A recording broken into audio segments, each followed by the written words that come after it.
Good evening or good day, wherever you are on this planet. G'day, guys. Now, why isn't that?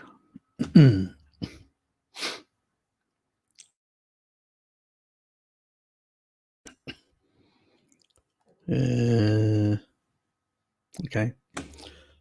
Good, that responded. Yes, I'm having some technical problems today, so if we end up impromptually sort of the connection fails, why isn't that coming through? Give me a sec.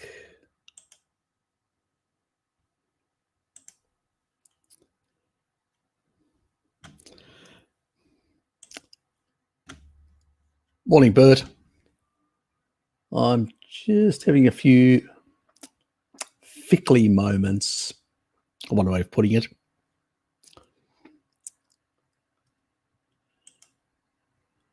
Which is a bit frustrating, but bear with me.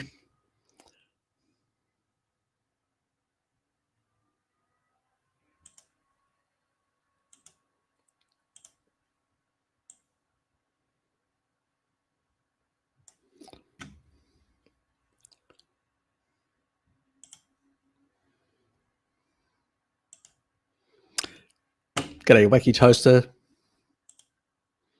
How's it coming across? Is it coming fine? Because I've had some technical problems today. It sort of had to get out because it froze. Morning, Bjorn. Is it coming across fine, or is it problematic in any way? So even there, it's not sort of coming on the screen with your icon immediately. Sort of, I've had a couple of freezes. Seems fine. Okay, we'll continue, and you know, that's all we can do. Sort of in a relaxed mode, sitting back, enjoying his milk. I've already started on my milk anyway, a bit earlier, so it's been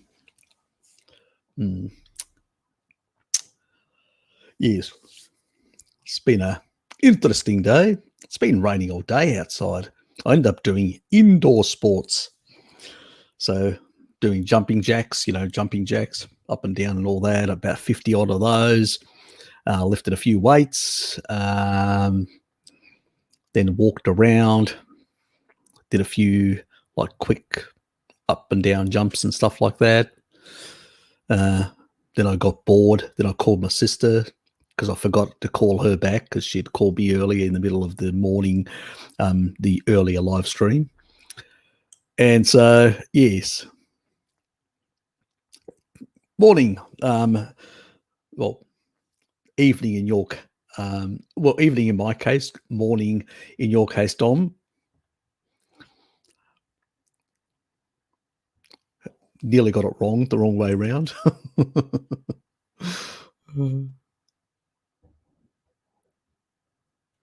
Okay, it's been hot. We're birdies, and he's sapped for energy. Now, have you been in a hot situation, or is it the weather? I'm starting to sound like Blinky, aren't I? Fuck, I'm really dropping the standards. DJ Projectus, morning to you. Lambs. And Richard, I know it's definitely evening for you, mate. It's 8 o'clock in New Zealand time. So, yes.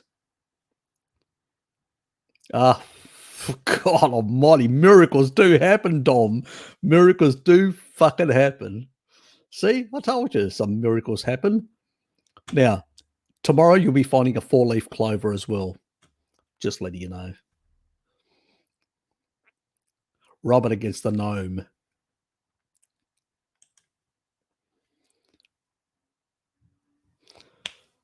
I got a cable machine for exercise. It's really good. Good for you. No, I've got no machines. The last machine that I had was one of those bicycles, which I gave to my sister my younger sister, I said, take it. And then when she left for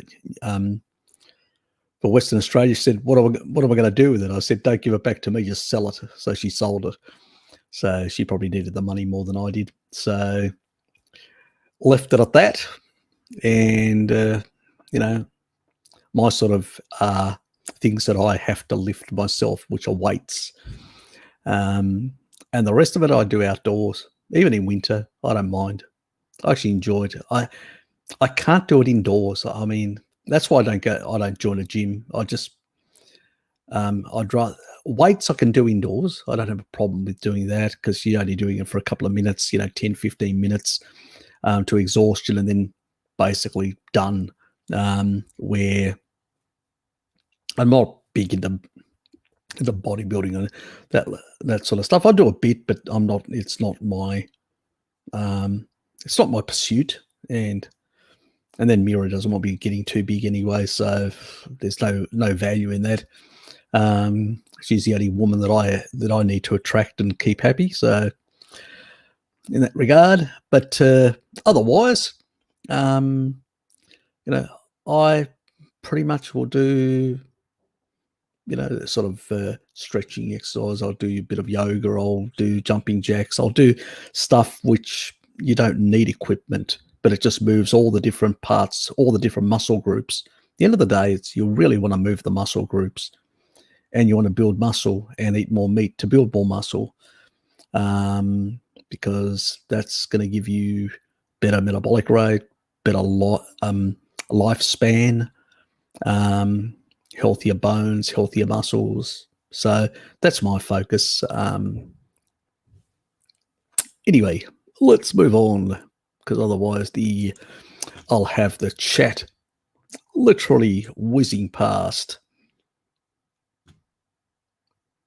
Yeah, I've never exercise bands. I haven't tried them. I've heard. I know a number of people use them, but yes.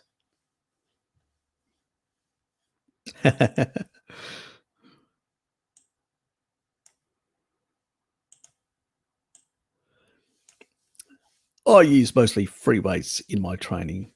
I'm a big fan of calisthenics. You can do a lot with body weight exercise. Yep. Fluffy rainbows. Good to see you. Ah, yes. Happy Sunday. G'day, Alex. What is the cause of tooth decay? So have you been eating a lot of carbohydrates, my dear? Look, one thing that they have found is low mineralization of bones. So if you put tooth into a medium that has actually got quite a bit of, like there are bacteria in there that usually are in the mouth, and you actually put a substance there, depending on the mineral density of your bones, you'll either leach or take up, depending on the combination of bacteria. So bacteria do play a role. So if you've got bacteria that are very prone to cause these sort of situations, they will tend to take more minerals away from the bone, from the tooth, and vice versa. These are all in vitro, not in vivo, but in vitro, so in a petri dish. But it seems that bacteria do play a role in mineralization. So good oral health does play a role. Now, obviously, good oral health comes from a species-appropriate diet, not from a sugar-based diet that increases the type of bacteria that tend to have a leaching effect. Obviously, vitamin and especially fat-soluble vitamins and mineral deficiencies that tend to be in especially the plant-based type diets that a lot of people do nowadays, tend to basically exacerbate the problem. So, yes, so it's a combination of deficiencies and the wrong bacteria due to the wrong stuff that we eat. So pretty much in that regard. Obviously, this is all in vivo studies when they actually look direct mechanism. Sorry, in vitro, in petri dish.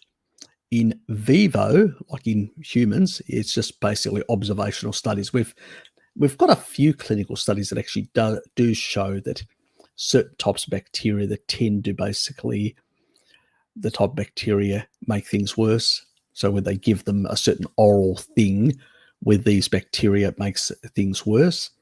And we know that those bacteria tend to grow with sugar. It's the reason why dentists have basically said, you know, as you go to a dentist, they usually say, you've been having a lot of sugar treats, haven't you, little boy or little girl? And, you know, there's quite a bit of truth on that. And I agree, Bjorn, dairy is very amazing. In particular, if it's raw dairy, it's really good for teeth. Because basically it's got a lot of the nutrients that are required. If you couple dairy with a species-appropriate diet, you'll get the best results. So you're combining a diet that actually limits these sort of pathogenic bacteria. And in particular, if you've basically got things like lactoferrin and other things in there, they will basically also help with better oral health. So species-appropriate diet will always do it.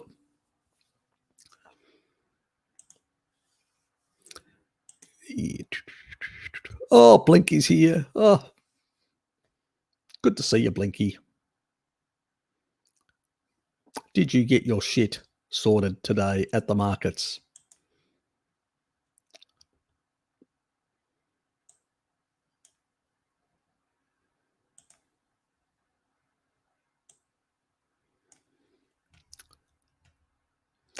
We have no idea what happened to T2.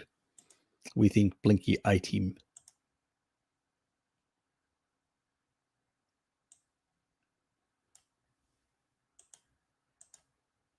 Protein deficiency in fat-soluble vitamins is the main cause of tooth decay, I think.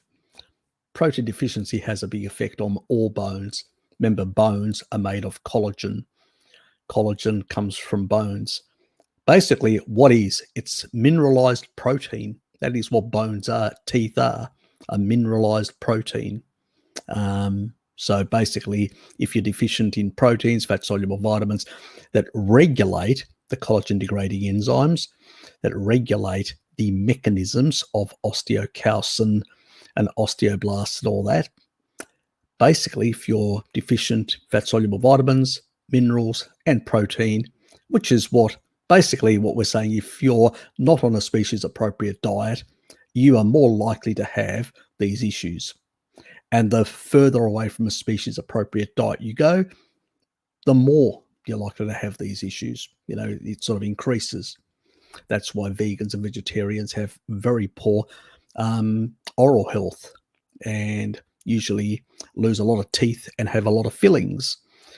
Since I gave up the kibble, beyond the indiscretion of a bit of ice cream on the weekends, mainly being the day of Saturday, which was yesterday. Did I have fun? Yes. Anyway, we won't go into that.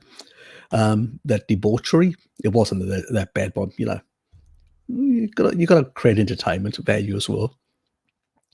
Yeah. So pretty much that is it. And most people, you know, people that are now in the carnivore community that were ex-vegans know that they had more oral health problems. They had gum disease, they had more inflammation, oral inflammation, you know, basically weak, receding gum lines and all this sort of stuff. Again, protein deficiency, fat-soluble vitamin deficiency, you know, all these sort of things that the vegan diet is well known for, or any plant-based diet, but the vegan diet in particular. So plus the excess sugar to really help those nasty bacteria that do most of the damage really go on a bender and grow like mad. Plus, the other good thing is another important fat soluble vitamin is basically MK4, menaquinone 4. Yes, really clears out a lot of the tartar. Very good for that. Okay, all I can say is bone meal hardens my teeth in a few days. Yes, nothing like bone meal. Put it in the trough and stick your head into it. G'day, Dave. Oh, mate. And fellows salad dodgers. Actually, that's a really nice one, Dave. I'll give you that. That's a nice one, mate. Salad dodgers.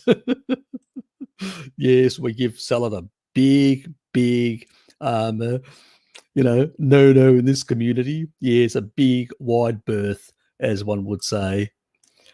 Yeah, nice one. I have to use that in future.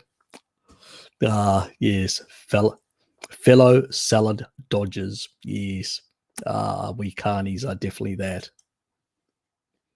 I've been really ramping up protein intake these last weeks and getting leaner even through my calorie intake has gone up. Currently using 3,000 kilocalories or with 300 grams of protein and leaning out. Yes, exactly. There's nothing like protein to lean out and become. You're trying to mimic that big fucking rat, aren't you? Bjorn, you will be a super rat in no time. You will be the most horniest super rat in the neighborhood.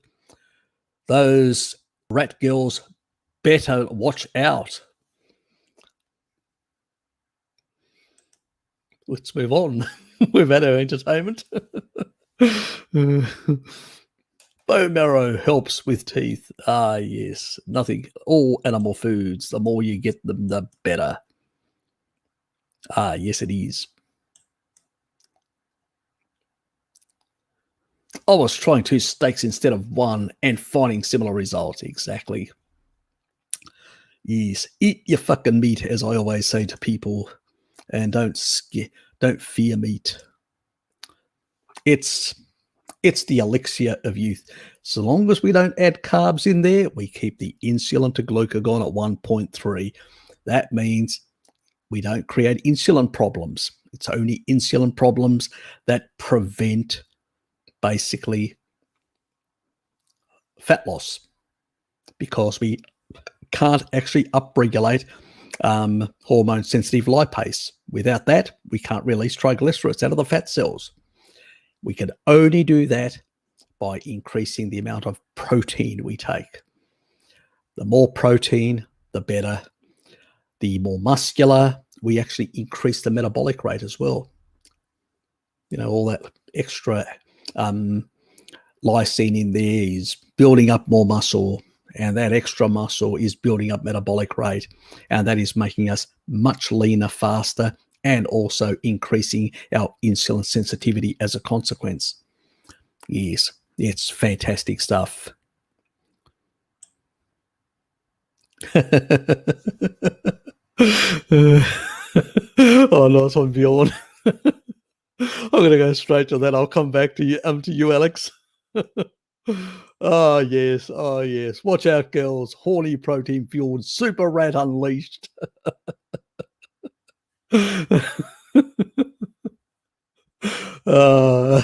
Perfect, mate. I love it. Now, where was I? Where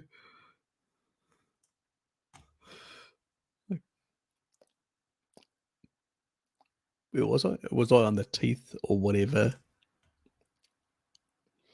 I did want to say one other thing.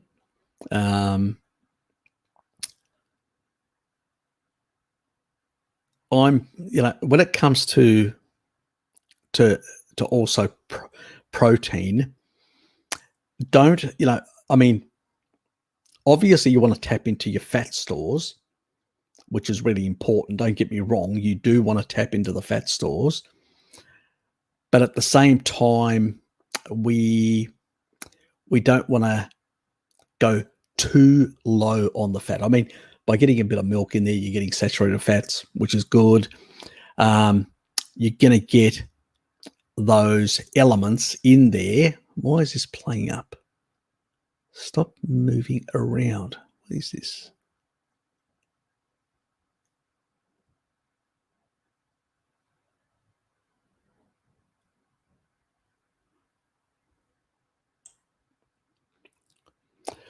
It drives me up the wall, some of this sort of stuff when it actually, for whatever reason,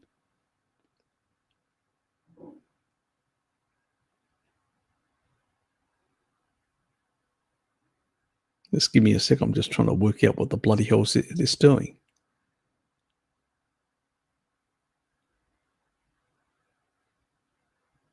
Why isn't it moving? Oh, God, I did this bloody earlier.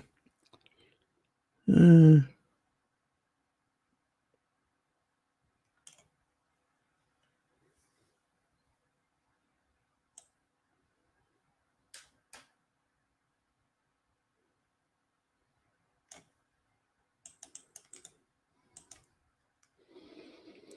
me just bring this detached bloody thing in again.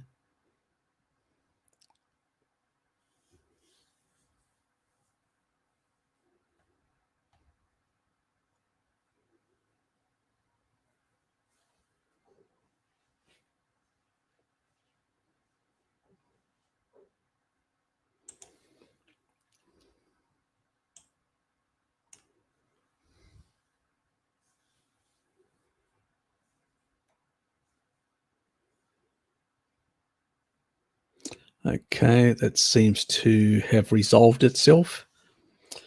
Anyway, where was I? Try and find. I just have had, like in the previous stream, it happened. Remember, the people that were around, I closed it off. I had to come back in.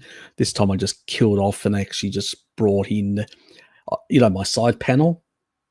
So that was the only reason. I don't know why it's been freezing up or whatever, but it's been playing up now. Where was I before? Hold on, let me just find my spot.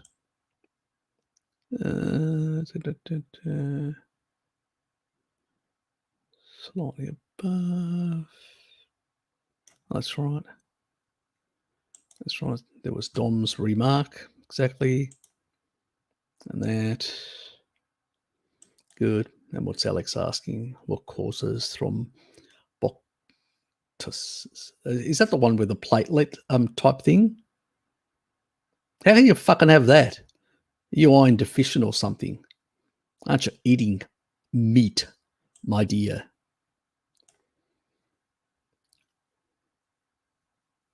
Alex, you're eating meat, aren't you, mate?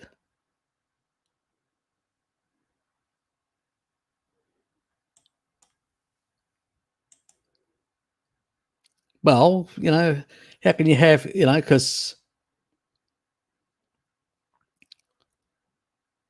basically, it has the ability to basically like destroy your red blood cells or something along those lines. It's the only things that I could think of that it would actually maybe cause some sort of infection. Do you have an infection of some sort? I know there's some other worse things, but it's unlikely. I mean, infection diseases can cause some of this sort of stuff. I mean, if like I remember, was it last week that I was talking about, iron-related issues, how the red blood cells can distort or whatever, stuff like that. So, have you actually checked? Is this your situation? Have you actually got yourself checked, or you're basically self-diagnosing?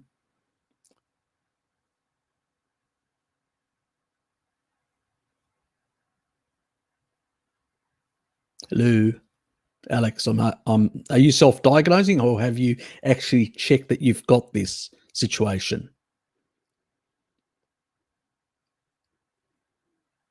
because you would know. A friend of mine has. Okay. Is he on a sad diet? Is he?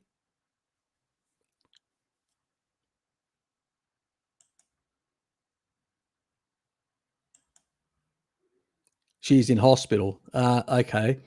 Well, has she got cancer? Has she got anemia? What has she got? An infection? Mixed diet, sad. Has she had her spleen removed? Because that's an important thing of your, immune system. I've heard of that happening with people.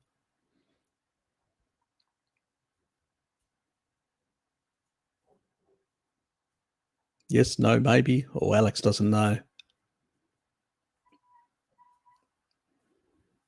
So what are the doctors saying?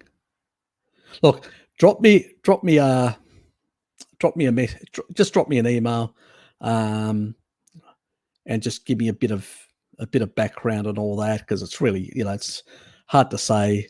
No other thing, leukemia in the family. Okay, so it could be cancer related. Okay, tell her to get on a fucking ketogenic diet if she wants to survive. Simple as that. So I would suspect, because that condition does actually manifest itself. It's red blood cells being fucked in the bloodstream. So it's usually an acute infection. It's the reason why, like I've talked before about ferritin stores going up when you've got an acute infection from bacteria or stuff like that. If you've got good levels of vitamin D, that's good. The other thing is vitamin D status is very important as well for these sort of conditions. So she will have to improve her vitamin D status if she wants to survive.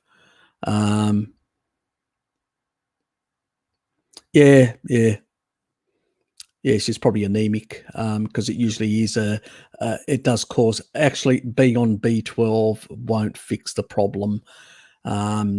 If it's basically an acute infection, I suspect with family leukemia, I suspect it's leukemia, potentially. I'm not saying that it is, but potentially. Ketogenic diet is really good for those sort of things. But drop me a line and I'll basically, give me some comprehensive details and we'll go through it. These sort of things are for quick questions and answers. Yep. Okay, I've also upped my meal frequency from 2 to 4 a day for maximum protein synthesis.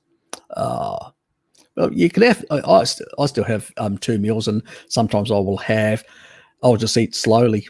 It'll just take me longer to scoff it down, and peristalsis will slow down your gut, and it'll just take more hours to digest. So you don't necessarily. But some people don't feel.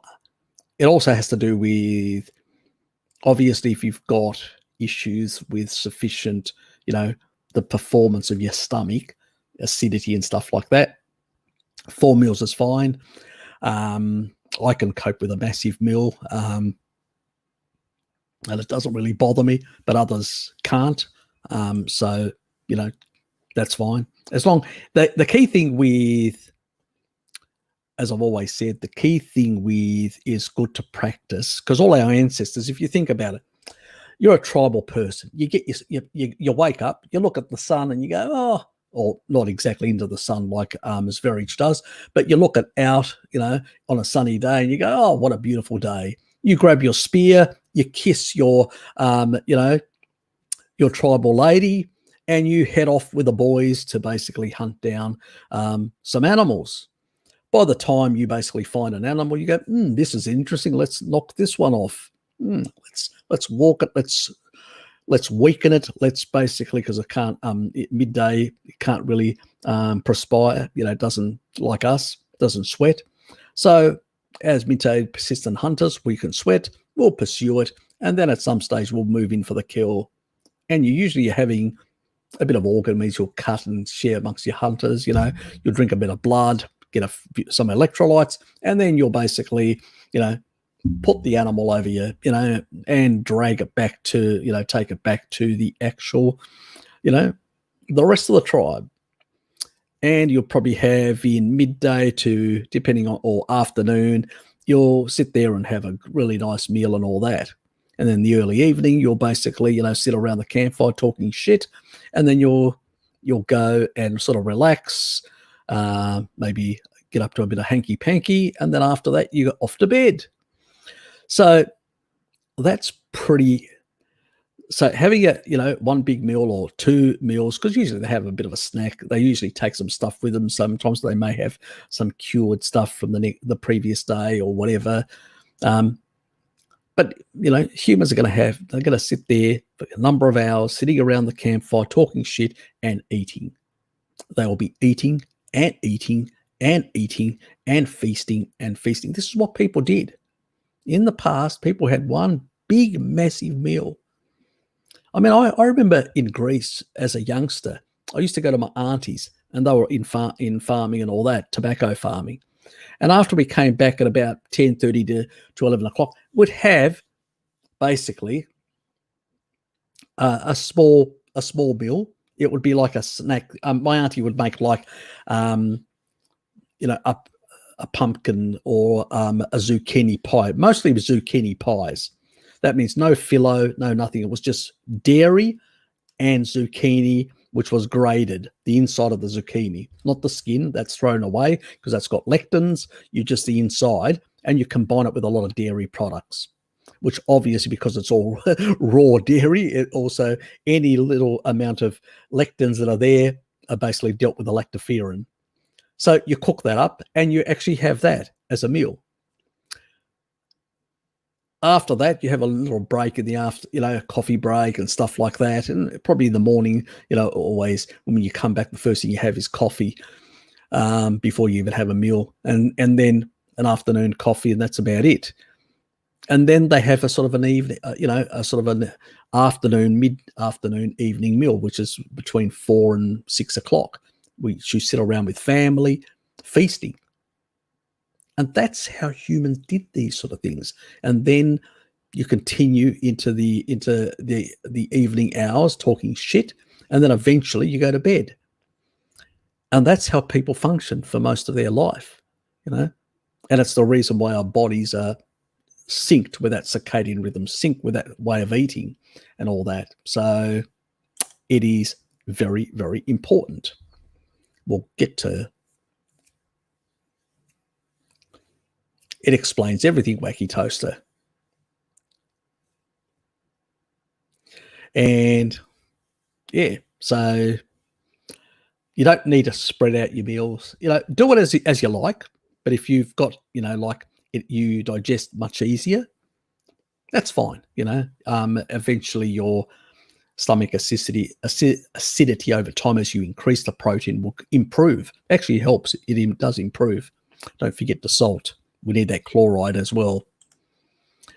Yes, I used to have some fantastic salads I used to make, well known and recognized, very popular amongst my friends. They loved my salads. They used to say, bring a salad around. They used to beg me to bring a salad because I used to put a whole lot of nuts in it and a whole lot of seeds. Yeah, I know. All that wonderful sort of stuff with all the anti-nutrients and, olive oil and, all these herbs and spices that I would put even desiccated coconut in, which really gave it that sweetness as well. So it was just, they used to love it. Yes. Those were the days of salads and many other things. Didn't last, like a lot of bad things. If I drink milk, I feel my teeth stronger. Yes. I better get some more milk into me then.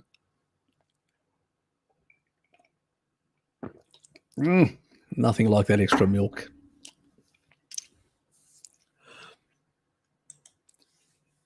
Okay. Good to see you, mate. How are things in Germany? Hope they're well. Hope you're well. Watching like a ratio imbalance.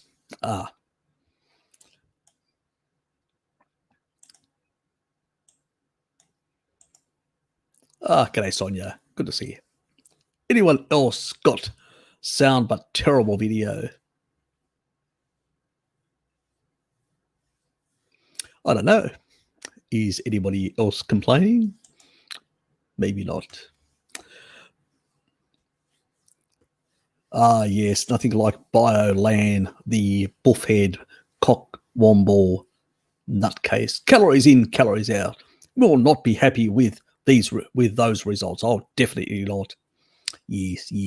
See, for Lane, we need to increase the insulin and decrease the calories so we can waste away muscle. It's the perfect diet. It's called the yo-yo diet. Fucking cockwomble. It's not calories. It's hormones that regulate the increase of adiposity or the decrease of adiposity. And the key hormone is insulin. And the engagement of the Randall cycle. That means dancing with Philip Randall. Then you're in trouble.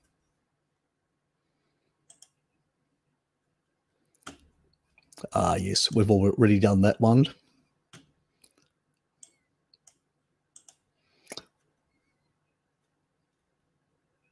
Yes, nothing like bloated Lane. Yes. A bloated cockwomble. Yes.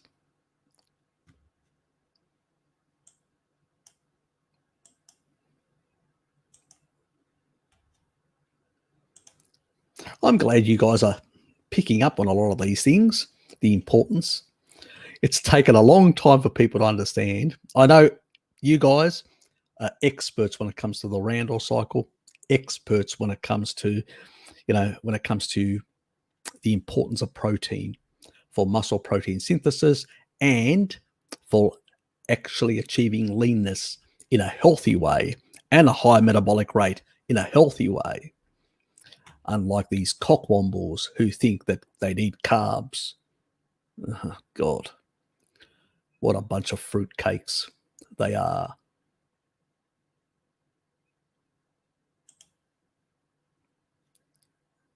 What do you think about skin cancer, the sunscreen? Most people say to only go out with sunscreen in the summer because they're fucking idiots, basically. They are fucking morons. Look, the only reason we burn in the sun is when we incorporate into our skin oxidized fats. So the majority of the society now, if you go to the US, 40% of the calories are coming from seed oils. That means they're coming from damaged fats that are coming out of an industrial factory. That means an oil refinery. It's actually an oil refinery. Like crude oil that you put in your car goes into an oil refinery. They've got an oil refinery for all these seed oils. Okay? This isn't coming from the plant. This isn't cold pressed.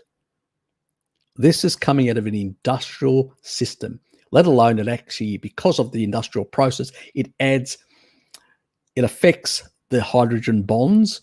And by affecting the hydrogen bonds, it adds more deuterium. That means it adds more neutrons, which actually increases heavy isotopes of hydrogen in that. So, one, it creates massive rancidity. Two, it adds shitloads of aldehydes as the process because of the breakdown products of this massive oxidation. And on top of that, they put all these other chemicals in to deodorize it, to get rid of the smell, the rancid smell. So they have to get rid of the smell. Smells awful. So they have to get rid of the smell so they can. That's why when you taste seed oil, it tastes so neutral. It's got hardly any taste. Well, they have to remove it because the only fucking taste left after it's gone through the factory is a rancid smell. And you definitely won't be buying that sort of product with that sort of smell. So they have to deodorize it and get rid of the damn smell, the rancid smell. That's what they do. They put chemical compounds, which are not very good for your body because they're not basically species appropriate chemicals. And when you put this sort of garbage in your body and it gets incorporated for up to 7 years, because you've got a 7-year turnover, a cellular turnover, incorporate in your cells, the more you have this shit in your diet, the more you will have it incorporated in every cell of your body, including the cells of your skin. These rancid fats that are damaged are more prone to oxidation and further damage. And so we already get some damage. And so these people are going out in the sun. They have really bad fats in their skin, and because they don't have the protection of niacin and fat soluble vitamins, they basically start generating massive amounts of matrix metalloproteinases. So these people tend to have a much higher collagen degrading enzymes. This is why their skin flakes, their skin breaks up, they get pimples and all this sort of shit. They've got a lot of skin dysfunction. And the skin dysfunction is coming from low amount of fat-soluble vitamins and too much matrix metalloproteinases, which are increased by UV radiation. So UV radiation increases MMPs. So it creates even more havoc at the skin surface. Now, if you're constantly damaging your skin and constantly aging your skin and creating greater senescence, that senescence could eventually go to cancerous. And that's what happens if you continually damage, because senescent cells are inside your body. It takes longer to damage them severely enough to make them cancerous. But somebody exposed to UV radiation constantly and having very highly senescent cells in their skin, they are more prone to damage. And because you don't have the fat soluble vitamins, in particular, vitamin D and vitamin A, retinol, you can't basically control cell differentiation and cell proliferation. There are enzymes that regulate that. And if you do not have sufficient fat soluble vitamins, you can't regulate those enzymes. These enzymes, it's like basically having a car, which is an enzyme, a protein, and it can't actually drive. It can't work because it doesn't have a driver, and the driver is vitamin A and vitamin D. And that's where the problem is. So we're putting stuff on our skin to prevent us from getting the stuff that can protect us. And we're not eating the stuff also that we need to protect us. And that is why we are, cancers have been going up. If you take a look when cancer started going up, look at the food guidelines. Skin cancer was going up, but not to the severe level, because we had some level of, seed oils in our diet. Women would buy seed oils and use it in some cooking at home, or people would buy. But still, a lot of the fast food chains, they weren't using. I mean, places like McDonald's, they were still using animal fats up until the 1960s. The majority of the poisoning wasn't happening in the fast food area. Obviously, you were still getting inflamed due to the Randall cycle by eating mixed macros, too much sugar and fat together, but you were getting fat and some other dysregulation like diabetes and stuff like that. But what you weren't doing is basically incorporating these nasty fats into the actual skin and making yourself much more vulnerable.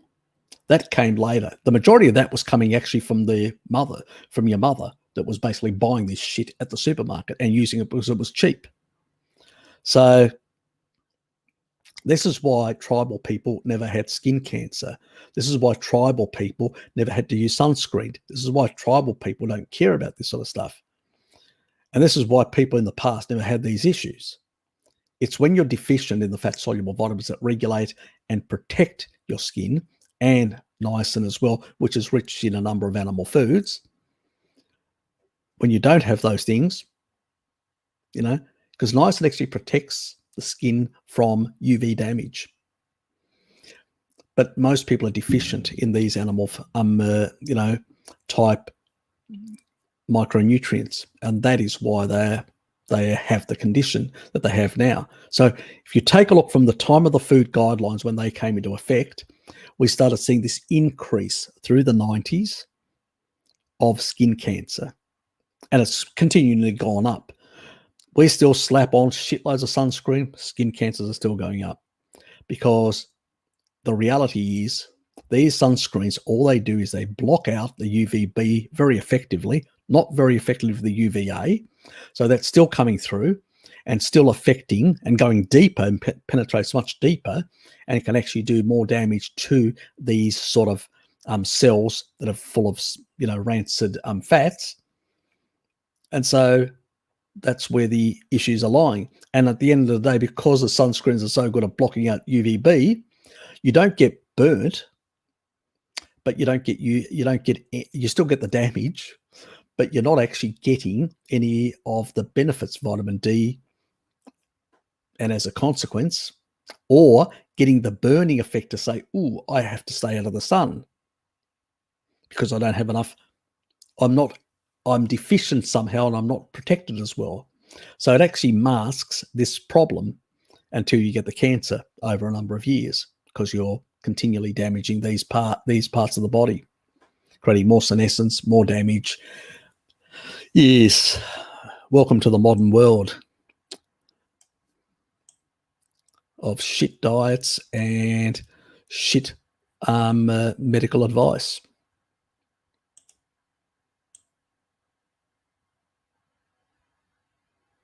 Well, we don't know. We've got no proof that there's no proof about sunscreens causing cancer. It's usually the chemical stuff. The biggest problem with a lot of the sunscreens is they have compounds in there that are not really good for your body, and they will stress. They put an additional burden on your liver to detox the shit, and it's not a good thing. You want the liver to basically, and I mean, these people are basically, they got fatty liver, they got shit diet, and so. Can it basically sort of aggravate the condition? Yes, but it's not the causal link. The causal link is these rancid oils that are becoming damaged from UV. These rancid fats that are incorporating your skin, becoming senescent, and then cancerous over time. That's where the problem lies. But the reality is, people say, is it only UV? Because I know people that never go out in the sun and still get skin cancer. So I suspect that probably UV is maybe accelerating it, because it does cause some damage. But fundamentally, it's really basically you've got not enough fat-soluble vitamins to regulate the collagen-degrading enzyme. So you've got really peculiar growth patterns that happen on the skin, cell proliferation and other sort of things that are uncontrolled.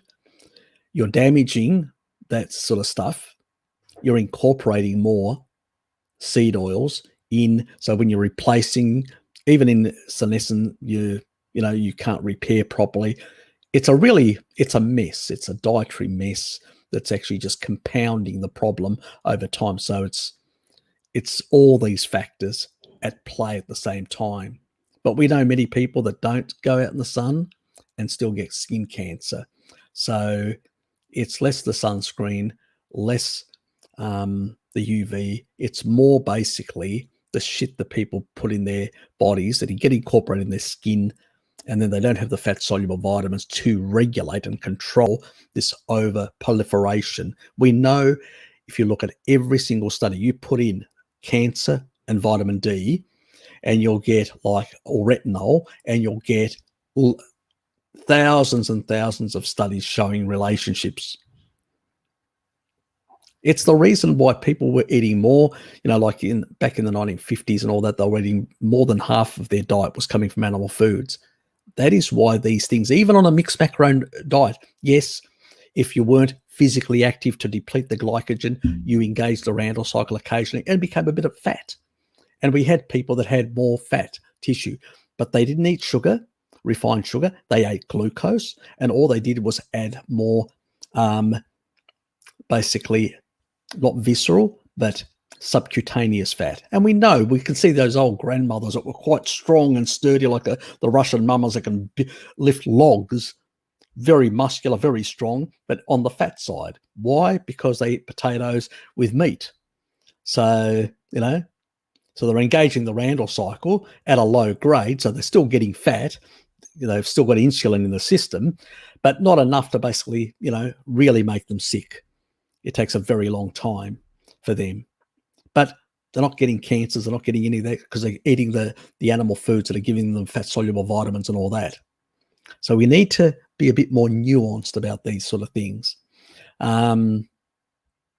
There's plenty of people that basically are eating keto diets and all that and putting sunscreens on and just supplementing vitamin D and don't have any skin cancer or whatever. So it's definitely not related. But some of the chemicals in there, if you've got damaged skin from these seed oils, the chemicals are going to make it worse. Together with their reactivity with the UV, you're asking for trouble. It's like you've got 80% damage from all the other things you do, and then you add another 20% to compound the issue. So it's not causal, but it basically makes things worse. In that regard, yes, that's how I would see sunscreens. Basically, just have to be on a species-appropriate diet.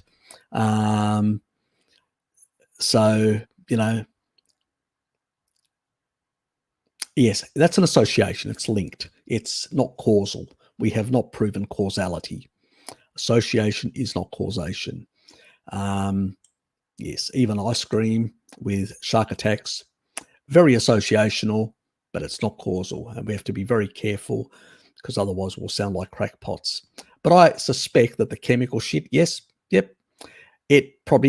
makes things worse. That is true. Bjorn, it will definitely make things worse and make people, if you're already damaged and you're moving towards a cancerous state, adding that sort of shit on will probably accelerate the process. It's like a number of things, you can, compounds in the environment. If you've already got insulin resistance and then you are in traffic in an environment where there's a lot of smog and all that, that actually increases insulin. So it'll actually exacerbate the problem. It's not the cause. The diet is definitely the cause, but these other elements can exacerbate the condition, which isn't a good thing. Anyway, chemicals, yes. Nothing like chemicals. Yes, lap on those chemicals. No, it's not, mate. It's not. It's come from an animal.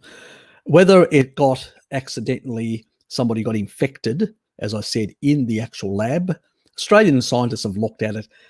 It's viruses mutate in a certain way. That means because of evolution, they can only mutate in a certain way, and certain combinations are probable combinations. If it was man-made, we would know. What may have happened, two possibilities. One, it just emerged in that environment. Somebody, was the first, person to contract it from one of these animals, or there was somebody in a village or around the outskirts. The lab there got some specimens from this person that died from the hospital. They looked at it, and accidentally, because of poor practices within the facility, somebody got infected without knowing, went outside, possibly even went to the fish market, and then spread it amongst other people. This has happened even in first world countries like in Europe and North America. It's not the first time it's happened, and it won't be the last. People make mistakes and people do stupid things. So no, I don't think any nation would deliberately unleash something like that on its own population. That is just stupid. Or they would actually create something in a lab and if it was man-made, it's a piss poor attempt. There are far more lethal, biological weapons. Biological weapons, you don't want them staying in the system for too long. You want them to be on a vector where they can basically kill people very fast, and then you can move in and clean up. They're supposed to eradicate people in a certain area, and then you can move in and take over.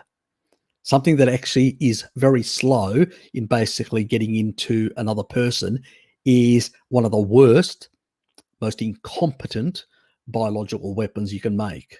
So anybody that made this, as an example, should have themselves examined for stupidity, because it would be the worst biological weapon you make. Biological weapons or chemical weapons are designed to kill very fast. You want to throw them, kill the population, it dies out with the people that die, and then you can move in and take over that territory. That's what biological weapons are made, to kill quickly, like Ebola kills and can't spread very fast. So if you do not listen to crackpots out there that do not understand what biological weapons are. I'm a bit of a military buff as well. I do research military affairs and strategic affairs and stuff like that. I do have an interest in political geography and military geography and things like that, and weapon systems. And I do understand a lot about weapon systems. I did want to become a military pilot when I was younger. So I've had, since my teenage years, looking into military affairs, archaeology, many other things. And I can tell you, it is BS. It would be the most incompetent, worst man-made weapon out there. And I don't think the Chinese are that stupid. But if you're the CIA and you want to basically accuse the other side, yes, you'll make up all sorts of shit. And we know them. I wouldn't trust that mafia organization. They actually used to import heroin from the Golden Triangle to basically support their little nefarious, coups around the world, like the one they did in Greece with the colonels. So, yes, I wouldn't basically give them too much validity. We know what they are. They used to basically provide assistance to the mafia in Cuba and elsewhere, because basically they'll get in bed with anyone, the most heinous criminals around, if they can get certain things done for them. So no, I would not consider them as a source of objective truth. I only take it if I have to be in the sun for hours to avoid. You still may have some rancid oils in your system. That's why. I used to get burnt within half an hour. I used to fucking roast like a roast pig. But a few years into low carbohydrate diet, I started noticing I wasn't burning as much. Then I did keto. Then basically back to, I sort of started low, high fat Mediterranean, paleo, low carb, keto, low carb again. Yeah, I know. But this time with more dairy, and then eventually sort of moved towards carnivore in the last 2.5 odd years. So that's been my sort of trip. And the more animal foods I've put into my diet, I've noticed I can withstand even more. And since I've been carnivore, the longest I've actually stayed in the sun without it all burning is over 5 hours. Let me say that again, over 5 hours. And I haven't done it once. I've done it a couple of times. And if any of my friends are on here, like Luba or anybody like that, they can actually confirm that, So you do not burn if you're on a species appropriate diet, because you've got good levels of retinol, you've got good levels of, those fat soluble vitamins, good levels of niacin, especially from pork, and you will be protected. There is no fucking way you can burn, because basically those fucking Maasai or all these other tribal groups should be friggin', endemic with cancer, the amount of time they spend outdoors. Doesn't happen. Problem is we don't have enough fat-soluble vitamins in our diet, and we've got crackpots out there telling us that vitamin D and vitamin A are toxic to our bodies, which is bullshit. Now, can we get a certain level of dysregulation and certain dumping of retinol into the bloodstream? Yes, if we've got damaged livers. There's a lot of conditions, but definitely not any other thing. Yes, lockdowns definitely undermine civil liberties. Chinese have been using that for a long time.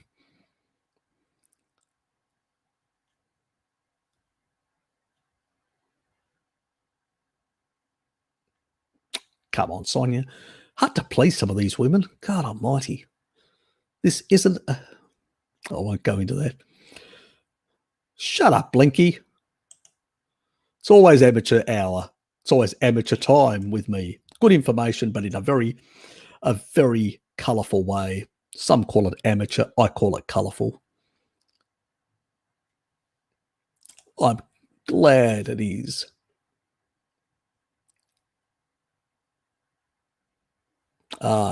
Yes, the actual rancid fats from seed oils that have been incorporated in the skin.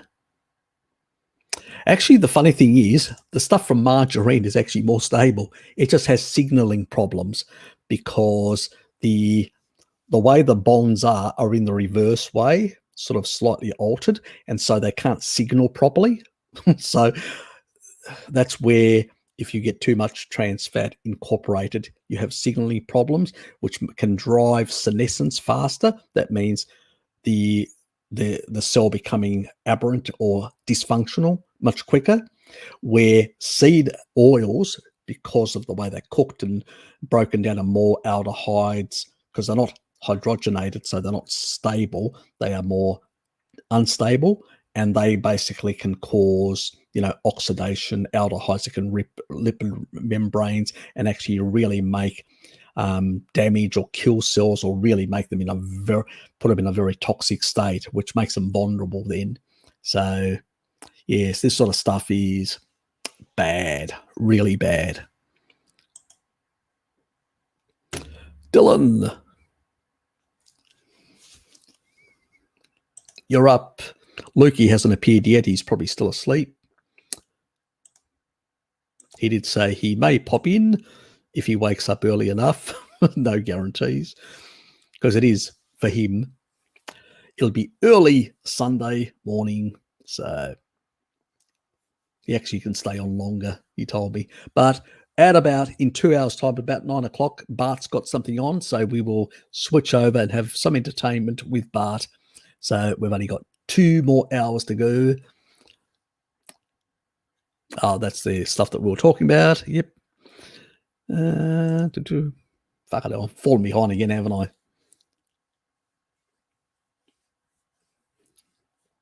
I? Yes, you may have bandwidth problems.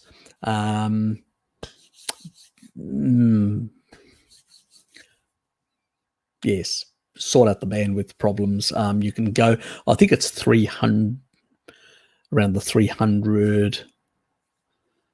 Yeah, you can just go to the lower setting and see how you go, because sometimes it's just an internet bandwidth thing, especially if it's on a phone.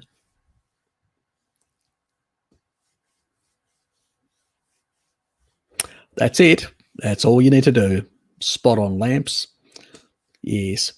The stuff that glycates our proteins in all our body, including our skin, and makes it much more damaged and drives senescence, plus the seed oils. It's a great combo. Seed oils and sugar. Perfect combo for an unhealthy lifestyle. And you thought I was talking about alcohol. Beta carotene and zinc, separate altogether, works as nice sun protection, and we don't want carotene. But I know what you mean. We just basically need to just eat animal fats, and it's perfect. Animal fats will give us both the retinol and the zinc from the meat, which is perfect for our bodies. Just eat more meat, guys. Simple. It's really that simple.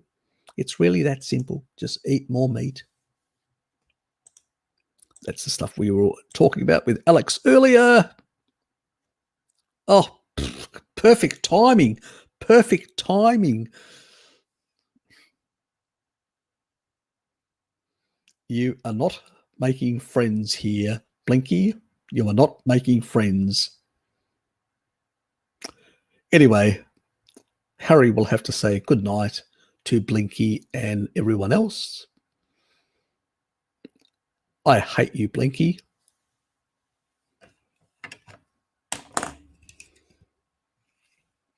I love you, man. I love you. Hey, Westy, how are you, mate? Let's keep the comedy rolling.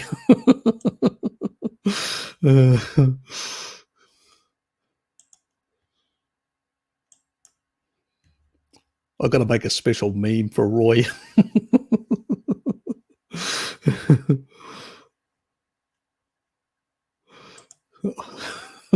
Can't help you there. Get a new internet connection. I still burn Irish skin. Oh, bullshit. God, too many fucking potatoes, Dom. Too many fucking potatoes. Exactly, but not as bad as before. Get a low dose vitamin E, the Jarrow one, because that will help with the turnover. And also, if you've still got some residual, because sometimes it can be a bastard, you have different rates, and sometimes in particular, which I didn't, and it's a good point that you've actually brought up, which I should have remembered because I've said it. I said it ages ago, but I forgot all about it. If you've got senescent cells, remember senescent cells upregulate CD38. They stop. Remember, they stop. What do? They stop basically cell dividing. So when a senescent cell stops cell dividing and goes into this sort of state of, I'm trying to actually act cool. I don't want to go bad. That means cancer. And I'm just going to sit around, and I don't want to really push things in any, change things too much. I'm just going to stay here and try and remain static. So when a senescent cell, if you've got a number of senescent cells, let's say in the past you've got a lot of burning senescent cells in the skin, well, obviously, if you did a lot of fasting and a lot of these sort of, restricted ketogenic diets, and like I did a lot of that stuff, what it does is it kills off a lot of the senescent cells. You may have not done that. So you still may have a bit of senescent cells in your skin that just hasn't gone away. A quick way is fisetin, which to eliminate that crap much faster. And then you've got less of that stuff that is prone to oxidation and damage and stuff like that, and burning. So it could be those sort of cells that may have a different level of concentration. So any reason you're recommending vitamin E instead of the at least 50 times more potent astaxanthin, I'm impressed by the latter. Yes, I am.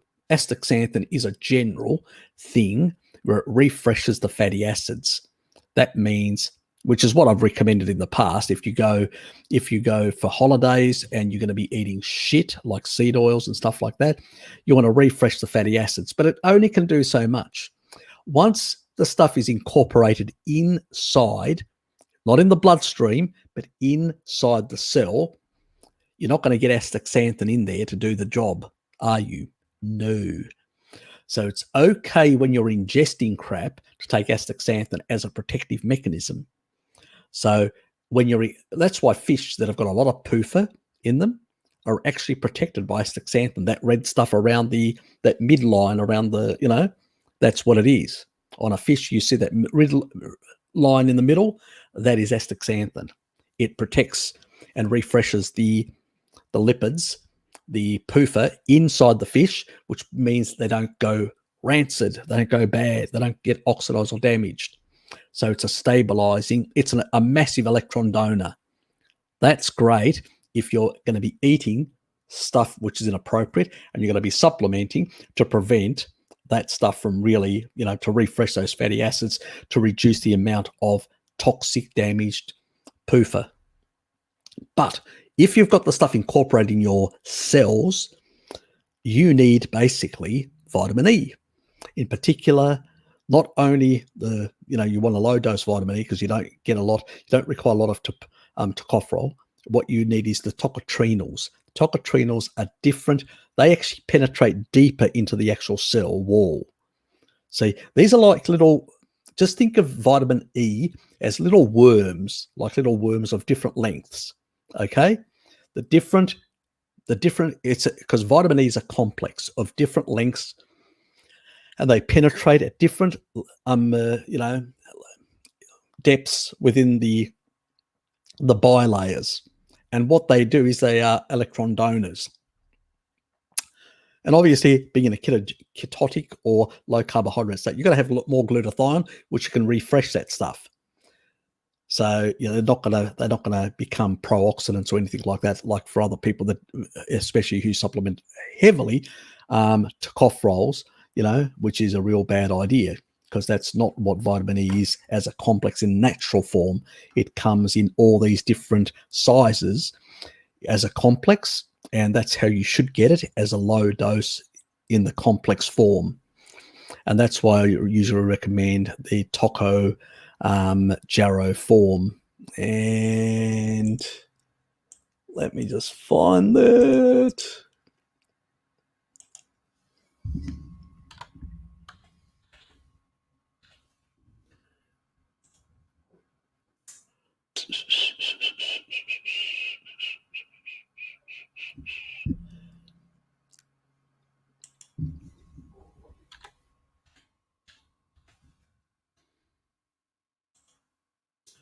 And it's this one here.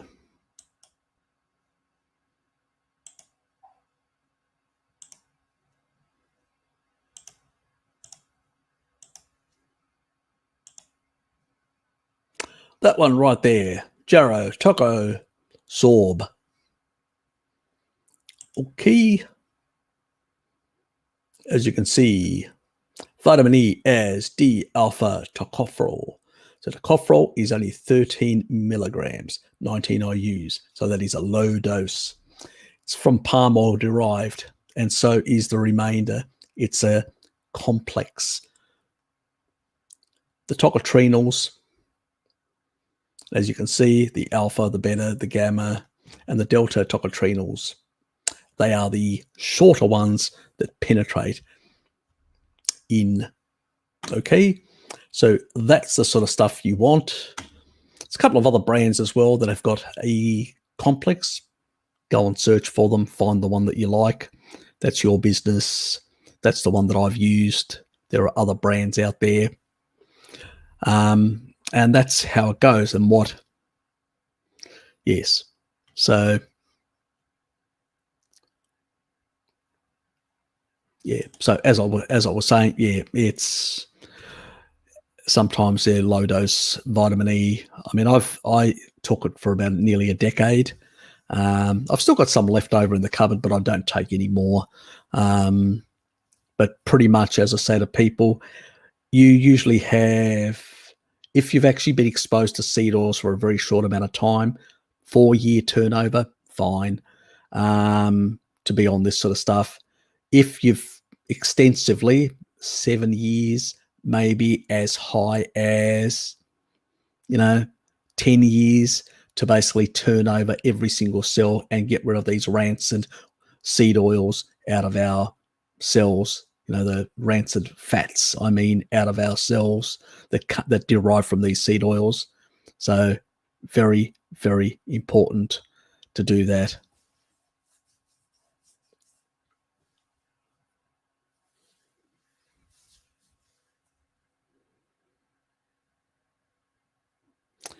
Yes. So in that regard.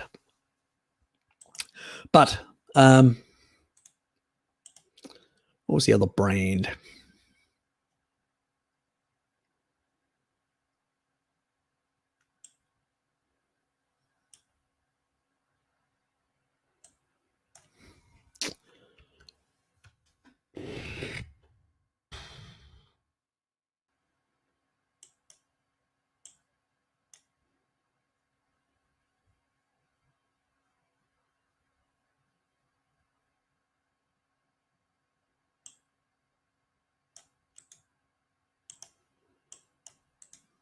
Where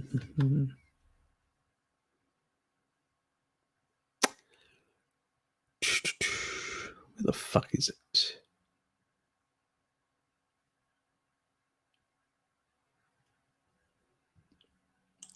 Anyway,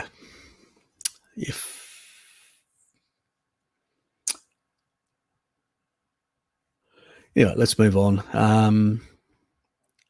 When I find it, well, I'll find it. I'll pin it down after the live stream. I'll pin it down and I'll try and find the other one as well. I won't pin it down immediately. I'll try and find the other one as well. So I just get rid of that. Don't need that. Okay. So definitely don't need carrots. We eat animal fats for our stuff, always. That was that other stuff that I was talking. Let's move on. Yeah, can. I use Chrome for when I'm doing with StreamYard because it seems to be like the audio stuff and all that seems to actually connect better. I think it's suited. It's been designed for Chrome, so that's what I use. But I do find that I used Brave, one of the others, rather than Chrome for when I'm using Restream. It seems to work better. So yes, but anyway, that's me. Is sitting for long durations always an issue, or is it the only issue if you're eating trash in terms of thrombosis and stuff? I should stop my live stream. I'm sitting too long as well. Okay, goodbye, boys and girls. I'm going. Wacky Toaster just reminded me I need to. I've been sitting for too long. Look, sitting for too long isn't good. Now, I do it as a sacrifice for you lovely people. Once I've got my office set up and I'll be doing the live streams from there, I will be using my stand-up desk. And so it will be much better doing my live streams occasionally standing up and sitting down. I think that'll be much better. I usually at work, I usually stand. I usually go for walks and stuff like that.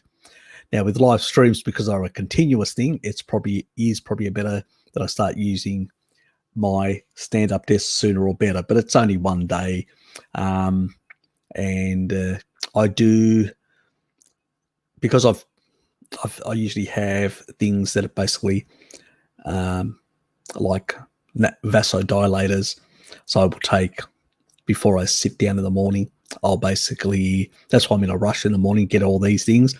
I will basically take L-citrulline, then I'll do some vigorous exercise, which will increase nitric oxide synthesis, and that will also reduce platelet aggregation, stuff like that, and improve vasodilation. And then I'll sit down. I'd never tell you this, but that's what I do. So it was a crazy mad rush this morning, getting up, getting into the shower, so it was, yeah, tell me about it. So look, long-term sitting, obviously if you're on a sad diet because you're eating trash, you'll be engaging the Randall cycle and it will be a hell of a lot worse. That's right. In a fasted way, if you're sitting down, even if you're completely fasted and all that, you're not going to get a sort of thrombotic effect or whatever, but you have to move. I mean, even while I'm here, I move my legs around and I basically, do that sort of stuff. Move my hands, sort of sit back, do a few movements, and sometimes you see me moving around on that. I do that because I'm, and occasionally I'll lift myself a bit and all that, and that just give a rest my butt cheeks as well. But, long-term sitting is not a good thing, even if you're on a good diet. That is true. So just think of the sacrifice I'm making for you guys. So, yes. But obviously, on a sad diet, engaging the Randall cycle with a lot of fats and sugars in the bloodstream that can't find cells to get into, that's going to be a hell of a lot worse. And that will create an environment for thrombosis, for a lot of platelet aggregation, for more, the upregulation of the sort of factors that will lead to potential, problematic issues in that regard. Because when you're in that sort of state, inflamed state, your clotting factors automatically go up. So if you're eating the wrong things, you've got clotting factors that are going up. Then you're sitting for too long. That also has a bit of an effect on clotting factors. Now, if you're on a species-appropriate diet, in the morning, I'm fasted. I'm completely fasted. So there is no food in my bloodstream. So I'm sitting down with no food in my bloodstream, just water in the mornings as you see me. And so I don't get anything in until like today. It wasn't even, because I wanted to go for a walk and then I couldn't go. So it was raining. So I did exercise inside the place and then had my meals later on in the afternoon. So my actual break or break of fast was at 3 o'clock. So I had nothing until 3 o'clock. So that I time restricted, what was it? God, nearly 20 odd hours or whatever. So it was quite a lot of hours. So that's good, so I'm in a better state, obviously. If I was gauging the Randall cycle, insulin resistant, and had a lot of other crap and then sitting for a lot of hours, that's going to create far more clotting factors, far more, conditions for thrombosis and stuff like that. So yes, in that regard. So, but even, as I said, fasted or whatever, we need to move. See, I'm moving. Yes. Anyway, we'll drop the comedy and move on. Yes. What? That's, oh, I'm going to spank you, Bjorn.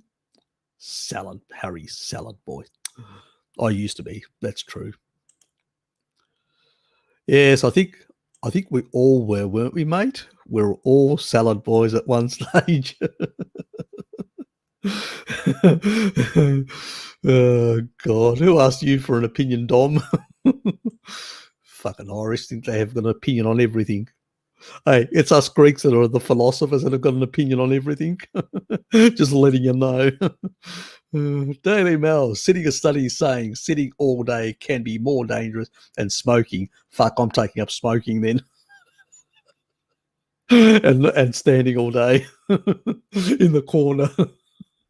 I should say that to my employer, I've been told I can't sit, but I can smoke on the job.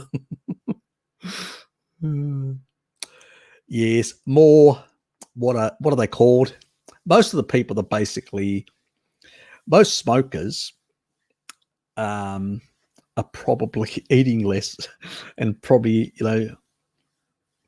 satisfying that mouth craving. So they're probably not as fat. I mean, I see plenty of people who are fat as smokers, but they're probably not as fat as some of the others. So yes, in that regard, yep. Gave whey protein a shot this week. It gave me horrible stomach pain. I never had any problems with milk. Strange. Yes. It's not very agreeable for a lot of people. It also,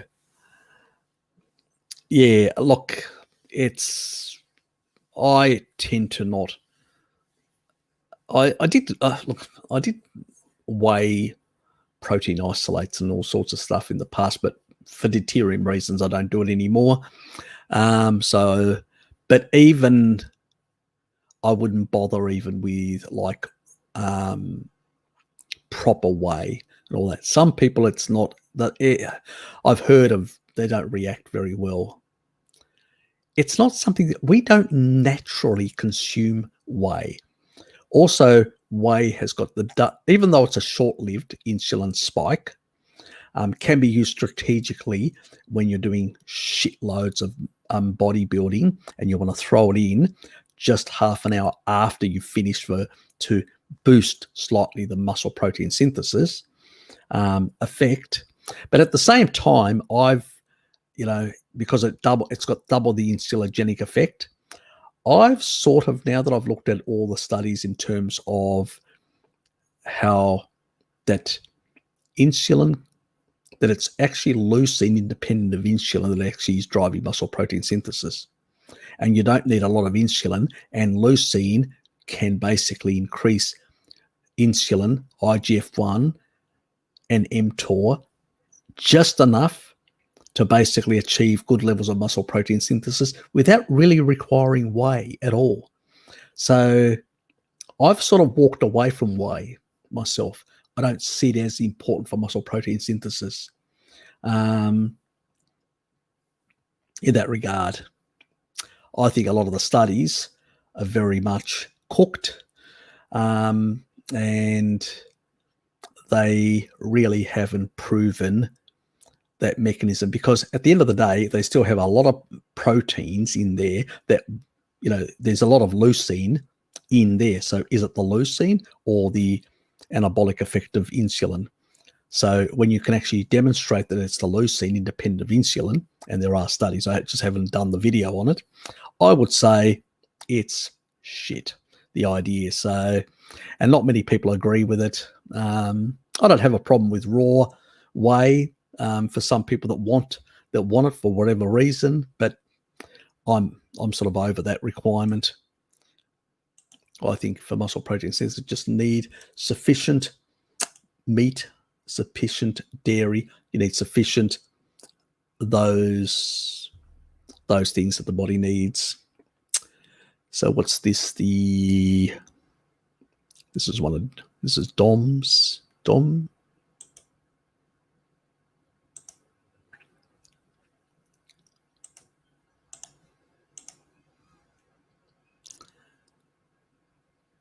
So this is what's this?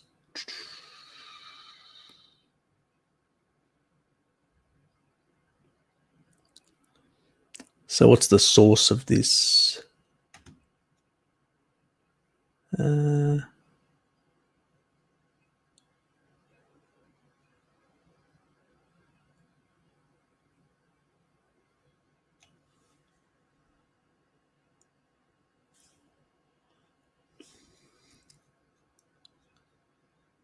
Yeah, look,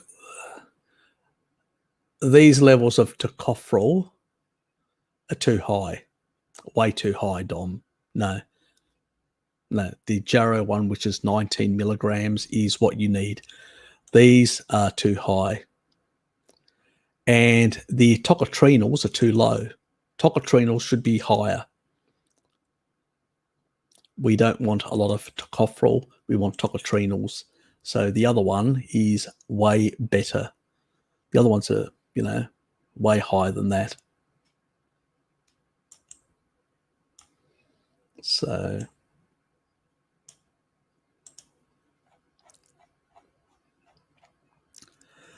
as you can see,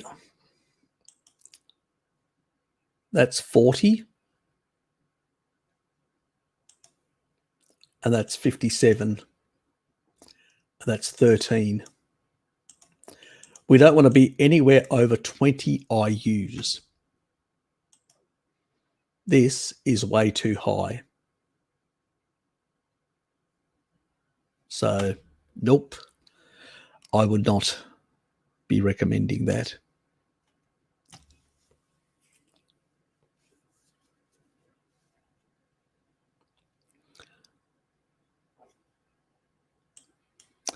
Yeah, because this is sort of, it seems like it's a man-made thing of some sort, probably in a factory somewhere. What you want is something coming from palm oil. You want something, the reason why it's, vegan, it's not palm oil.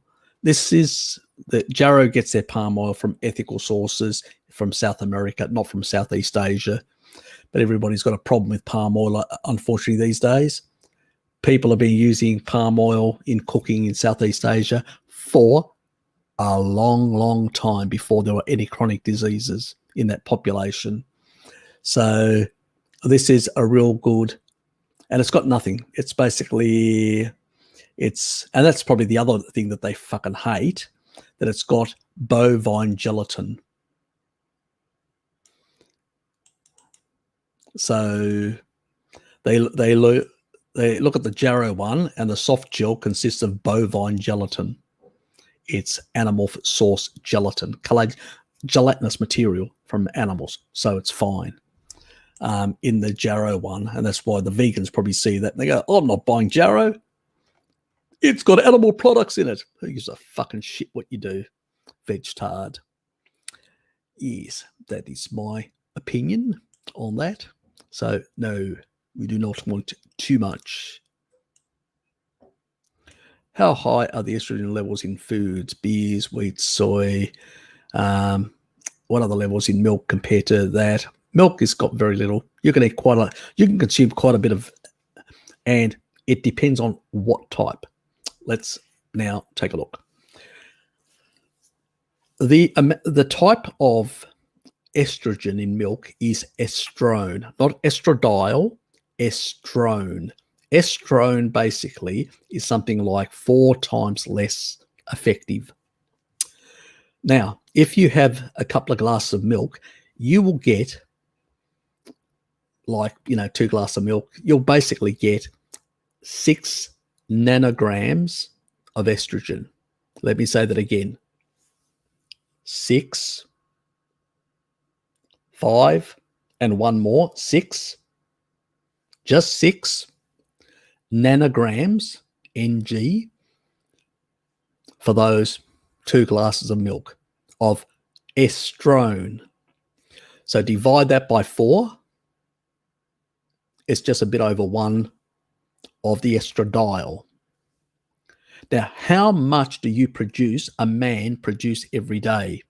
54,000 nanograms, up to 53, 54 around. Got it? Women, 630,000 more or less. So as you can see, it's a drop in the ocean. The estrogen in milk is like 0 effect. And it's even the wrong type. Estradiol is a problem, not estrone. So basically, now other foods have more like, they have things which are hormone mimicking. Okay. These are type of compounds that actually act like estrogen, and they can bind to the same receptors, and that's why they can create a bit of havoc in the endocrine system.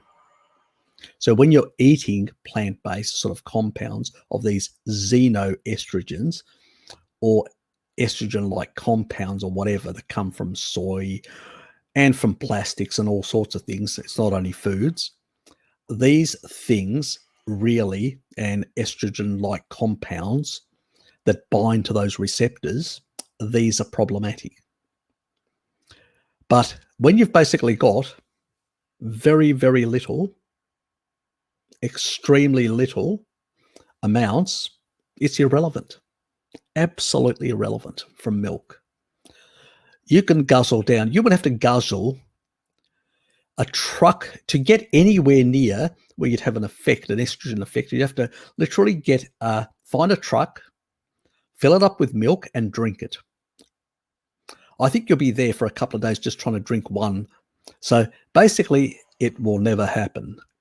So as long as you're eating species-appropriate foods, you're not going to have any issues with high estrogens or estrogen-mimicking compounds or whatever. They're found in plants and plastic. So unless you're eating plants or plastic, unlikely to have any issues whatsoever.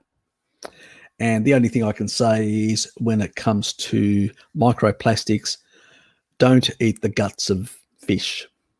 Pretty much cut them out and throw them away. Unfortunately, in the past we used to cook them, no more. But if they come from the southern hemisphere, they're probably safe. It's less of a problem.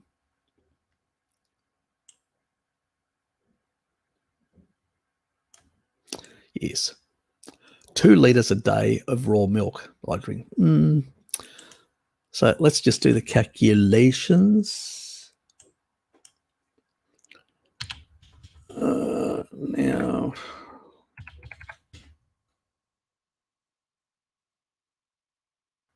so that was...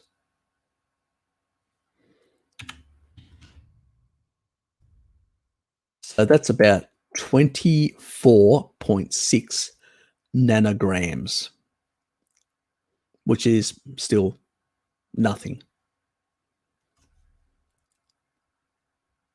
which is pretty much irrelevant, you know, when it comes to divide that by 54. We'll do it around 53,000. It can vary. So which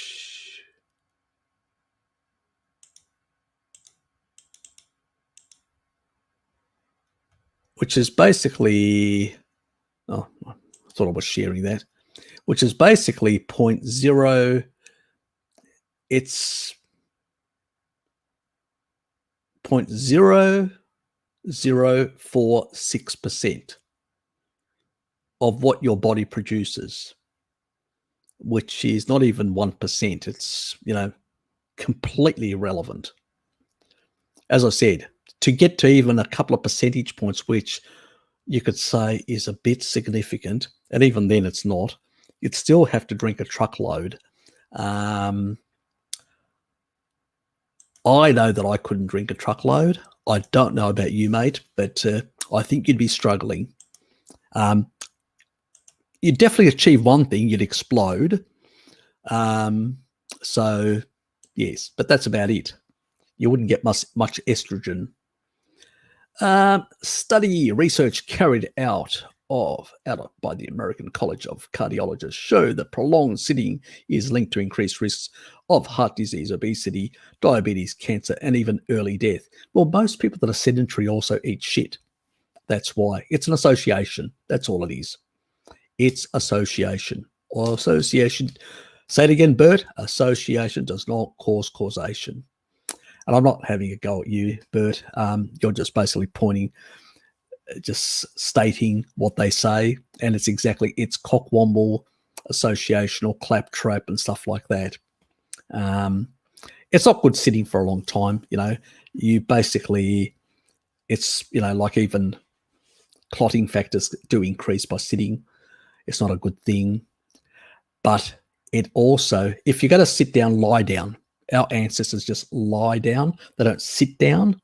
But then again, it has more to do with the sort of the movement of your blood circulation, all that. And I think there may be something in that in terms of when you're sitting, you're in some parts of the body, you're actually decreasing the good movement of blood. And also there's the other thing as well. When you're lying down, you're always moving sort of slightly. Your body's always sort of adjusting and moving when you're lying down. That also helps the lymphatic system move things around. So there's probably that factor as well. So it's a bit of a, you know, esoteric things. But at the end of the day, it's the diet and all that causes most of these problems. There's many tribal people that you see, old people just sitting around doing absolutely nothing, but eating a species-appropriate diet and have none of these issues whatsoever. So it's associational. What I would say, if you're on a bad diet, it makes it worse. That's pretty much is probably the main thing. But at the same time, it's probably not a very healthy thing to sit, but it's only marginal. It's really all the junk that's going down the pipe that's the biggest problem. More that than anything else. Not sure I believe in it through good, because neither do I. It's associational. So yeah, and when you look at tribal people sitting around all day, you go, I don't see them dropping dead or getting cancer or diabetes or any of these sort of diseases. Very much associational.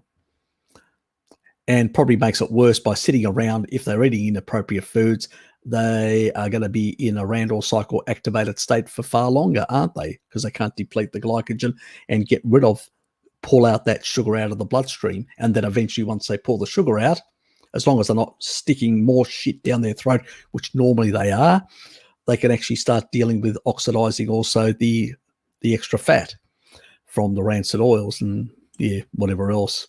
Yes. So, Bjorn, hormone levels in meat and dairy is minuscule. Exactly. Not an issue. Soy horrendous. Through Japanese research used soy to change their sex of fish. Yes, they did. I've actually heard of that experiment. I actually did see a video. There's actually, if you do Google, let me just hold on. Why not? We're here. We can Google, can't we?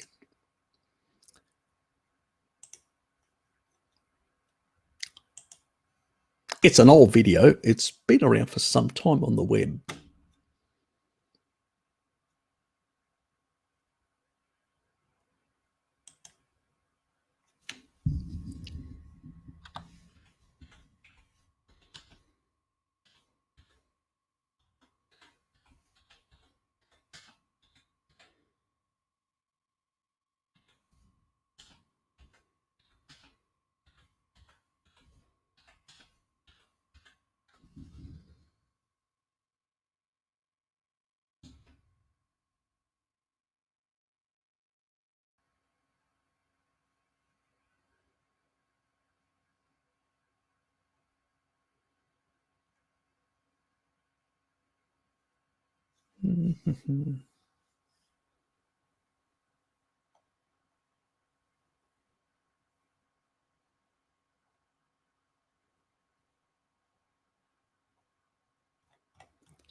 There is a proviso in that. You just have to remember that fish do have the capacity to switch their sexes much easier than other animals. Fish are sex switching masters. Yep, that's right. Soy and fish is featured in. See, that's the other important thing we need to keep in mind, that fish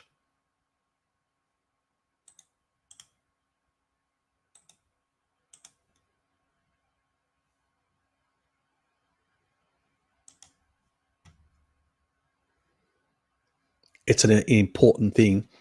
Fish are sex switching masters of the animal kingdom, and that's true. Fish can change sex.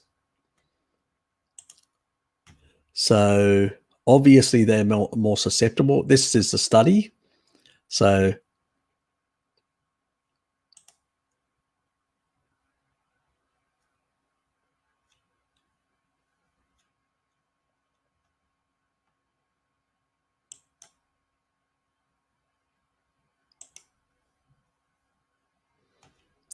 which is basically soy and fish as features of Japanese diet.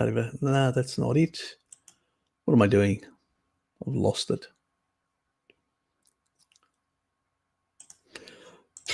Lack of sleep. Association of soy fermented intake. No. What is some new?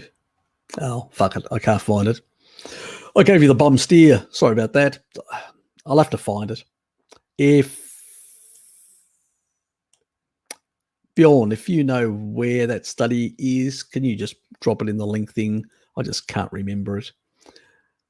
But fish do have the ability to switch with chemistry in the water. They can release sort of hormones or chemicals in the water to change their sex, depending on if there are too many females or too many males, in order for good reproductive success. So they do have that ability. We need to be cognizant of that. But obviously, we can alter them with our own chemicals. So when you do use soy, so it actually shows that soy can alter the hormonal system. Obviously, fish are more sensitive to hormonal shifts, so they can change more rapidly. Humans are far more hardwired, much more harder once you basically, you as a child, once you get through the, and you are born, pretty much you are set up. Once you get through, especially puberty and all that, you're pretty much set up as a male. It's very hard to reverse that. in humans. But what you can do is you can actually weaken with soy. You can actually weaken, the male characteristics, but that doesn't mean you alter them. So we can't use fish as an example, but it's interesting how soy has this effect on even other animals. So it's an interesting thing in that regard. G'day, Loki, just got up. Ah, yes, they turn them into the other sex. So we can't call it gay. They actually are basically another sex. They go from male. You could call them basically, we could call them as potential hermaphrodites. Probably that's not even a good thing. It sounds a bit having a dick and a vagina at the same time. That's not what they've got. So, yeah, it's sort of that they can alter their whole sexual sort of state. So, anyway, yes, they don't have those specific organs we find in mammals.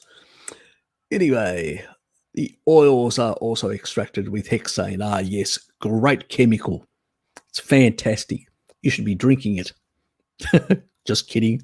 That is not advice. It's not even medical advice. It's basically me being facetious.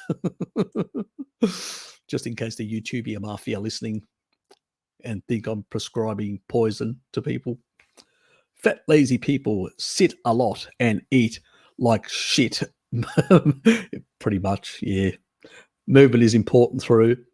Yes, it is. Movement is important for just general. Also for your lymphatic system to move fats around, to basically to function properly and all that. It needs movement. So, yes, very important. Correct, Bjorn. For sure. Harry did say we don't have the receptor for hormones in milk. No, not the receptor. Sort of, there is very little. You may be mixing up with the IGF stuff, where we don't have, or the growth hormone. That's it, the growth hormone.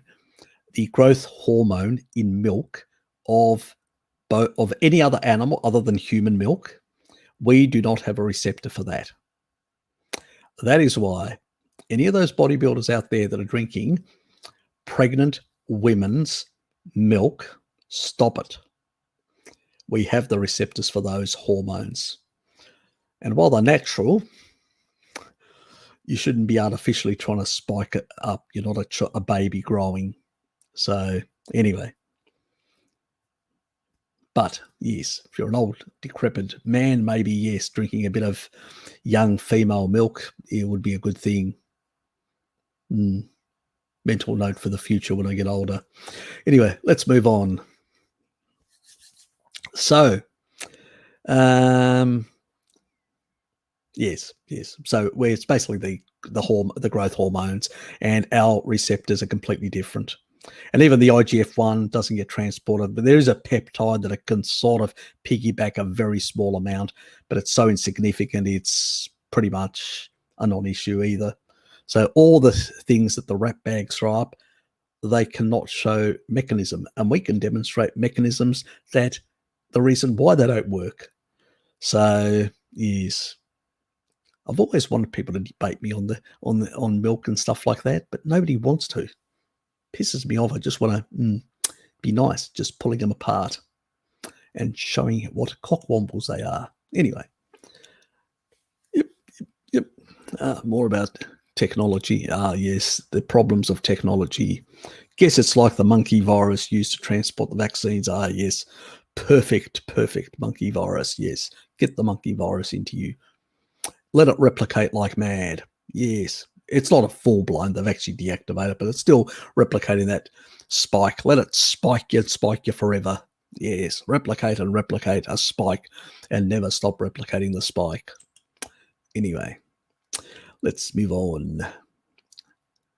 Obviously, if you've got a low vitamin D status, you've got a weak immune system, it's going to be more of a problem. Potential cytokine storm situations under certain circumstances. So, yes, I don't know what researchers were thinking. Just give them, give them the virus in. Fuck's sakes, what's the difference? Potentially, if they've got a weak immune system, you could create similar problems, havoc in the long run. Yes. My dear Mira, she's really doing well. So I'm trying to convince her to have another dose of Loki, another dose of vitamin D injectables. So she had 3 days after she got the COVID, she had 10,000 IUs of 25 OHD, so she didn't have to convert it. It was immediately there available, and then her kidneys took it and converted it into the active form of 125 OHD, and her body did the rest. So the next day she felt much better. Then she had, on the third day, she had another one, which is basically the 6th day of when she had symptoms. And then by the 9th day, when she had the final one of another 10,000 IUs, she was feeling really good. And basically traveled back because she left the village and went back to Bali. So pretty much she was much better at that stage to travel, even though I told her to stay a bit longer. But anyway, she won't listen, women. And now I'm just trying to convince her to take another 10,000 IUs, but that's me being overprotective to make sure that nothing happens to her. But anyway, she's doing better, so that's the main thing. So yes, I don't think we need that sort of shit. I'll wait for the Novavax, and until then, I'll be making sure I cover myself with a good level of vitamin D. I mean, if you've been taking vitamin D supplementation like 5,000 IUs for some time now, or being in the sun, if you're in a warm climate, then your level should be quite good. So even if you get COVID, you'll be fine. You take some higher doses, and it takes about, if you immediately feel something's not right, you take 10,000 IUs or 20,000 IUs. You know, I'll probably take 50 on the first day, 50 on the second day, just because of the slowness getting in and then being converted by the liver, and then, you know, into the stored form, and then eventually becoming the active form. I'm just trying to saturate things a bit on the faster side. But if you're actually getting injectables, 10,000 IUs is enough. You do that, you take 3 of those injections, you're fine. I did show earlier today, if nobody's seen it, go and check the earlier live stream. There is a point there where I'll actually pin it so people can find it. But there's actually a point where I talk about a video of a lady that basically, actually it should be in my history because it's quite recent, isn't it? I forget about these things. So why actually bother doing all that stuff since it's in my history? keep it simple. Right.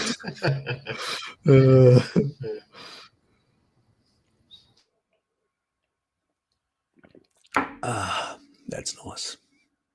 History.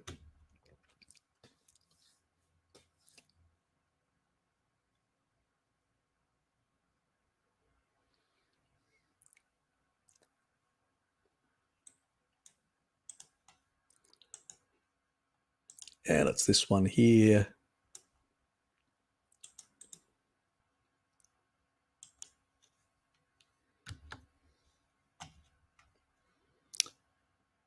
And I'm going to pin that to the top.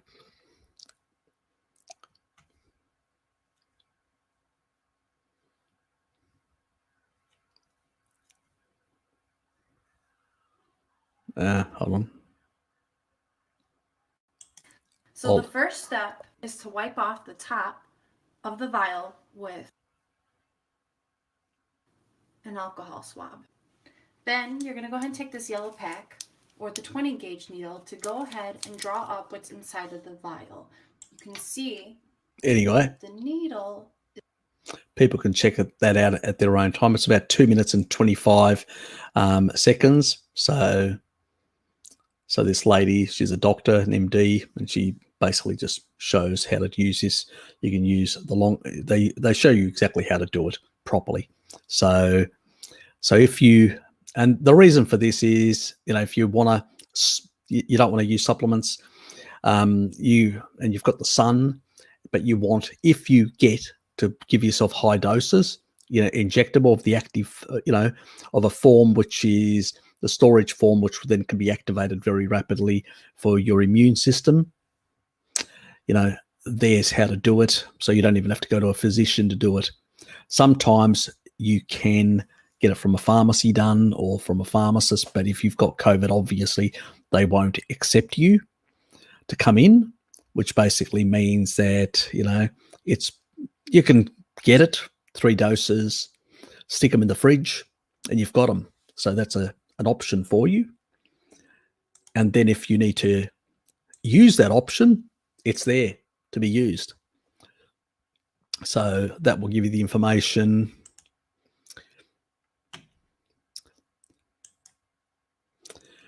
And yes, chemical sheet.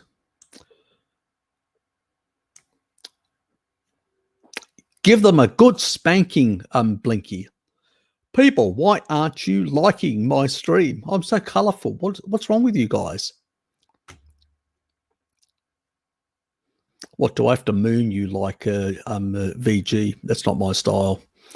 I'm not a social media slut.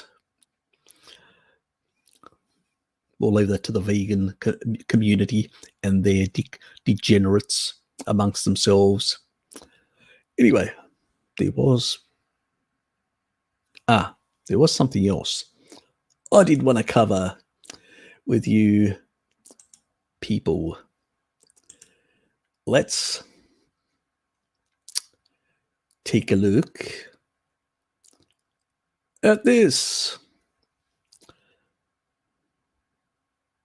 I'll just turn that off for a sec. Sorry, Dylan. I'll get back to you in a oops. And add. Guys, what's happening here? In the featured stuff on my channel,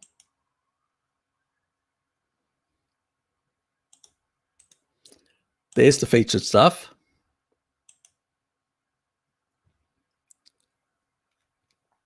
You've got the Institute of Scientific Integrity, which is the new channel that Bart set up, and also the other one, which is the Smart Diabetics Academy and all that. Guys, why aren't you subscribing?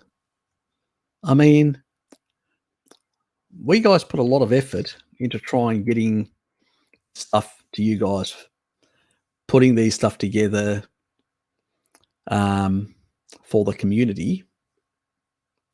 It doesn't take much. It doesn't cost you anything. It costs you practically zero. So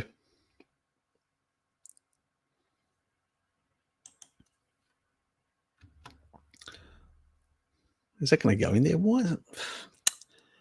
When you want it to respond, it's not responding. Oh, God. Why? My side panel page and don't freeze on me now, please. Let me unmove that. Frustration.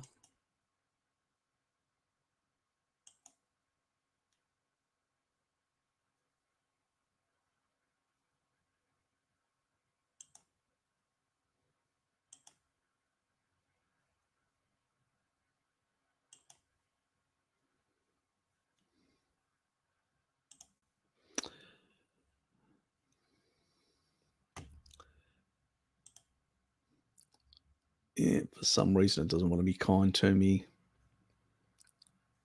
Okay. I'm going to just give me a sec. I have to put my side panel again up because it's frozen.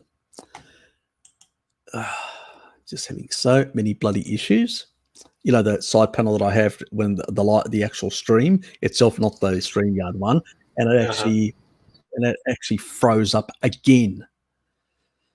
God almighty, it's just frustrating me.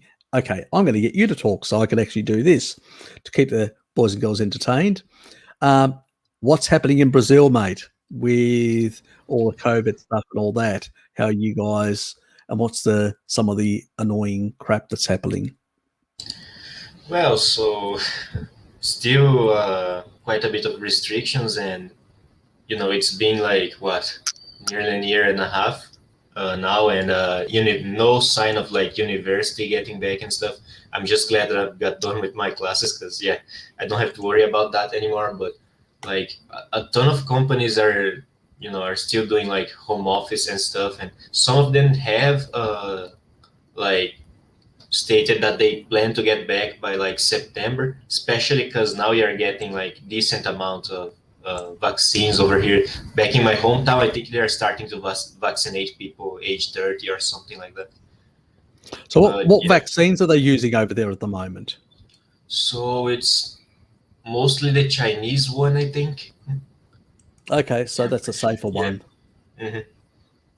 Yeah, because that's basically it's basically like the deactivated form of the actual. Yeah, it's not an adeno, it's not an mRNA. It's very much it's not a viral vector one. So that's the key thing.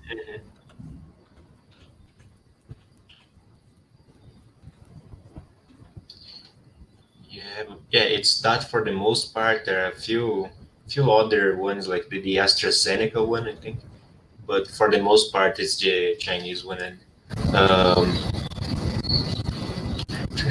yeah, actually, like people will say, "Oh no, it's so bad right now," and things like that. But Brazil, if you look at the actual numbers, I think Brazil isn't even that bad in the vaccination effort. Like people in the media love to say that, "Oh, look how terrible we are." Like I think it's mostly a political thing as well. But if you look at the actual numbers themselves, it's like not that bad. There are like several countries below us in like percentage of vaccination stuff. Not that I even think that's necessarily a good thing, but I'm just saying because the media loves to slander.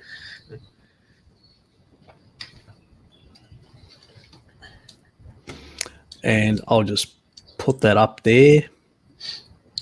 As you can see. Yeah.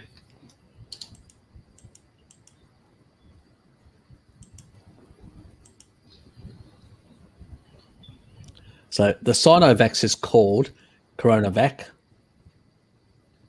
That's its actual official name. We just call it Sinovac because it's political. Yeah. Okay. That's the actual real name, Coronavac, also known as Sinovac, because we like to say, "Oh, it's the Chinese one." We want to point it out for political reasons. Okay. These are the sort of countries that in phase 2, 3 trials at the time when this page probably hasn't been updated. Brazil, Chile, Indonesia, Philippines, and Turkey relies on traditional technologies similar to the other types. Other types of inactivated COVID-19 viruses. Very much like the flu vax, which is inactivated. So this one is fine to use. Sinovac or Novavax, very much similar. This one has actually got all the different protein types that you would get from the actual virus itself. So if you're talking about the best the best vaccines, these ones would be the best for all variants and all that because they cover all the different protein types. Where even the Novavax, they're using the main spike, which then they're actually putting into moths, replicating into moths rather than humans. And then, so they're using the viral vector in a moth, and then they're actually getting the actual proteins that are created, the spikes, and then they actually have to glue them on to a carbon sort of a particle in order for stability so they don't degrade. And then they inject that one. This one is a more traditional way where it's actually in a deactivated form, then sort of, you can either do it in eggs or do it in other mediums where you grow it in quantity, and then you basically inject it. But it's in an inactive form, like the Fluvax. The other one is like the Fluvax, but only part of it, in a sense, because you've actually done it in another animal, and then you've taken it out as just the part of it, and then you've basically put that into humans. But at the end of the day, you'll create an immune response to either all the different proteins or one of the key proteins in the Novavax form. At the end of the day, it's again a deactivated part or parts of the virus that basically very similar to way the Fluvax is similar, different proteins of the actual in a deactivated form of the virus. So the body goes, does an immune response, creates antibodies, and then basically can deal with it when it comes around. That's basically it. It's a more traditional. There's no replication machinery, nothing going into the body that you don't want to be there. So, yes, this is definitely not an issue. So if I was in Brazil, I would take the Sinovax. Without any issues, I wouldn't even worry about it. I definitely wouldn't take the Sputnik one, the Russian one. Oh, definitely not. Yeah, viral vectors. Do not. Well, it's like the AstraZeneca. It's again uses a viral vector, an adenovirus. I'm not sure whether they're using the same adeno monkey virus or another adenovirus, but it's irrelevant. I think they may be even using. I'm not sure. I can't remember now. Somebody told me, but I'm not sure the type. But anyway, it's pretty much irrelevant. But it's the same method. It goes in and replicates, and it's probably not a good idea to have something that can go in there that can keep on replicating those spike proteins. So not a good idea. You were going to say? No, I just remembered something. I always talk about viral vectors and stuff. There's a channel I've been following for a while. It's called The Thought Emporium. The guy is like a biohacker, a just maker, hacker, biohacker in general. And he has a really big video, and one that's like really famous, where he tried to heal his lactose intolerance by he used himself as a guinea pig and gave himself a therapy that he made in the lab that was like viral vectors that delivered the lactase persistent to his genes to his body. Mm-hmm. Did he achieve it? It worked, and then he kept posting updates. I think it lasted for like a year and a half, but then it started to like shed, and now he needs to take another one, and he's going to improve on the therapy because the first one was like hacked, wasn't. Yeah. The reason sometimes it doesn't. This is the reason why we say it's a risk. We don't say, I don't sit there idly speculating. So there are two issues. One issue is the clotting factors. Adenoviruses cause clotting factors. I remember I showed you last time about over 200 studies or whatever. So that's definitely quite clear that adenoviruses cause clotting factors. So, and we've seen clotting factors in a number of people. So, it hasn't happened with some of the other stuff, but it's definitely happened with all the adenoviruses. Sputnik, the AstraZeneca, and Johnson & Johnson, we've seen clotting factors. So that confirms the evidence that's in the literature already. So we're not saying anything that isn't in the literature. There is a risk for people. Now, how can they mitigate that risk? They can take a low dose aspirin for about a month to mitigate it. If they've already taken that sort of stuff, that's what they should do.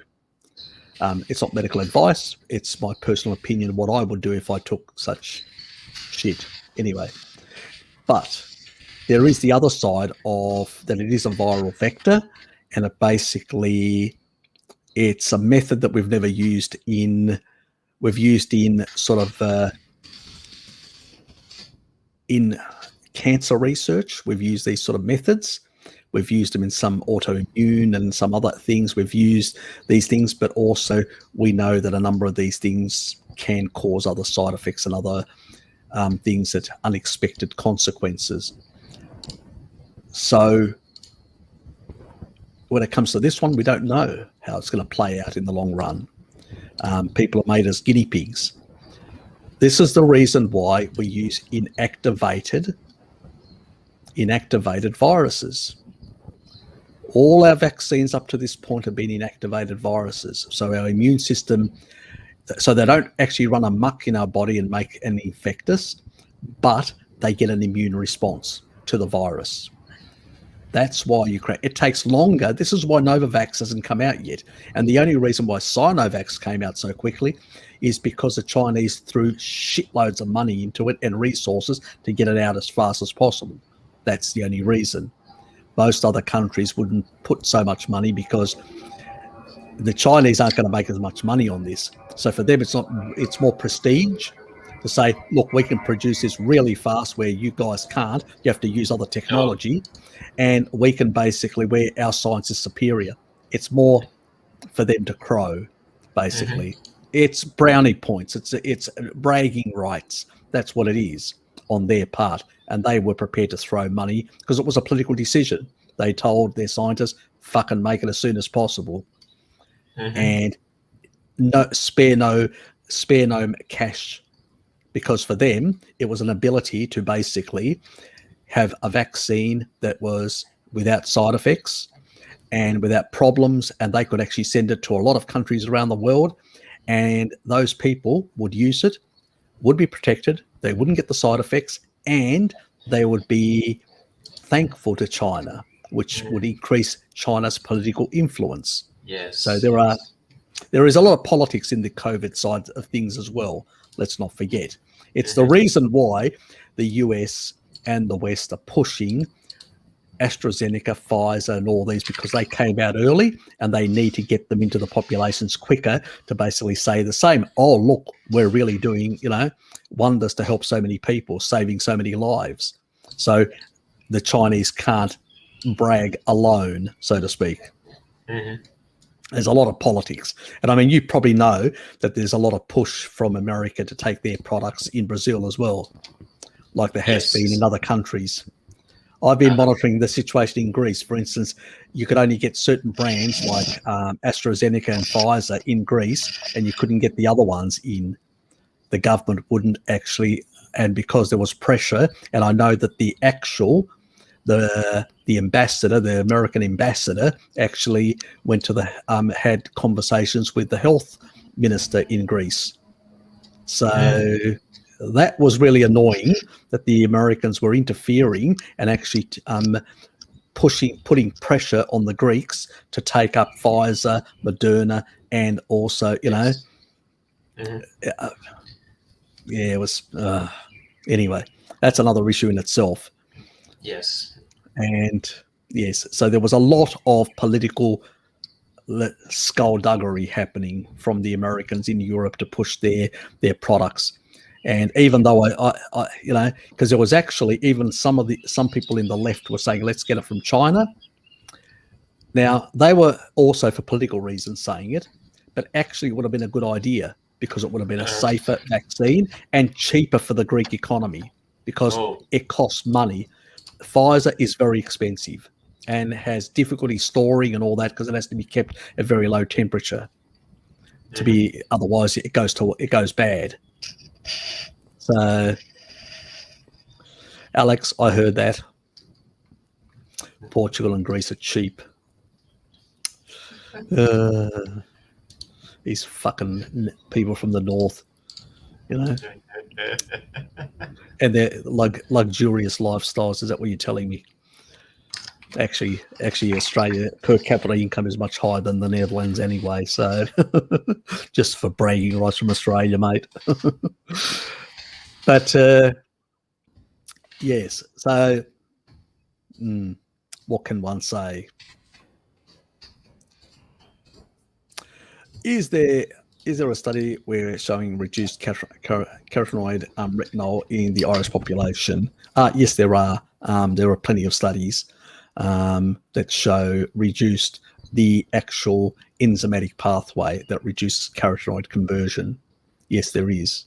But off the top of my head, I couldn't actually. If you Google it on PubMed, you will find plenty of studies that cover that pathway. And if you check SNPpedia, SNPedia, and look for carotenoids and stuff like that, they'll also show you the genes, and they'll show you the populations where the prevalence of the specific alleles are quite different. It's just another video that I haven't done because it's a low priority thing. Yes. Anyway, you lead a horse to, well, Blinky, you can lead him to anything, but, unless it's, I'm not going to go there. He's a sick little puppy. So you know what I'm talking about.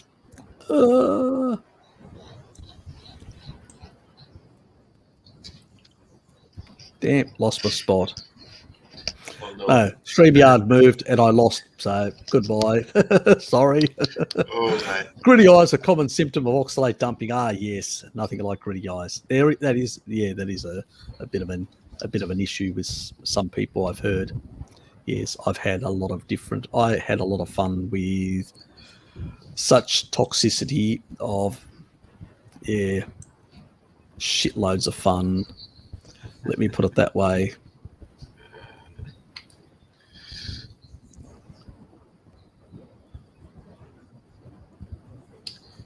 Yeah, so Harry, a close friend of mine got diagnosed with Crohn's disease.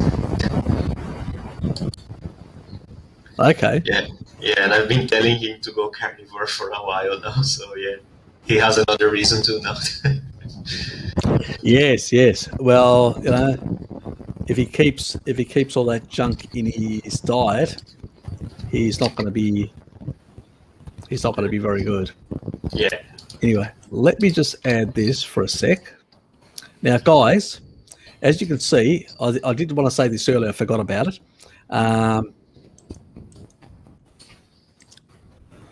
So that is I just put there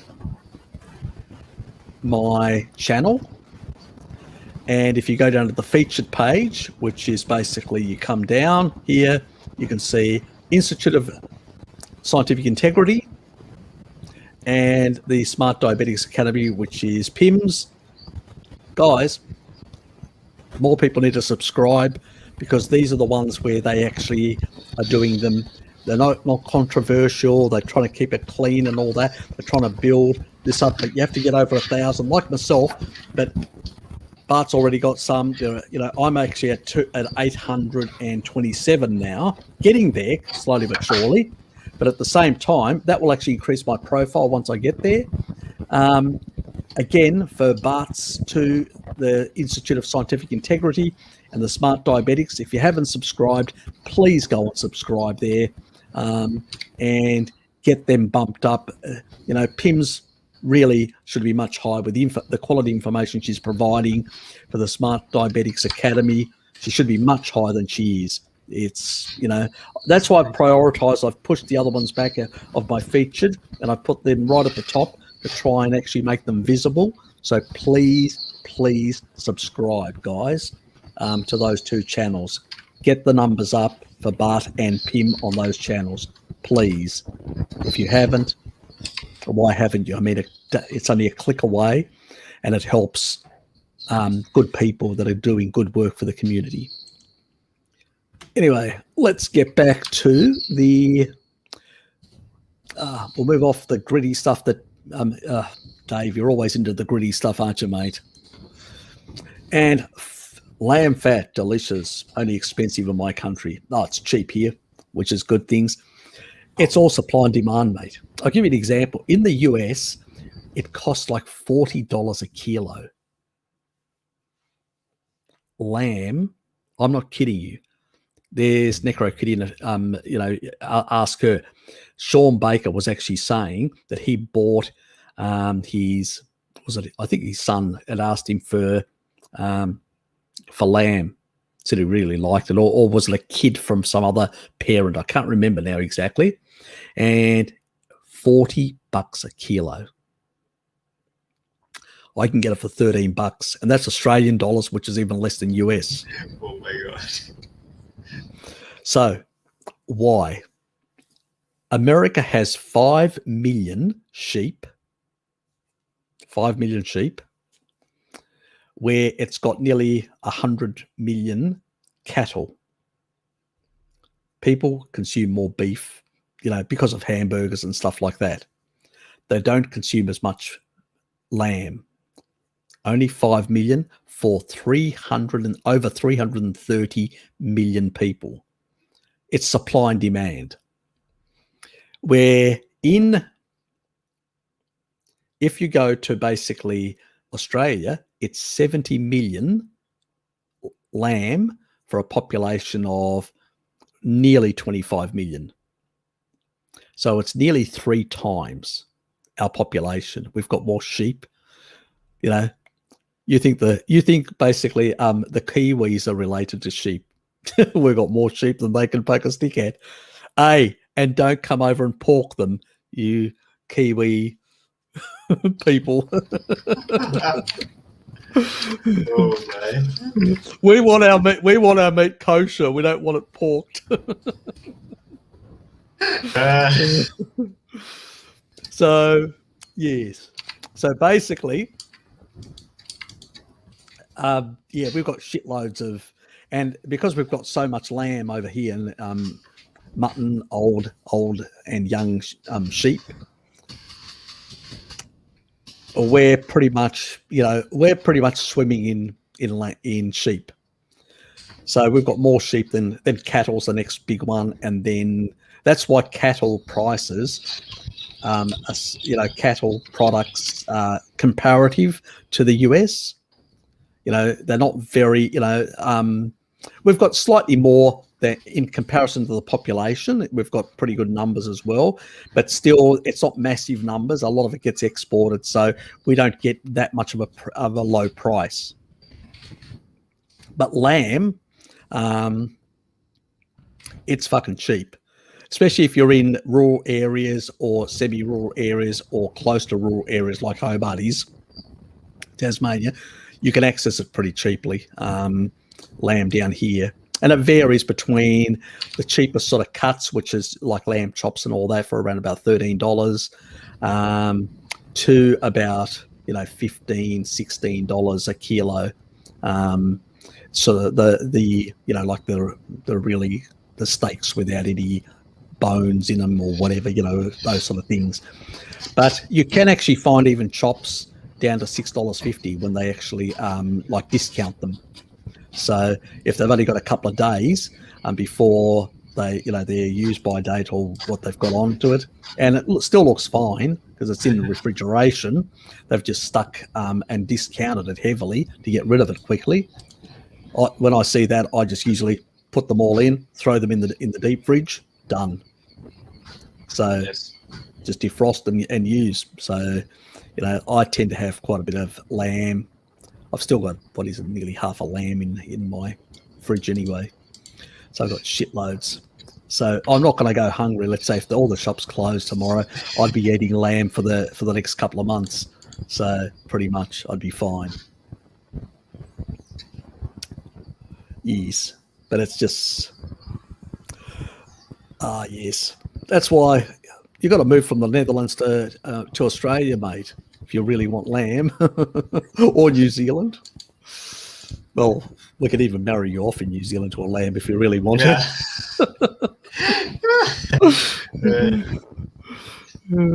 I'm going to get hate mail, I know, from New Zealand now. I'm surprised Bart hasn't jumped on to remind me I'm half Australian. Well, still there's half there that is Kiwi, mate.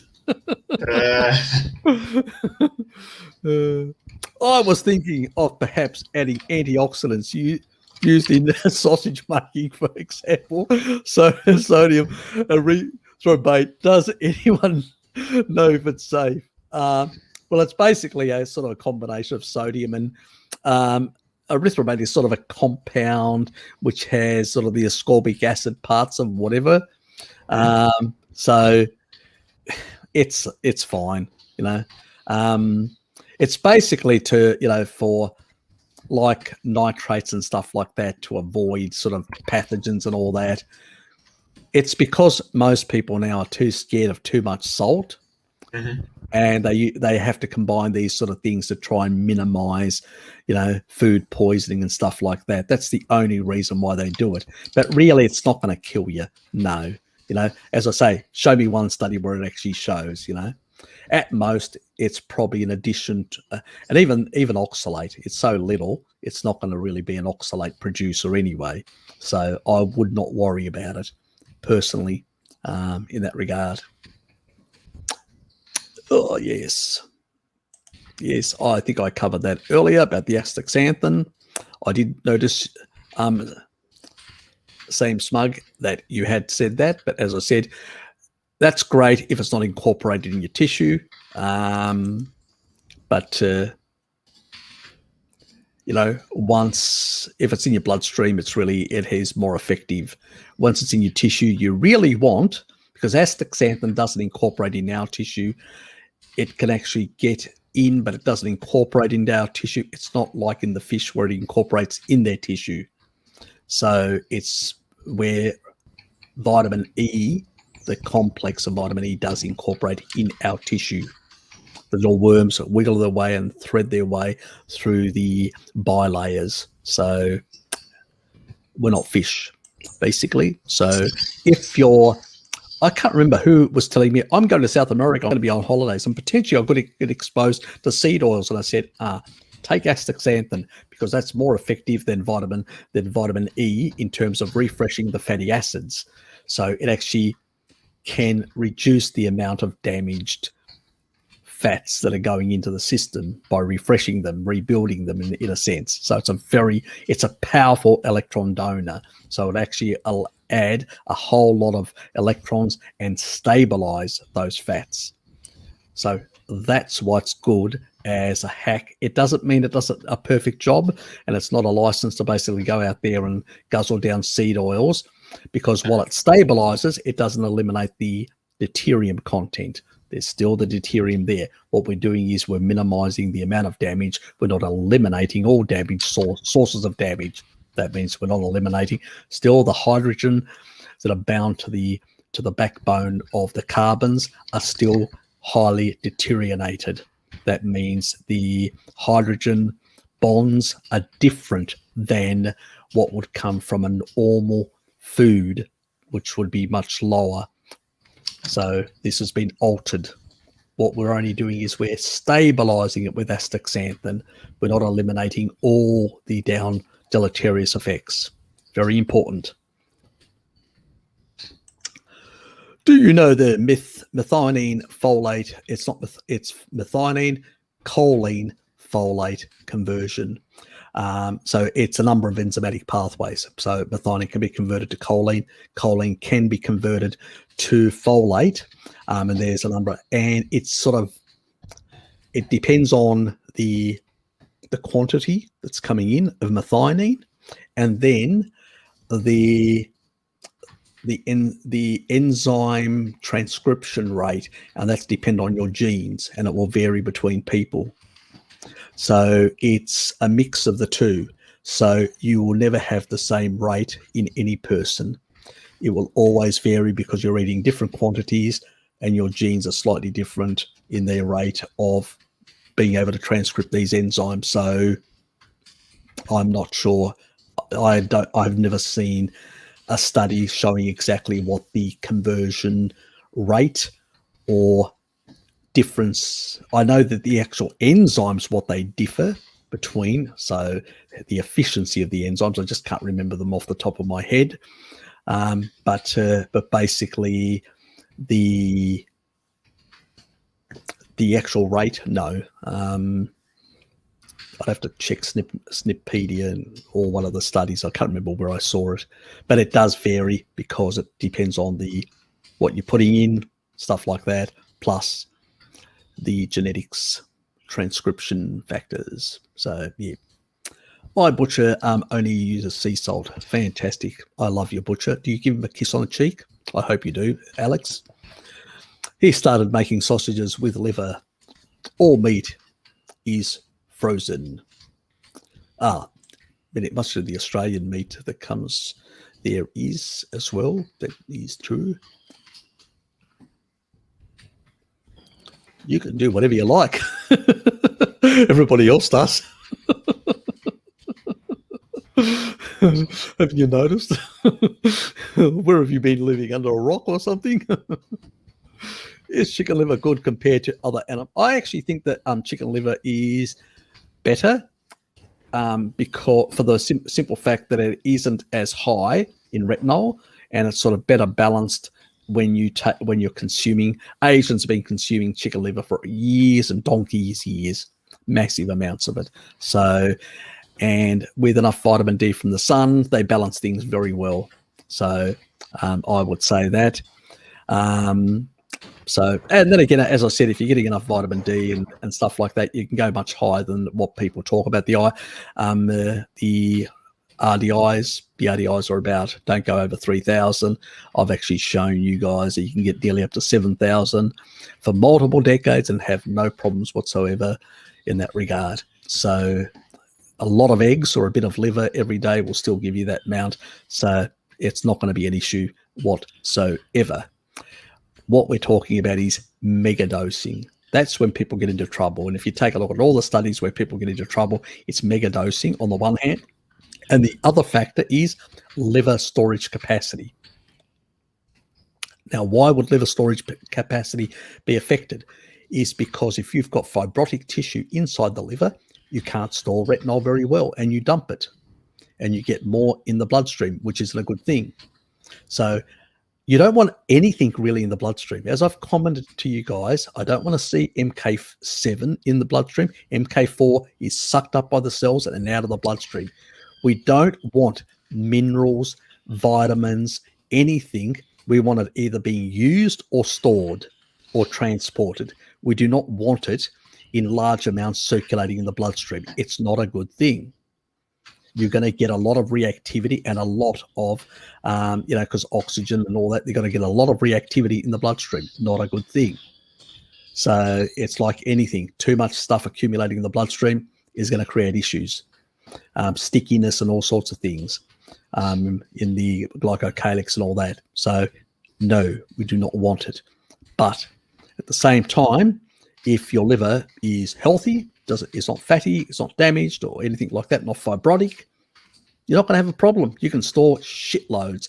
The body has limited storage for the other fat-soluble vitamins, but endless storage for retinol. Endless. If the liver is healthy, you can store shitloads, way in excess of what you could ever consume by eating food. The only way to get excess amounts in the liver would be to consume something like massive super vitamins, like hundreds of thousands of IUs every day in vitamins. But there's no way from food you can ever get to those sort of quantities. So, and you've got endless storage capacity. If you Google storage capacity of liver and retinol, it will tell you endless. We've got shitloads. But that's from foods, not from. And so that's where we get into trouble, when we consume shitloads from supplements. And I keep on telling you guys, you don't need supplements, you need food. I can't stress that enough. I keep on stressing it over and over again, but it doesn't always register. I will say it again, get it from food. And there's only some limited stuff that we use for very limited periods, like B vitamins and a few other things and whatever.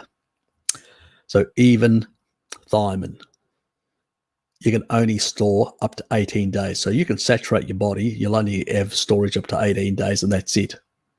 So the rest of it will just be expensive urine. And there is a potential risk at the mitochondrial level, but I'll discuss that for another video. Yes.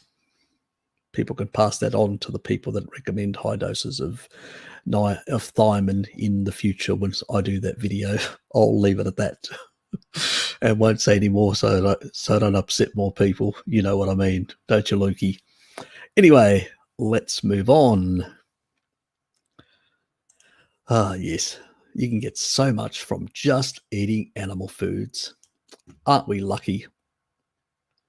Even if you have a good retinol conversion, you still need to eat carrots with fat, which veg tarts likely aren't doing precisely.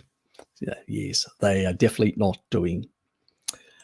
So yes, it is a fat-soluble vitamin after all. And yes, certain things, require fat. It's, even the fisetin, which is the senolytic for, not Lukey doesn't need it, but for us older farts that are aging and we're not decrepit yet, but we're heading in that direction, we probably need a bit of desenolytic precursors like fisetin. But even fisetin, I mix it up in cream.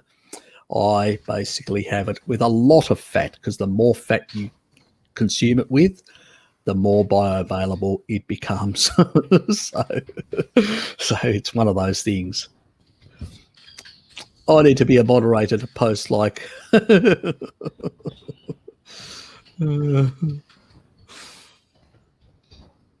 thought Dom you were. He's being facetious, isn't he?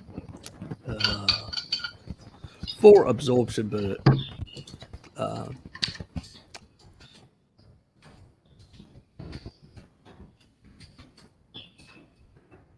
that's it. That's the one we were looking before at. Was it the one that?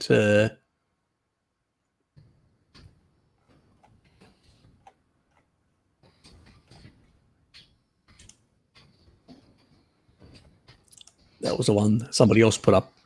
Yeah, don't worry. Just get the Jarrow one. The Jarrow one's the one you want. The Jettle. You want it from palm oil. You want it from actual food. You don't want it from some other industrial process or whatever. And if you're ethical, for you don't have to worry. It is from South America. That's where the sources are. Let's support our Latino friends down there who are producing ethically produced palm oil. Anyway, you can use only salt if you're cooking it and not planning on curing it for a long time.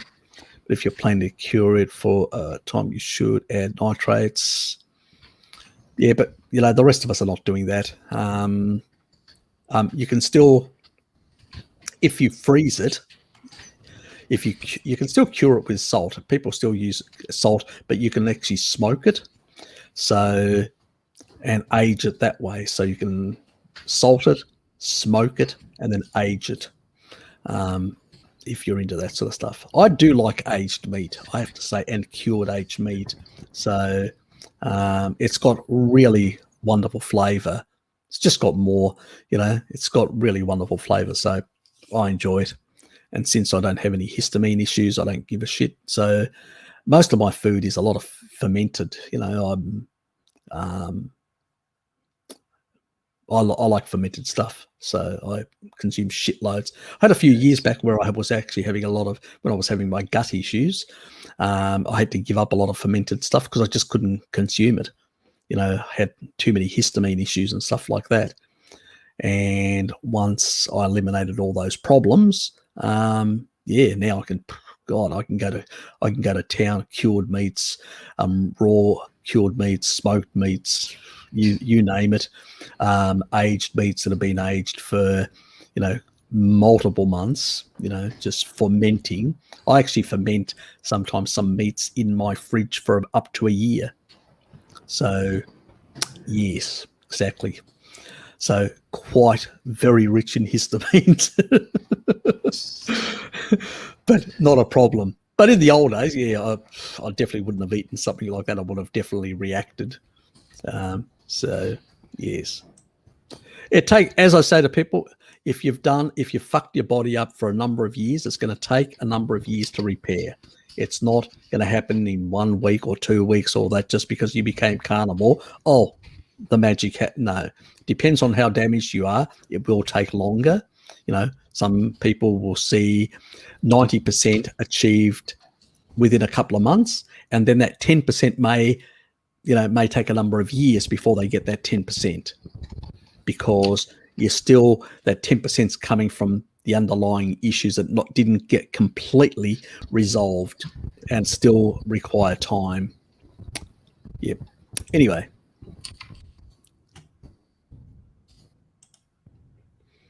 Can minerals be fat soluble? I heard copper is somewhat fat soluble. There's metalloproteins that regulate the actual and the ionic. There's an ionic sort of it's the ionic state, and it's the way the electromagnetics of its ionic state interacts with these metalloproteins that take in the stuff. So it's more that it's a regulated thing. You can actually get it in a sort of there are some that seem to basically improve with fat in that regard. And it may be just because you're generating more chylomicrons and taking some of that stuff through the chylomicron stuff. So it may be just an association rather than sort of a mechanism, because I haven't seen an actual mechanism. Fat soluble vitamins, yes, but not. But there are certain compounds, like fisetin, which is a polyphenol, certain types of compounds that seem to behave differently with more fat, for instance. So, yeah. Because remember, vegans are very low in fat and have very high copper levels and very low zinc levels. So, if fat was helping them get in it, God help them, with their levels. So, no, I don't think so. I haven't heard of any mechanism. I don't know who's saying that sort of stuff, but it's probably nonsense. People just talk a lot of shit without providing any evidence for mechanisms. But it's probably more an association thing. So, that was the one that we were talking about. Yeah, that's the vegan one. Don't bother with that.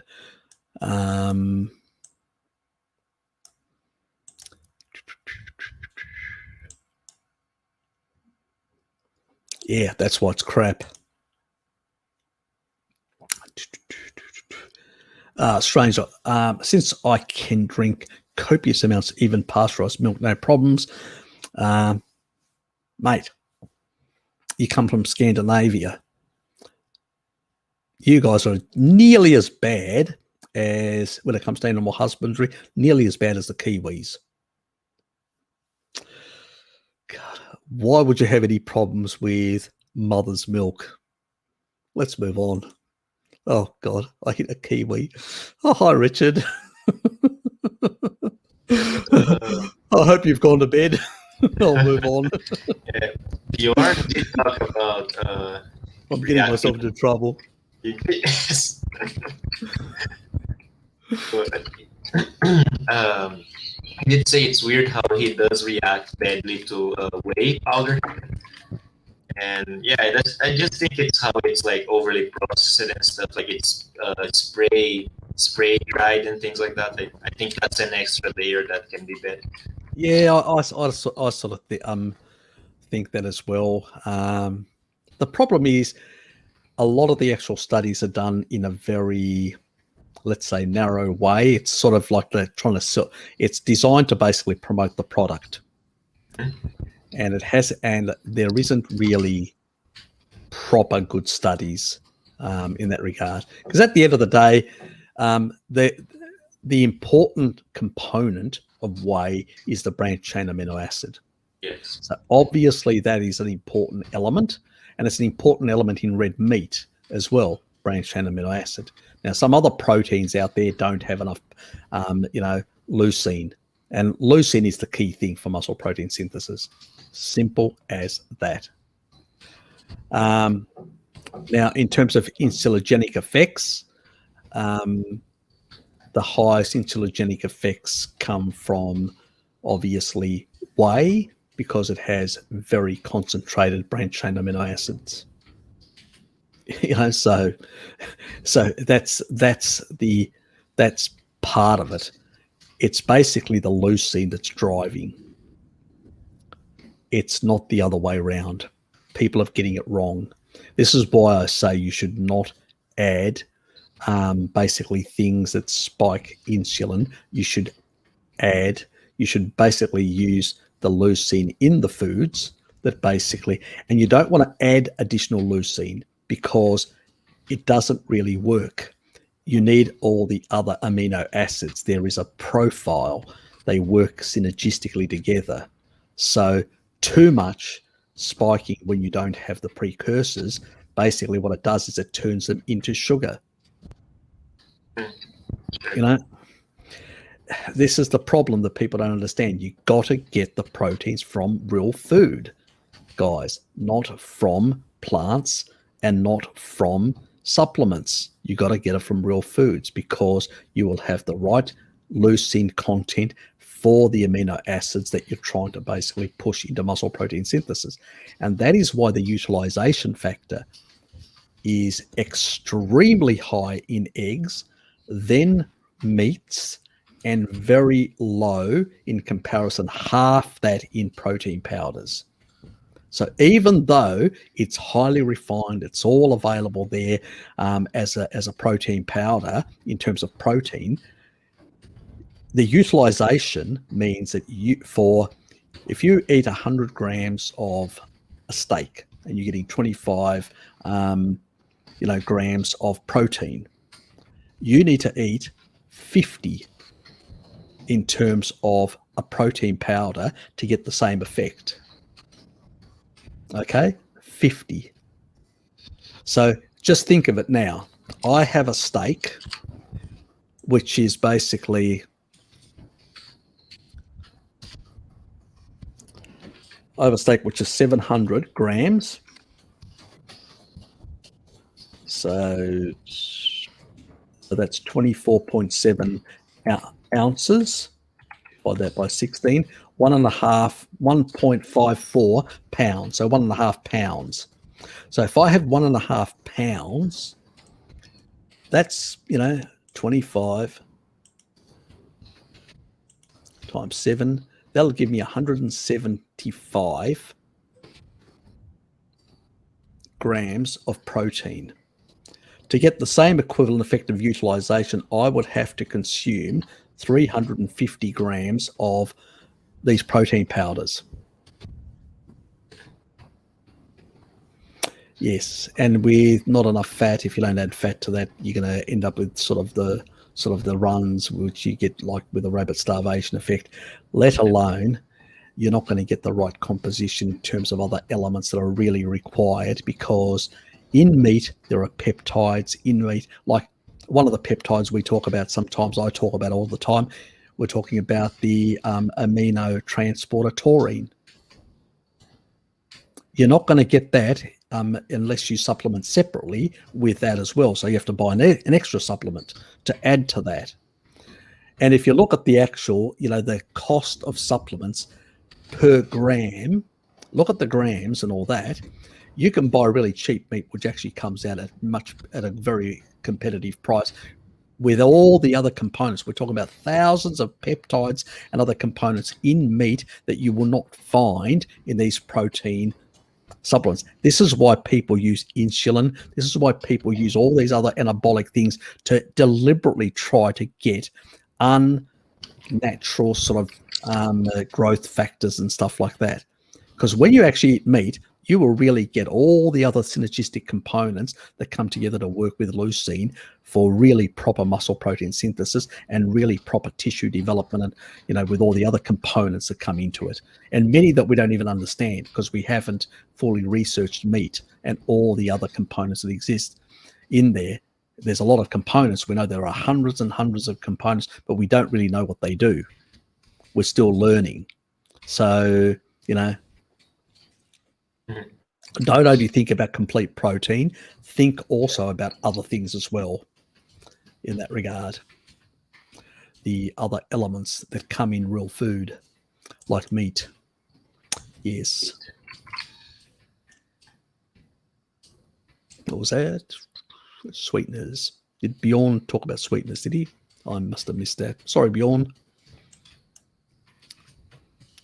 It's been a chaotic, but you know me, I'm a chaotic person.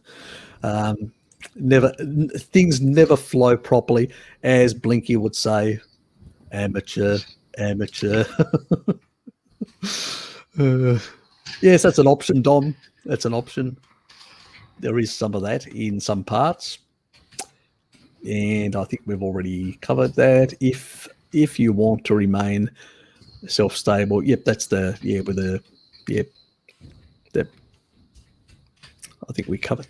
You can actually also get other things for those sort of purposes. So I was also thinking about artificial sweeteners. Maybe it's because I drank it pretty fast. I'll be skipping it anyhow. I don't need it. You don't.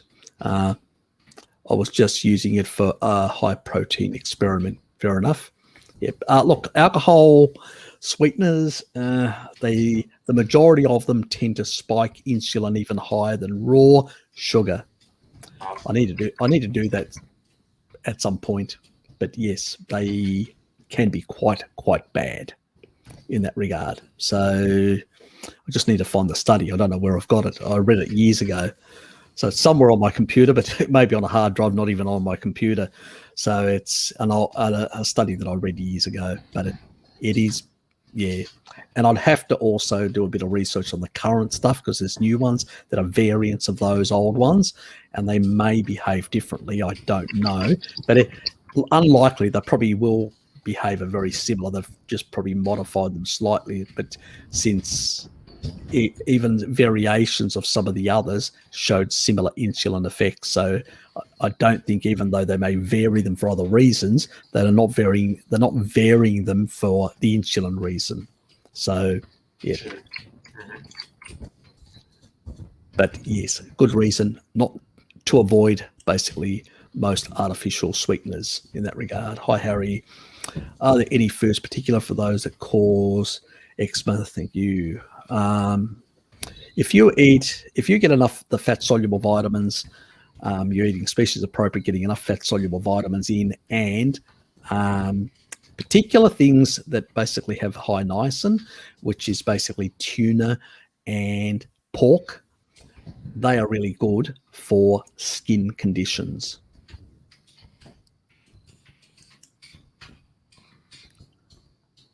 Okay.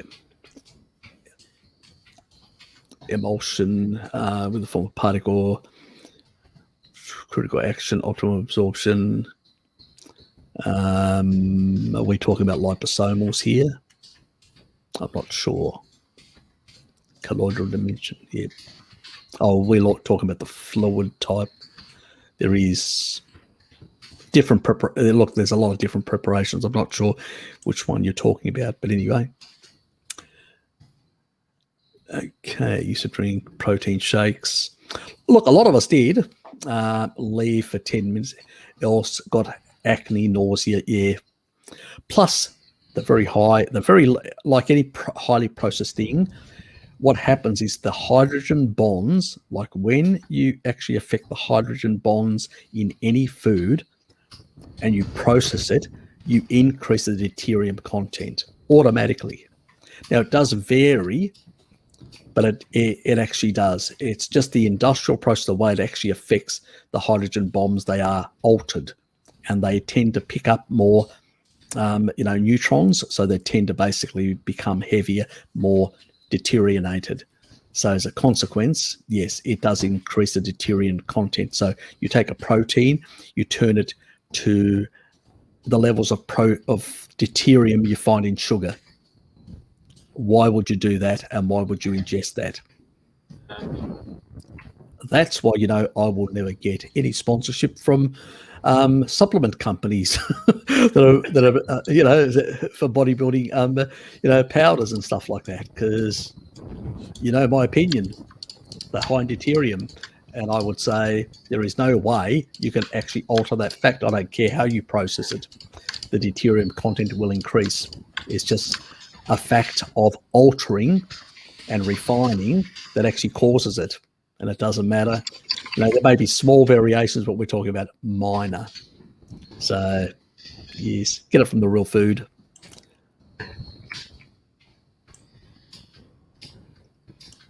We're talking more about the other stuff, about vitamin E. Yep. Stick to the one that I actually pointed out. It's more a natural, vitamin E complex only exists in foods. Does not exist something coming out of a lab. So you'll find it in eggs in that form. So if you look at an egg, vitamin E, it'll be similar to a one in palm oil or one in basically meat or whatever. It's just the quantity is different, but it'll be very similar. Why? Because the complex of vitamin E is that. It's like vitamin C. Vitamin C, we take the ascorbic acid of the outer layer. Inside, there are other components that make up the complex of vitamin C. Ascorbic acid isn't the whole complex of vitamin C. So if you really want the whole complex, you basically either get it from meat directly, or you can always use a bit of lemon juice or whatever. So, yeah. I'll be skipping it. Fucks with my stomach that much. Exactly.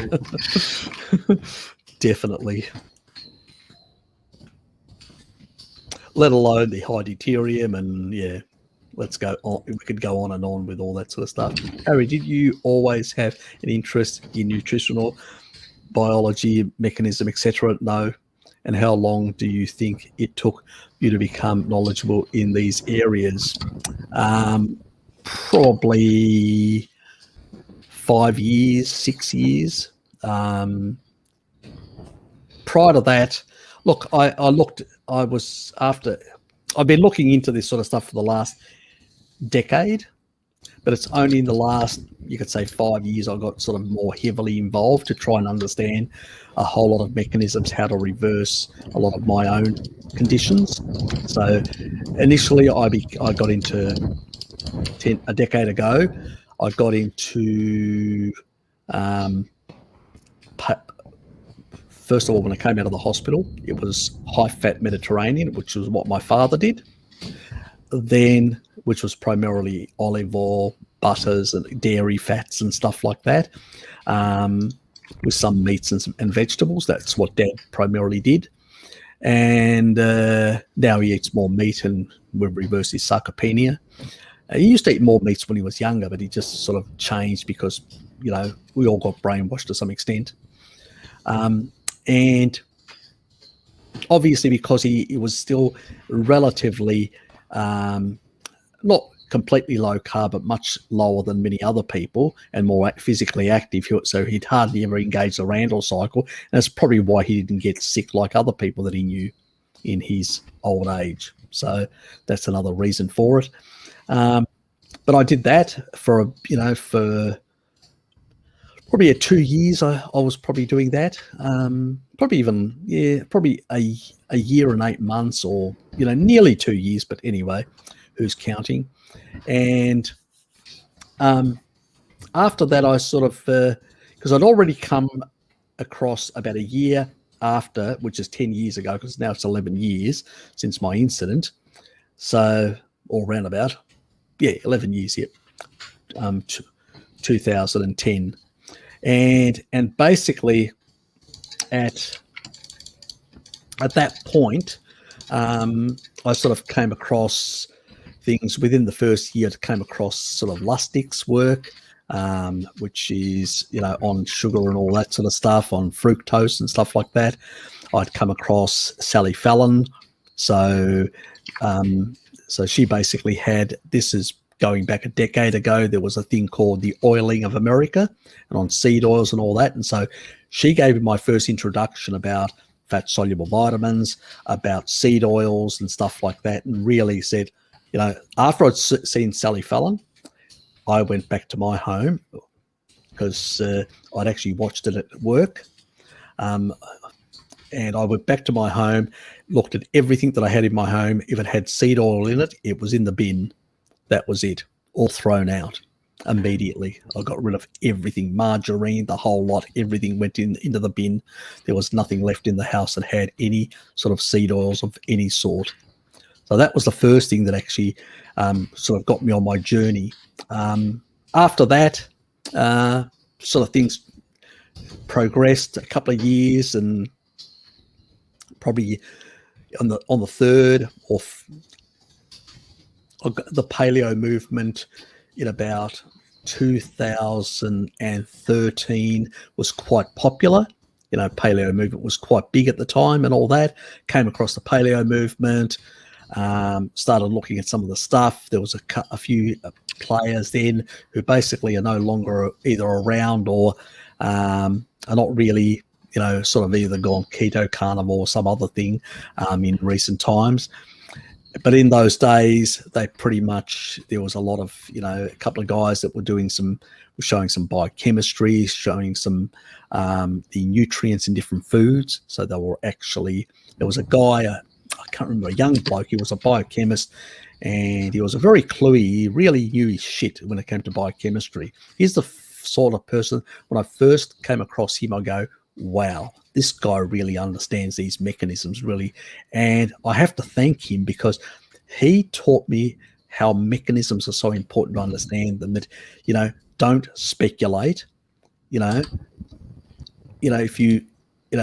when people speculate to him and don't understand those mechanisms, he literally pounces on them. He basically bitch slaps them. And when I saw that, I realized, yeah, this guy really understands how important it is to understand how these things work. If you don't understand how that work, then all you've got is an opinion. That is all. You do not have science.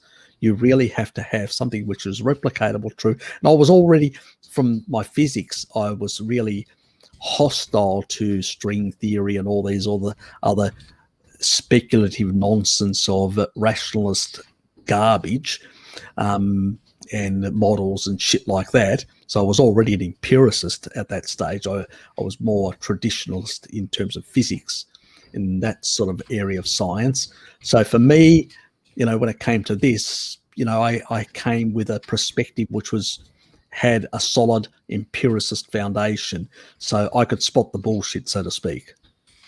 And it didn't take long to realize how much bullshit, because it was all associational. Even though I'm not a statistician, I'm not like Bart, a statistician. I do understand some basics of statistics. I can notice when something seems dodgy, but I can't pull it apart like Bart does, because he's actually a trained statistician. He really understands statistical analysis.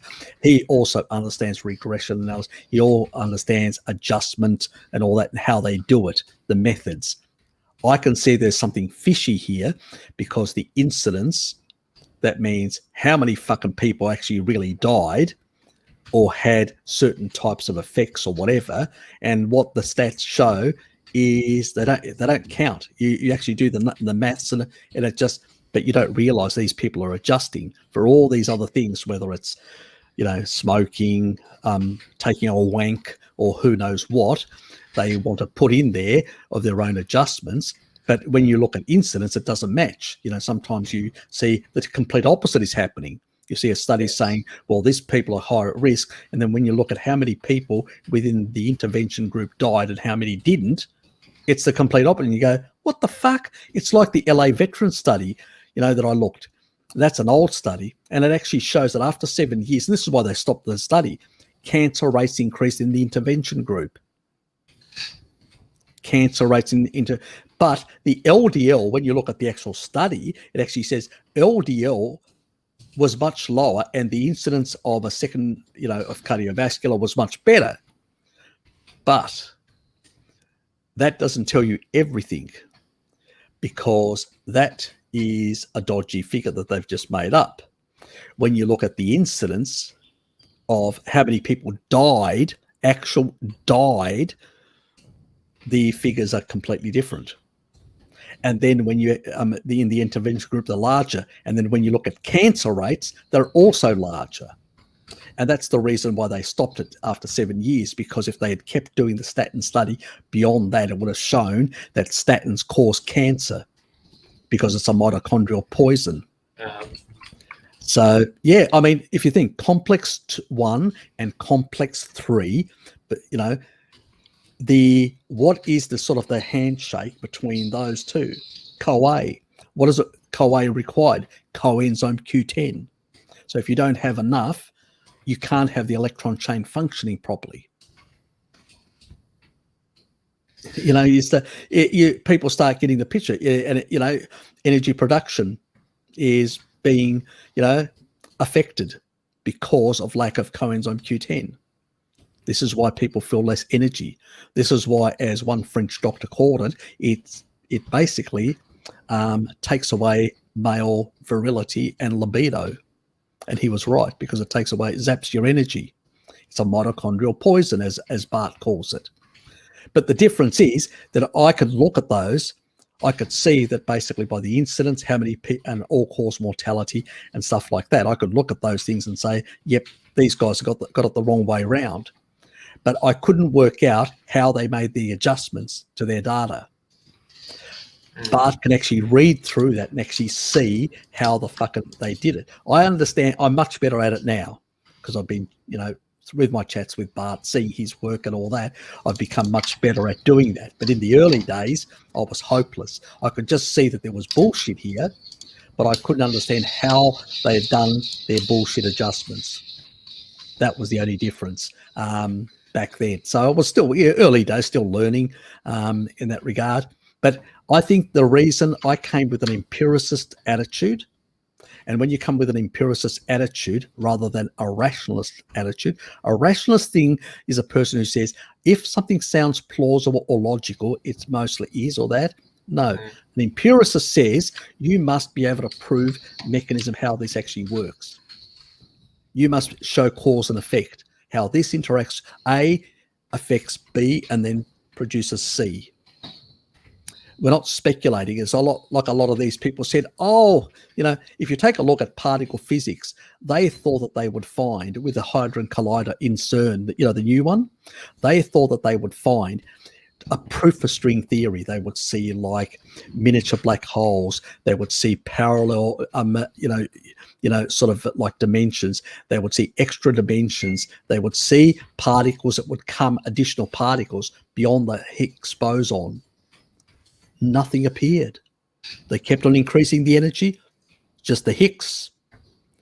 So the standard model held in terms of particle physics, but they could not go. So it just blew away because their whole theorizing was a dud.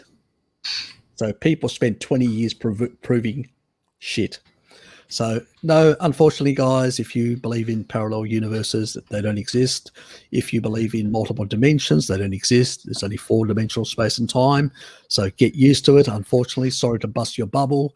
But basically, those experiments proved that all that hypothesizing and all that speculation of rational modeling, like we have in climatology, rational modeling, that's what it is. This is a movement that started in the early part of the 20th century, rationalism. We've seen it in economics. It's been a failure everywhere because basically it's people who think that they can use rationality, logic, and they can work out how things should be or how things should work.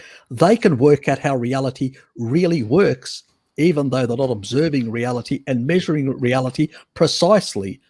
How bizarre is that? What a contradiction. But this is a pseudoscience that has permeated academia and, you know, and unfortunately has corrupted science. I am so hostile against these people in the physics community and other areas, particle physics and everywhere else.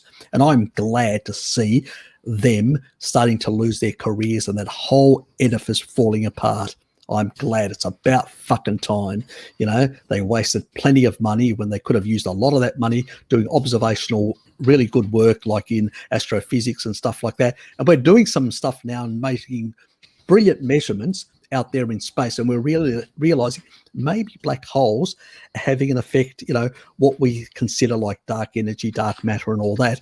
And it's not some spurious thing that we can't see, but it's obviously these effects on gravity from maybe there's more black holes than we think there are in the universe, because the prediction long term is that as the event horizon, as space expands and the event horizon moves further apart, we'll end up with single galaxy universes where people think they're in one galaxy, that's all the universe is, because I won't be able to see beyond the event horizon, because the micro background radiation, that will vanish as well. We won't be able to see that because of the long wavelengths. So that'll actually go as well. So the consequence of that is in, billions of years in the future, whoever's around will basically have a different understanding. They may think that the universe is a static universe. Because, yeah, exactly. So very, very interesting, because they won't be able to see the after effects of the Big Bang. So, yes. So I'm glad to see that sort of nonsense. It's still in climatology, that nonsense. Yes. And still same things in nutrition in a different way, where people, seem to have an inability to think in terms of empiricism and cause and effect, and they are caught up with all sorts of garbage and all that. So, yes. I think Bart's come on, hasn't he? Is Bart come on? I think Bart had a thing, so forgot about Bart's.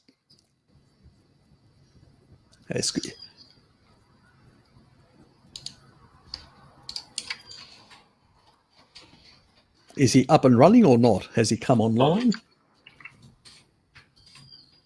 Nothing. At least I don't see anything.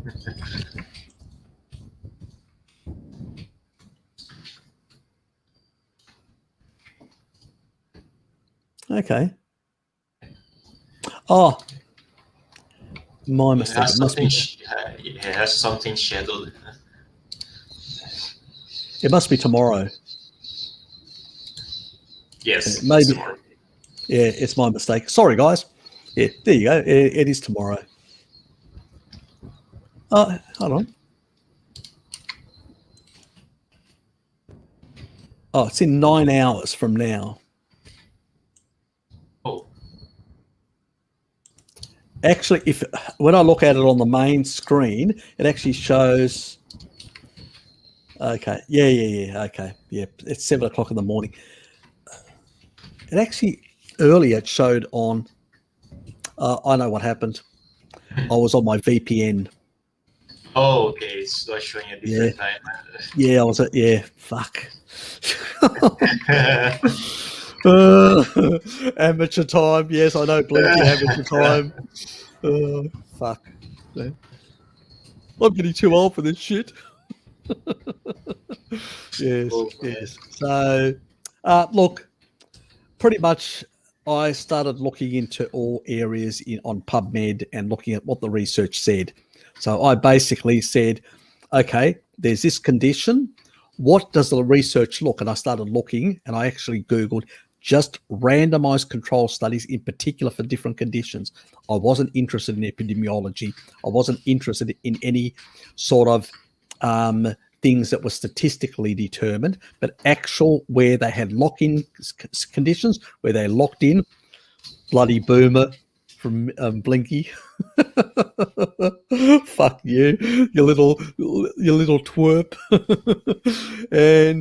and basically, I know it's not appropriate, but it's Blinky after all. And basically, he'll end up accusing me of abuse. He hasn't seen abuse yet. So yes. So basically, I looked into a whole lot of different things. Obviously, I had a lot of things that affected me, and they were the things that I prioritized. And I think most people that have gone from a sad diet and really poor nutrition usually end up with a lot of things like stomach problems, liver problems, kidney problems, all sorts of bloody things, gut problems and stuff like that. And so actually, with a lot of trial and error, with a lot of these things, and a lot of pain and a lot of frustration and all of the, which probably a lot of you guys have gone through. The difference is I sort of hit the books and really tried to research and understand why I didn't want doctors ripping me apart again like they did once with my heart. And so that was the first and last time I said to myself, I'm not going to go down that road again. I was going to find out how to basically fix things myself. And so it was a pursuit of basically getting my health back and basically then increasing my quality of life, my lifespan. So, and my health span. Lifespan, that'll depend on a lot of factors, but health span is what I wanted to be able to, until I drop dead, I wanted to live relatively good, healthy, not feel really bad anymore. And so I worked in that direction to understand all these mechanisms and stuff like that, and came across a lot of garbage and a lot of bullshit and I started looking at a number of sites and they had all these things. And what I really understood is people repeating the same shit over and over again.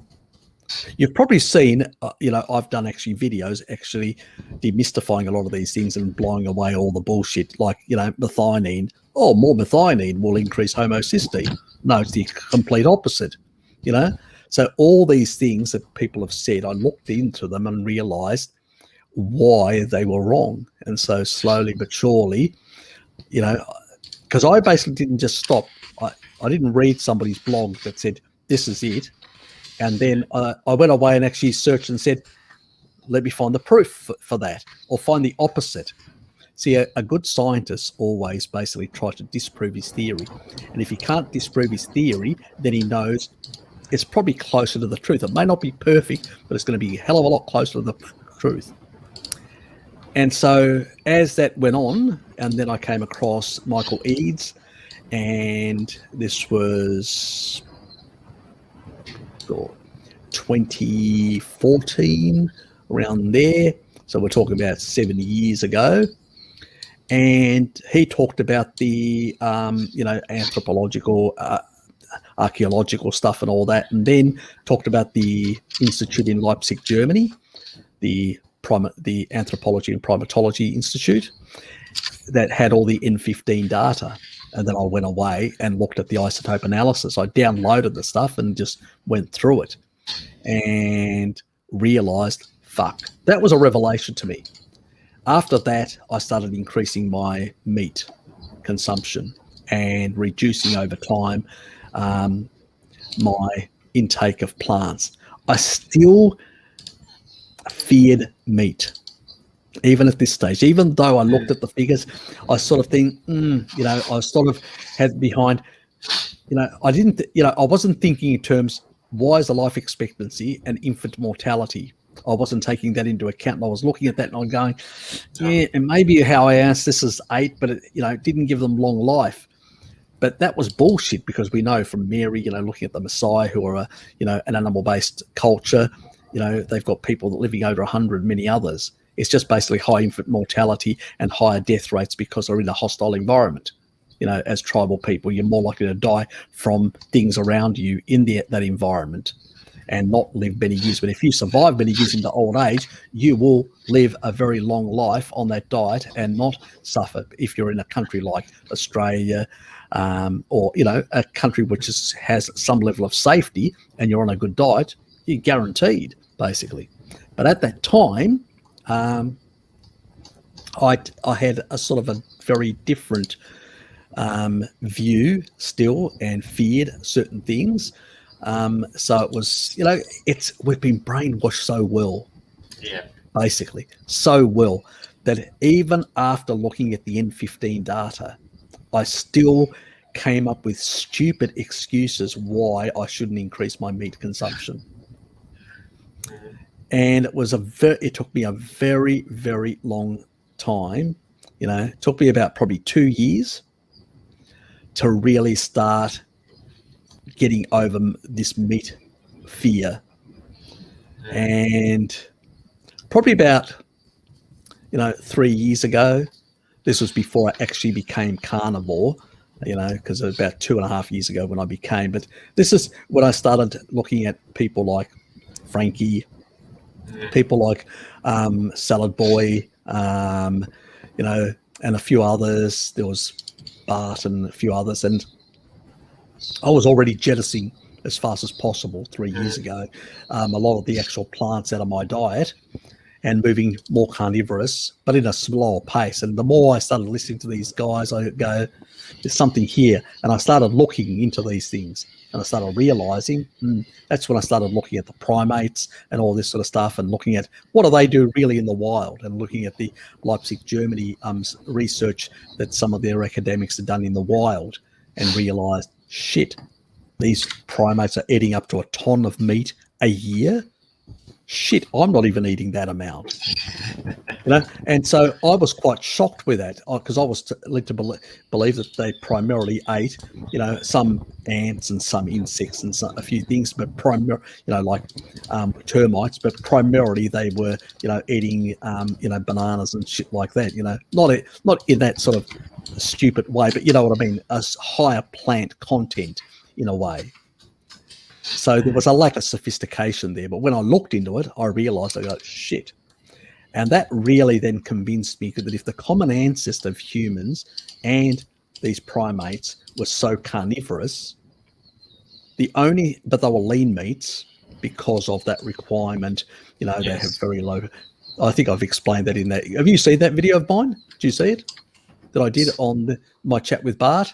Yeah, it says with the chimpanzees and stuff. Yeah, exactly. And looking at that study and looking at sort of the fat storage component, which was much lower compared to humans, and it makes sense why they have glycolytic, more glycolytic sort of pathways than us. Which, I mean, obviously, when we're not. Our biggest myth is, Steve Finney actually showed that. Then I came across Steve Finney's research as well on the muscles, the biopsies that they did, which was really important because it actually showed that once you become fat adapted and once you become, the primary fuel shifts away from carbs to fat. That means close to the mitochondria that actually are powering the muscles, you get more storage of fat rather than sugar as you become fat adapted. And it's in actual, anybody that hasn't looked at the studies that Volker and Finney have done, I mean, I looked at them back when I was doing keto, okay? So this isn't new to me, but it may be new to some other people. They actually show these guys who are on bicycles doing massive amounts of different types of, distances and stuff like that, and then they take biopsies. These guys are fucking crazy. They're so committed to their sport. They were literally taking muscle biopsies every couple of, I think every 30 minutes, was it? Can you imagine somebody sticking a thing and taking a biopsy out of your muscle every 30 minutes or whatever? Fuck me. That is commitment. Not many athletes would do that. Not anyone would do that. I'd probably go, I'll give that a miss. Find another volunteer. So but what they actually showed is that as you become fat adapted, you get this shift from, and the other thing then, I also, once looking at Bart's hypotheses and research that he had done in muscle energetics, how the mitochondria and the sort of the creatine shuttle and how these components are all interconnected. And this interconnection basically means it doesn't matter what the energy source is here, this mechanism will basically work.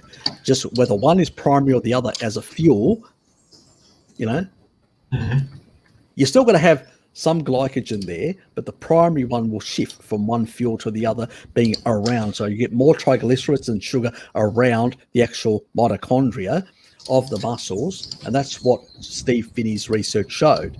And then the hypothesis of basically how these are interlocking cogs, that they all work in together, basically means that once you're fat adapted, doesn't matter what fuel you're putting in there, you'll still be able to get those bursts of energy or whatever, even if, as long as you're fat adapted.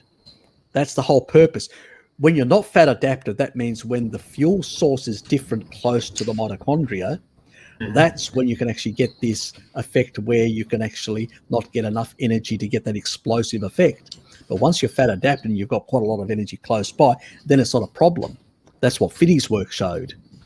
What Bart's work shows is how these cogs work together synergistically, and how, it's irrelevant. It's basically creatine, that at the ATP level, forget about all this other nonsense. The fuel source, you're fat adapted, you've got the fuel source there working for you, running the whole system of those filaments moving back and forward. As long as you've got the energy coming in to support those filament movements, that's basically what it is. And so it all linked it all together. It really linked it all together, and basically it made all sense for the first time, and why our physiology shifted and why we became fat storers, because that really was our primary fuel. We shifted from the chimps being glycolytic, sugar storers, to fat storers. And it's probably why we, from our common answer, we still have some of these common mechanisms, but we've actually shifted and created, we can actually produce ketones much easier than other animals. Again, because of larger brains, and we are much better because we can take those ketones into the brain and convert them back to long chain fats. Remember, 4 carbons. You take palmitate, which is the natural form. When you actually take too many carbs, what does the body convert it into? Palmitate. Carbon-16, saturated fat. A stable form of stored energy, which it can cleave 4 ketones off. You can go in, recombine inside the brain and form long chain fats. But then again, I believe that some fats can go through the blood-brain barrier as well, because it's been proven even in rats up to 20%. I think humans can even do better when they're fat adapted. We just haven't done the experiment. And the reason why I say that is because when, George Cahill back in the, what was it in? I think it was the 70s or 60s? I can't remember. I think it's the 70s, when he did the experiments where he infused insulin in people, drove down their glucose levels after having fasted them and putting them into ketosis. These people didn't fall over. So if you're only getting about 18% in terms of ketones production, and there's a rate limit how much can go through the blood-brain barrier in terms of gluconeogenesis, glucose, and all that, where's the extra energy coming from? That never made sense to me. And so I think there is probably much higher the amount of fatty acids that can get through. But I don't know how much. As I said to Bart, remember I showed that Russian study on one of Bart's, when I did a thing with Bart, but I just don't know how much. That I would love to know. I would love somebody in Russia, if anybody's hearing over there, to do one of these unethical experiments and stick probes in there to measure this stuff coming through. I'd love to know. Yeah, because it's probably only one of those countries that ever do something like that. Those guys are basically really cowboys, and don't follow any rules. So they're likely to do something like that than anyone else, and give us really insights to understand how some of these mechanisms really work. But I always go back to that study and say, look at what Cahill did. Where's the extra energy coming from? I put that question mark. And whenever I put that question mark, nobody can answer it. It's got to come from extra long chain fats. How they get through, I don't know. There may be a mechanism that we haven't found yet. There may be an enzymatic process additional to ketones that actually allows the extra energy to get somehow into the past the blood-brain barrier that we do not know yet because we haven't found it. I mean, it was only recently, a couple of years ago, that we've actually found some other mechanisms. So Yes. we're always finding new mechanisms and things that happen in the body that we didn't know about. There were new methylation pathways that we didn't know about, recently found as well. So there's a lot of things. And so I always say to people, just because we haven't found it, when you've got basically, think like Sherlock Holmes. You've got so much sugar, because of, so much sugar that's coming in, so much ketones. You drive down the sugar, the blood sugar levels with infused insulin. Where's the extra energy coming from? Where is it? If ketones only cover 18% of the total, they will cover a large proportion of what because remember, the brain uses a certain level of energy. So where's the extra energy coming from? It's got to be coming from long chain fats. Fats, yes. I'm not talking about its massive amounts, but something must be coming through in that regard. Sure. But as I said, how much I don't know. I'd love to know. But that's basically my conclusion to that answer. That is what an empiricist really loves. They want to do the experiments to know how things work. Crackpots and other things theorize and make up shit. But empiricists want to really understand mechanism and be replicatable. That means something that is replicatable, like the time dilation. I put an atomic clock on the Earth, one on a plane, I fly it around. The one on the plane, because of higher speed, it's going at a faster velocity, means time will slow down. That means the one that's coming off the plane will be slower, the atomic clock, time dilation. That's the importance. G'day, Sarah. That is really important that people realize. That is replicatable truth. That's what I like in nutrition and in science of the way the body works. And that's what I research and look for to understand these things. I don't understand everything, but even people with a PhD and MD behind their names don't either. And even people who practice it. So, but the thing is, I don't claim anything. I just basically, the stuff that I do know, I tell you about. If I don't know, I say, well, either if I've looked at it, I'll say there's not enough research when there isn't. That is a legitimate thing to say. I'm not going to speculate. I'm not a speculator. I'm not a rationalist. I'm an empiricist, and I will never change. I will basically stick to my guns and won't make up shit. I won't model things. I won't basically alter the data.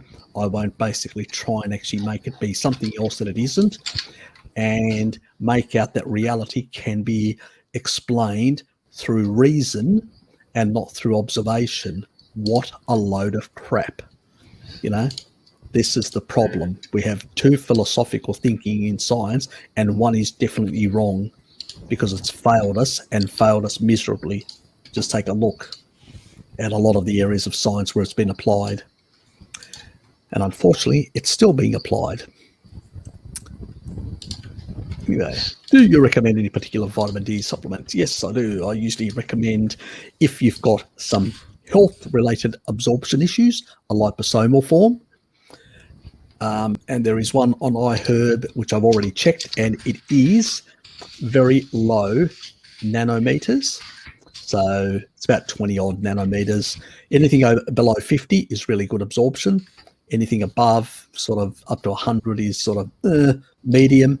Anything between 100 and 150 is, I'd probably definitely give it a miss. It'd be very low absorption. Anything over 150 is basically expensive feces and urine. So basically you're wasting your money. So basically liposomals, and I've actually checked with the company.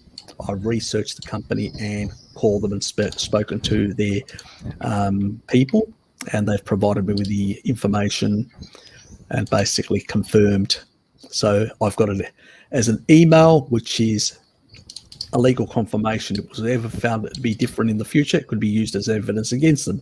And they know that they would never give me false information, because they'd basically either not tell me at all, but if they're telling me, it's basically definitely. And they did tell me it is around about 20. They didn't tell me exactly. They said it varies because of the production process. I understand that. I'm not an idiot. I come from an engineering type field. Spatial science is an engineering field. I understand things of processes and stuff like that, that you when you create anything, the result is not exactly going to be exactly as you designed it. Yes. It's going to be a bit of fuzziness at the periphery. The level of fuzziness, or the level of error, will depend on the production methods and processes and how refined they are and how good they are, the quality assurances and all the other sort of related stuff, and the analysis that is done on the actual processes themselves, so you can improve them over time. But, so I understand all that. And I understand that, when you're talking about these fat lipid droplets where they put the stuff inside to generate that sort of size, you're never going to get it exactly every single one at 20 nanometers. There's going to be things that are going to be slightly smaller or slightly larger. But as long as it's below 50, we're good to go. So that's one thing you can use. And then the other stuff that I would use would be, the next one would be something with either a tropical oil like coconut or palm oil, or an MCT. So there's a couple with MCTs and all that. And the third one would be one with extra virgin olive oil. And the rest I'd give them a miss, because they're all with seed oils. So pretty much. But I usually nowadays focus on getting something which is basically the palm oil, coconut oil, or MCT related. So it's one of those pretty much. Now you can get, my father doesn't like it at all, any oils, which he goes, oh, it's in a factory, I don't want it. I can sympathize with that. And Dad actually gets it in a tablet form, and he has it with food. So that's how he prefers. So he gets the fat from the actual food that combines in his stomach and all that. So that's how he likes to take it. So there are different ways, and I usually tell people because the reason why I take it in an MCT or palm oil or coconut solution is simple. I can take it even without food. That's the reason. So sure. I can take it whatever time, because I usually fast a bit longer than Dad, and so I'll take it in about 11 o'clock. I may start eating later on. I don't want to have to eat then, and that's the only reason why I do that. Where Dad, different, he just has it at midday with his meal. That's what he does. So, but he's at home. He can basically he's got that flexibility. I don't. That's the only difference. So there's a whole lot of reasons why.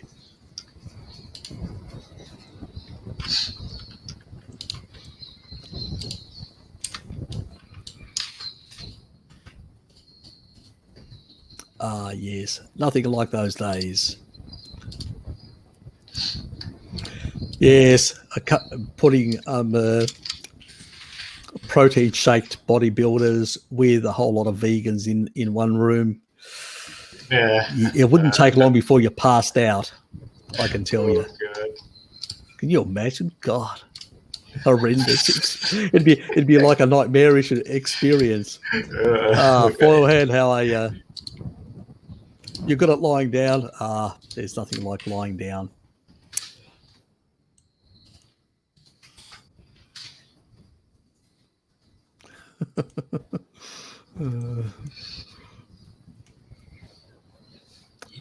What are your thoughts on using insulin as a supplement for healing? Definitely not.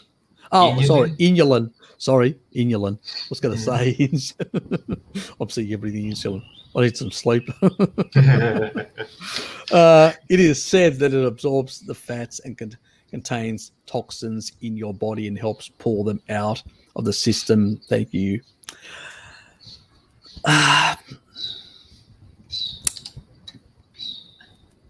I have never seen a well-formulated, really strong. I know, look, the best detoxes is the liver. Pushes things through the bile out of the system. The kidneys are really good. I've never seen a good study that actually shows me good binding factors of inulin yet. I know basically for certain metals, like a lot of heavy metals, selenide, which is from selenium, is a compound generated from selenium. It's a selenide. It's a sort of a metallo type chelator, and this protein can actually attach itself to a number of heavy metals and remove them from the system. So there's those sort of things. There's activated charcoal that can do something similar as well. But I've never really seen any strong studies that really support inulin that I've seen. I'd love to see some. If you've got some, please email them to me or and let me know what they are, because I would love to look at them. But I haven't seen anything to be able to really say, yep, I'm definitely certain about that. So, but if you've got something, AG, definitely email it to me. If you go to the About tab on my channel, you can get my email and send me the stuff.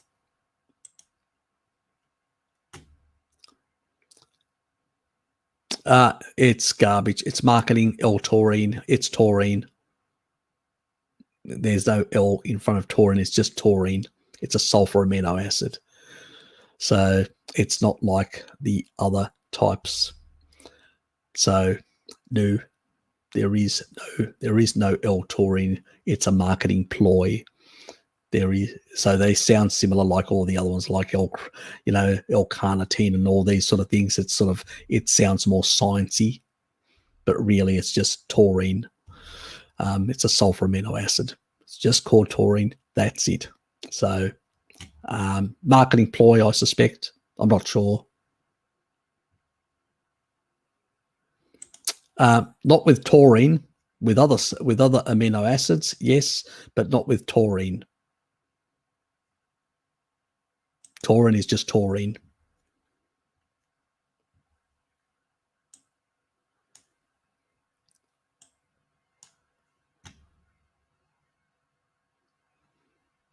There's no D and there's no L. It's just taurine.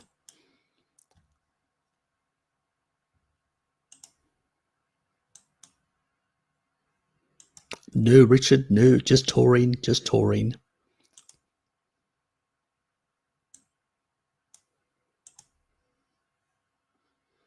Oh, Loki's got some stuff for me. I better put it up.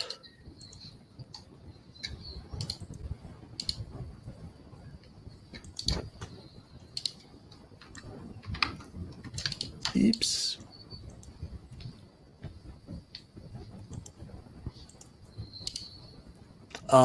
Concentrated protein, high deuterium, low utilization, protein powders. Very true, very true. There's Timmy watching vegan YouTube. Oh God, no. Oh yes. Perfect. Definitely like this one. We should put that on all the bodybuilder sites. Really piss them off. Right.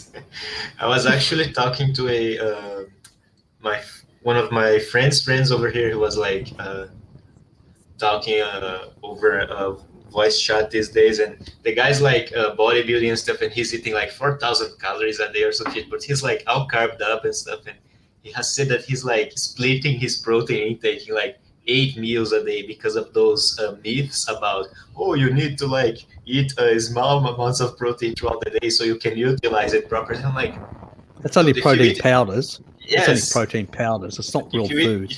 yeah, exactly. If you eat real food, that's not a concern. Exactly. It will basically, peristalsis will slow down and you will absorb it much slower. Mhm. But you'll still absorb the same amount much slower. The problem is with these protein powders, one is low utilization, and the word is low utilization. Mhm. It's basically half that of real meat, which basically means that because you've got low utilization, what do you think happens to the other half? Gets converted to sugar. Sugar, yeah. Yes. This is why we see that people that are eating real food, like the old bodybuilders, were lean and muscular. All the new bodybuilders are all fat, muscular, Mhm. Yes. and they're dying much younger as well. Mhm. So good luck to you, whoever wants to do that lifestyle.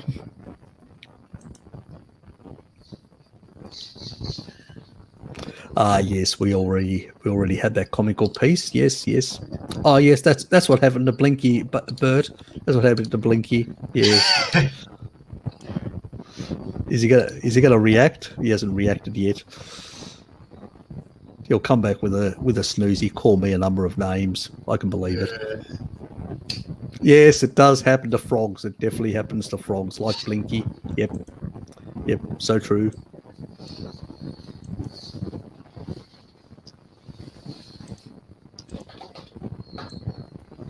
Oops.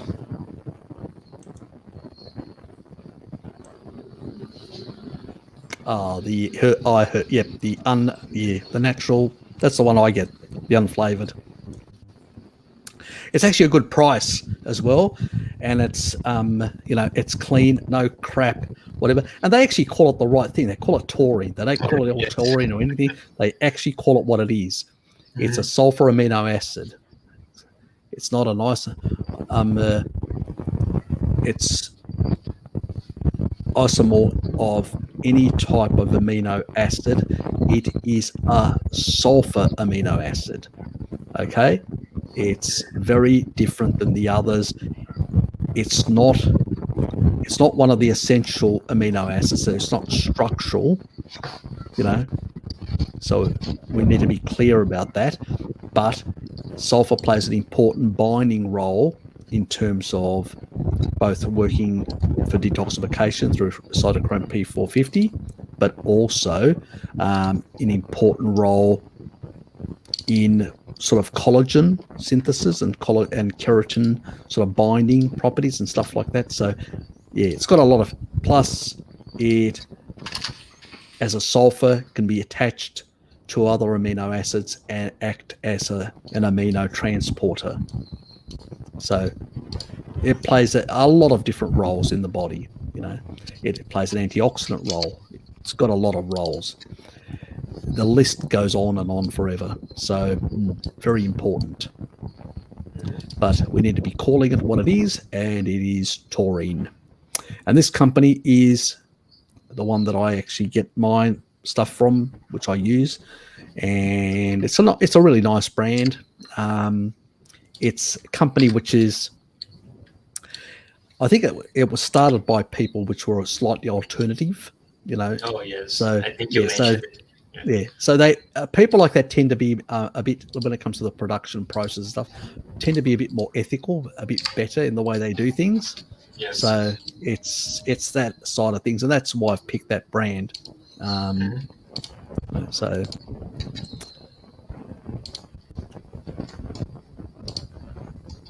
InfoWars, nothing like the modern InfoWars. Milk trucks have arrived. Yes. Bjorn is trying to get his estrogen up here.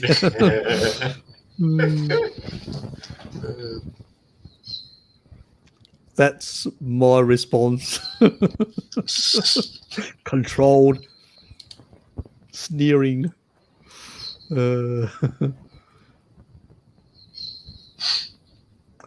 He likes his raw as. He likes it raw. I didn't say that beyond. It was Lukey. I need to say something inappropriate every once in a while, I guess. I'll tell you, he's picking up quite a few bad habits, isn't he? When he first came on this channel, he was quiet as a mouse, you know. And now the real Lukey is coming out. Been hanging around Bard server for too long, I guess. That's it. Oh yeah, God. Around Bart, you know. I tell you, around a Kiwi, you know, you'll be corrupted severely. You should know that. God. I lost my hookup on Raw. My local dairy farmer went bankrupt. Oh fuck! Yeah, that's not good. So I can only get pasteurized now. Oh, that's not good. Damn. You can't cross the border like Jared into another country. It's funny how, you know, literally other contraband and crap can get so easily through the borders. And when you're trying to get something like this good nutritional food, bloody hell. Don't forget, Bjorn, there's always the option of French cheese. You know, there is a lot of raw French cheese available in specialty stores, which you can always access. Oh, God. I know, Blinky, amateur hour. Yes, I know. I'll just say it myself because I know he's about to say it. And yeah, so that's another option for you to get a bit of rawness into your diet and lifestyle. But he's on the right path. He's heading to become a super rat.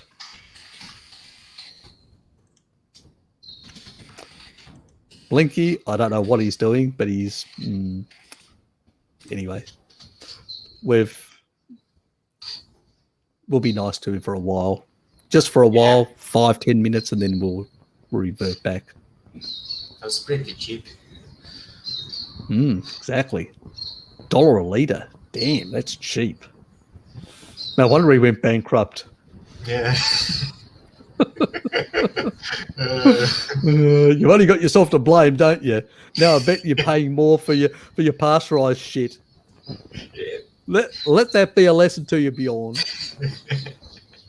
And that's funny. That actually illustrates the reason why they mandate pasteurization in so many places. Because, like over here, if you go to the local farmers and stuff, you can get it for half the price of the pasteurized grain. Like it's. Well, they buy it for next to nothing from the farmers. Yes. Yeah.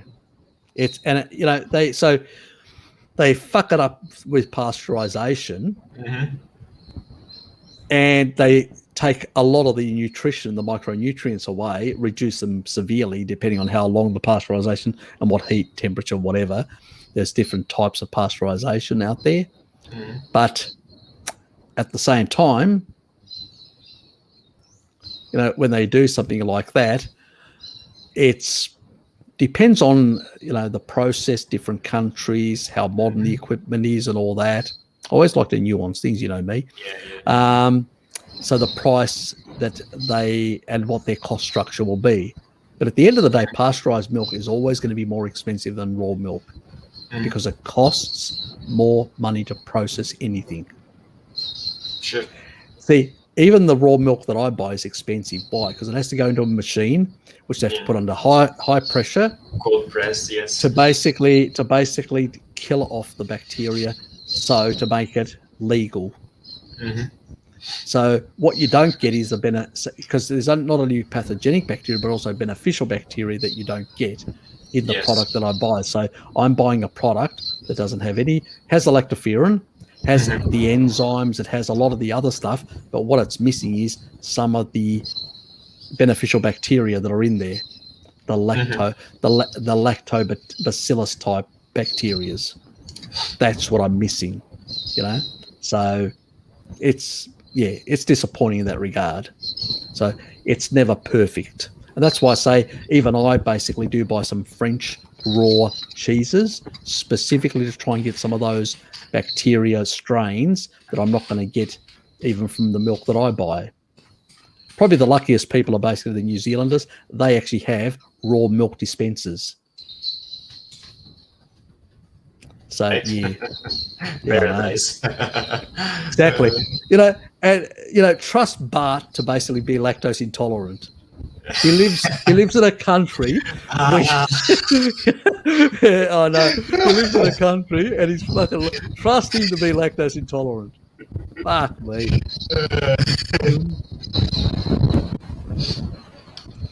That's all I can say. That's all I can say. Too bad backyard cows aren't a thing like backyard chickens. Would love my own supply of milk. Yeah, sounds good. I suspect a lot of your neighbours wouldn't be very happy unless you're in a rural area or semi-rural area. Otherwise, yes. Where Bart is, he could basically get a cow, but again, he's lactose intolerant. So it wouldn't work for him either. If he wasn't, he'd be under there with Ted at the tit. They're both very devious, those two.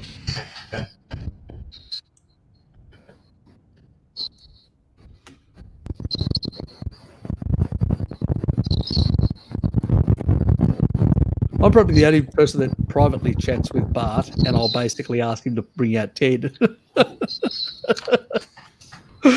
for a bit of comedy while we're talking. That's why, remember that video with Ted? He actually sent it to me. He emailed it to me deliberately because he knew I liked it. I actually look at some of the videos and some of this sort of stuff and just get a giggle, as on my off times. So I do appreciate all this stuff that I get from you guys, Lukey in particular, but there's also a few really funny ones from Blinky, and even some from from Bowerbird, who we don't know what happened to him, but anyway, that's another story. Yes. So does anyone know what happened to him? Blinky, was it you? Please tell me. Email me at least. Tell me. I need to know what happened to him. But they had some really good ones, with the effects of, remember the Dietary one where the big that was so fucking funny. That was one of my favorites. I get a giggle out of that all the time. Oh yeah, sheep and goats would be easier than cows. That's true. But then some people don't, prefer. Look, goat and sheep milk is a bit more, I think, more flavoursome. I think the cow milk is more bland. That's my personal opinion. But then some people find that the aroma is too strong for them, or the taste is, or I don't know, Look, I grew up consuming sheep and goat dairy at a much younger age. So for me, I actually love the taste and flavour of it. But if you haven't grown up and you've grown up with what I call bland cow milk, and you don't really have good taste buds like myself, then basically you bitch and moan, oh, this is a bit strong, the flavour. I usually hear that by people and go, whatever. But I actually love goat milk. So I'm just disappointed. I still buy pasteurised goat milk now and then because I enjoy it. But I wish I could actually get my hands on raw milk. Now, I shouldn't say this, but anyway, let's say I theoretically had access in the past.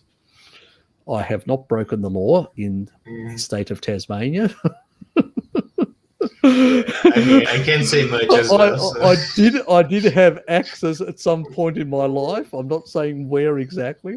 Well, I can't say in Greece anyway, but somewhere else as well. But I can't really say beyond that. And I'm disappointed that I can't have any more. Yes. Yeah, but right now. fucking milk Nazis that we've got in Australia. Oh, damn. Excellent.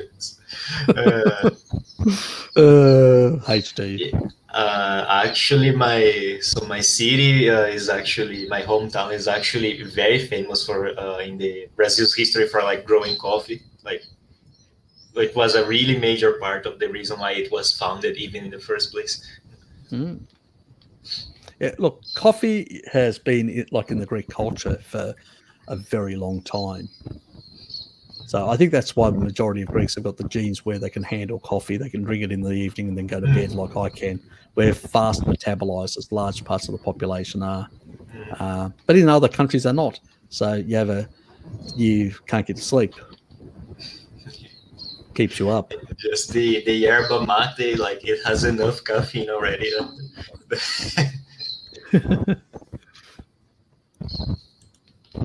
T1 needs glasses, does he?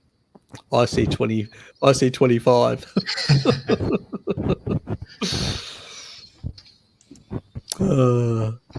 I see there's a lot of love for T1 on this channel.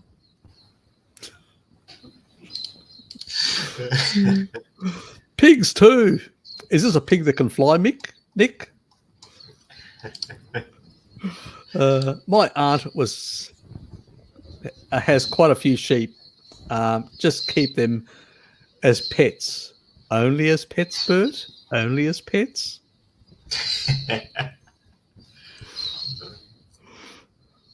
These people with their animal husbandry.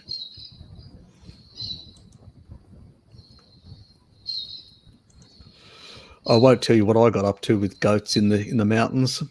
We'll leave that for another day. Sordid affair. Oh.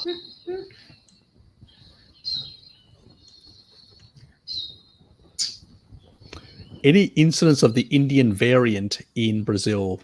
Yes, a good amount actually. People were starting to worry about that, and for me it's like, okay, I've been hearing about that in the news, and I've been hearing like some cities saying that, oh, there are cases of the new Indian variant and stuff, but it's always a bit iffy for me to trust everything. So yeah. I'll just say quickly, yes, Bjorn. That's exactly where you'd be looking at, and probably in some parts of Southern Europe.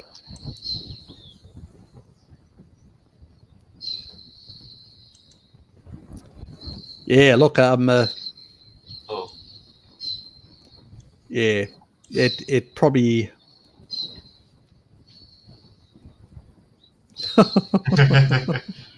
well. Stick to the western part of the country. Safer.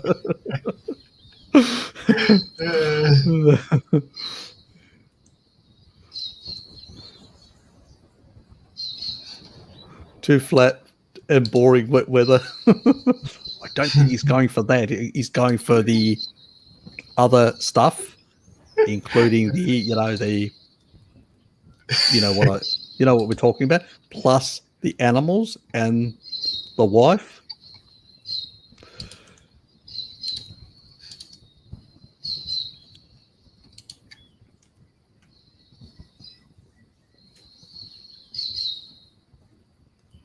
Yeah, a lot of the pastoral populations in those regions, yes, there are definitely overlooked blue zones. There's a lot of people that live in those mountainous areas that live many years, like in Greece, in mountainous areas that are pastoral, like in Ikaria, which is the island where Mary went to.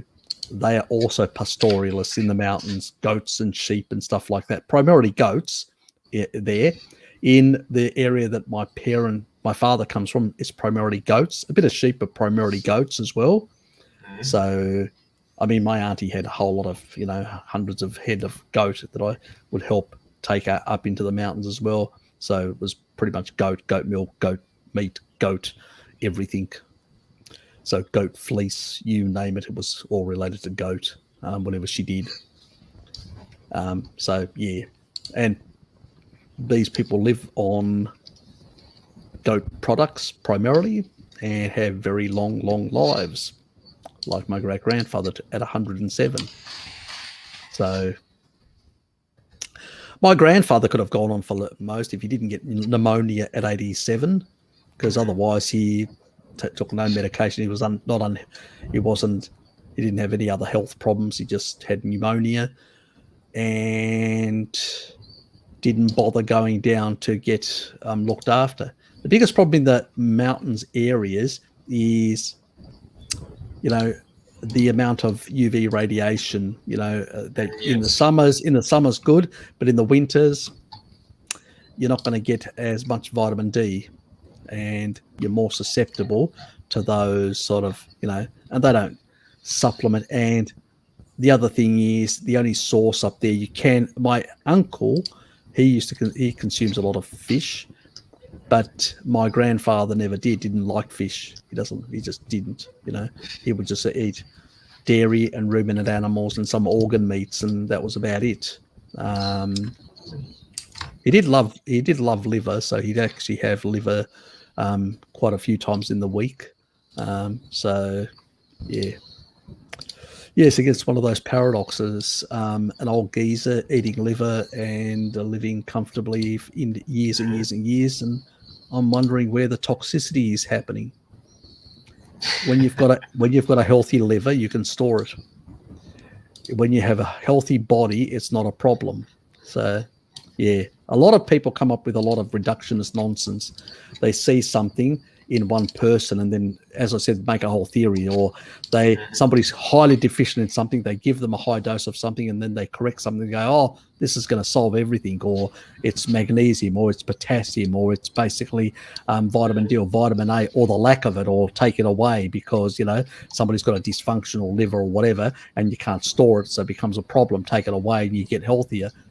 Everybody's using reductionist nonsense. They're not thinking in a rational way. Let's look at all these populations that consumed a lot of our organ meats. I mean, what did I see in the 1970s when I moved to Greece on the west coast?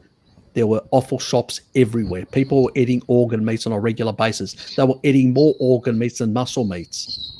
These people were not being toxic or unhealthy in the 70s. So I don't get it.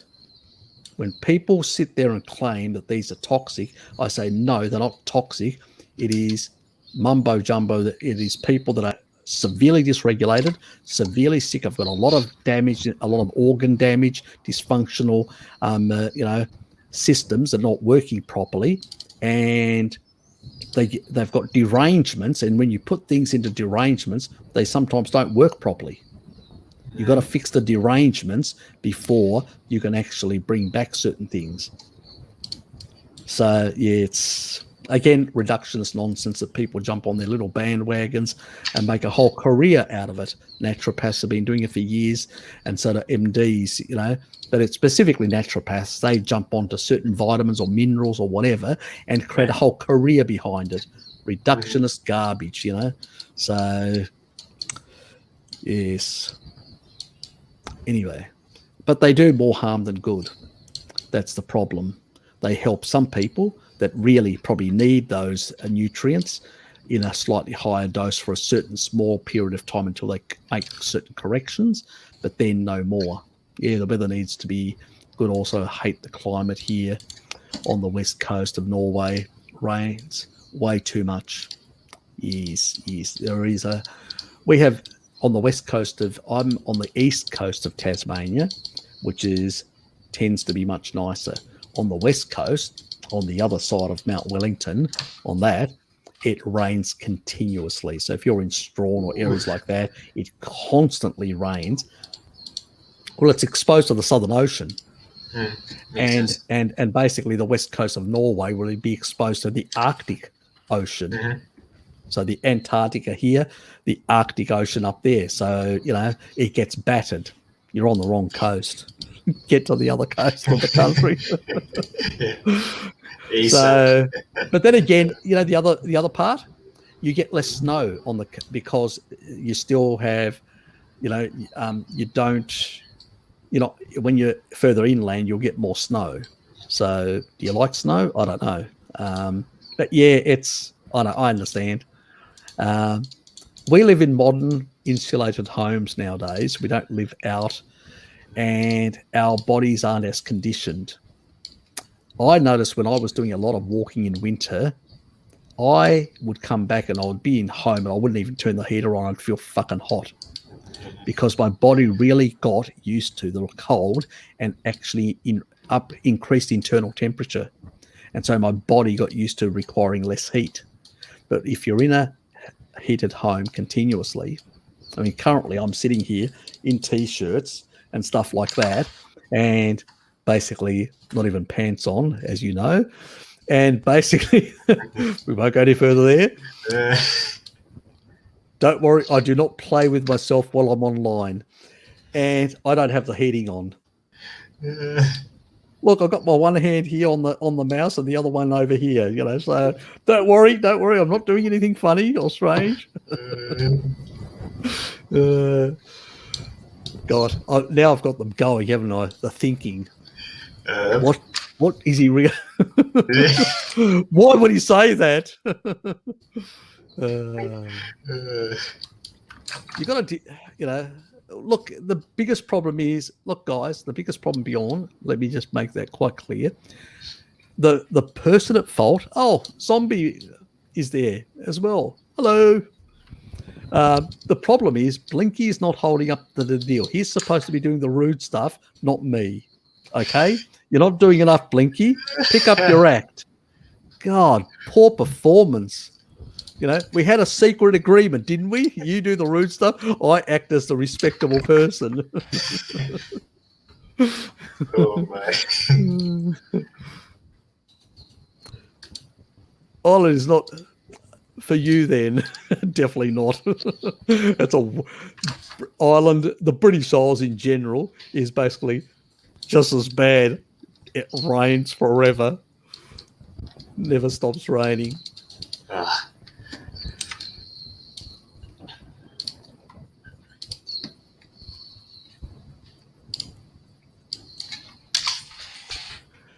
Yes, then you're looking at an EU country. So in Southern Europe, an EU country where you can actually do that.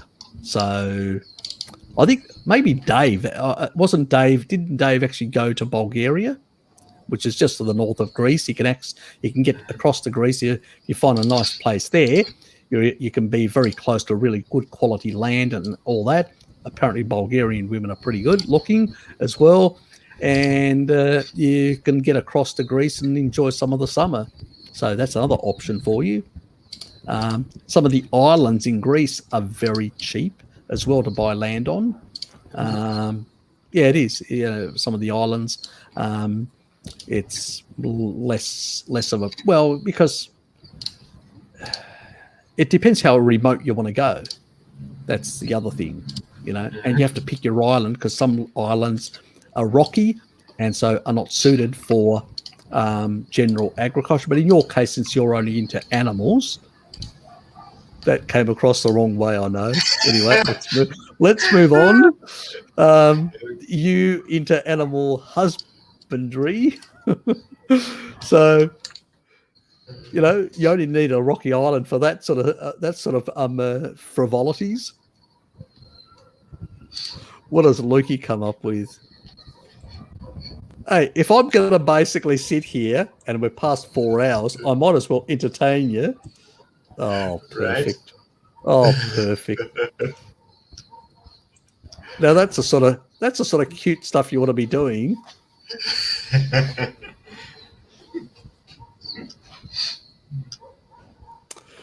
Yes, that person has got some nefarious thoughts going through his head. Yes, I would agree. Yeah, Roy is very different to Harry. Harry, yeah. Yes, don't, as Roy would say, as I would say, you know, definitely don't have Harry around. Yes. Your goats could suffer certain consequences.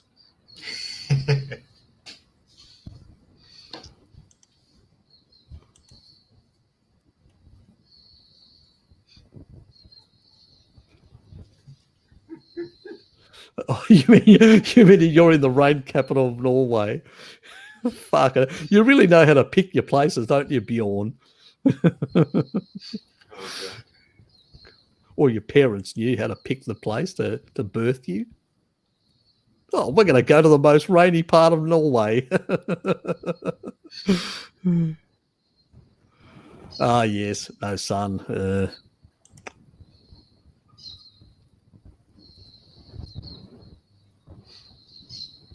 It's like I keep reading what they're talking about. I'm like, God, I'm so thankful I was born in South Brazil. Exactly. Even Tasmania isn't. I mean, we get no snow here whatsoever, and in summer it's quite dry and quite hot.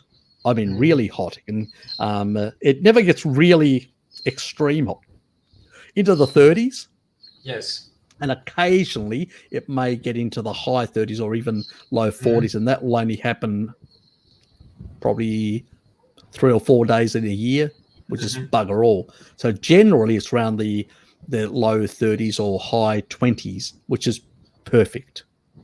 And in winter, it doesn't really get severe either. We don't get any snow or like that. It doesn't really get as severe. It can become a bit windy now and then, but yeah. So yes, Portugal and Greece do have cheaper land.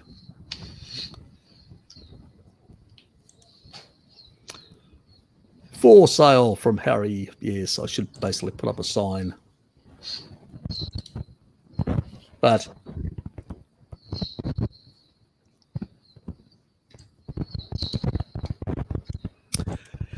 yes, I do have a piece of land in Greece. So yes.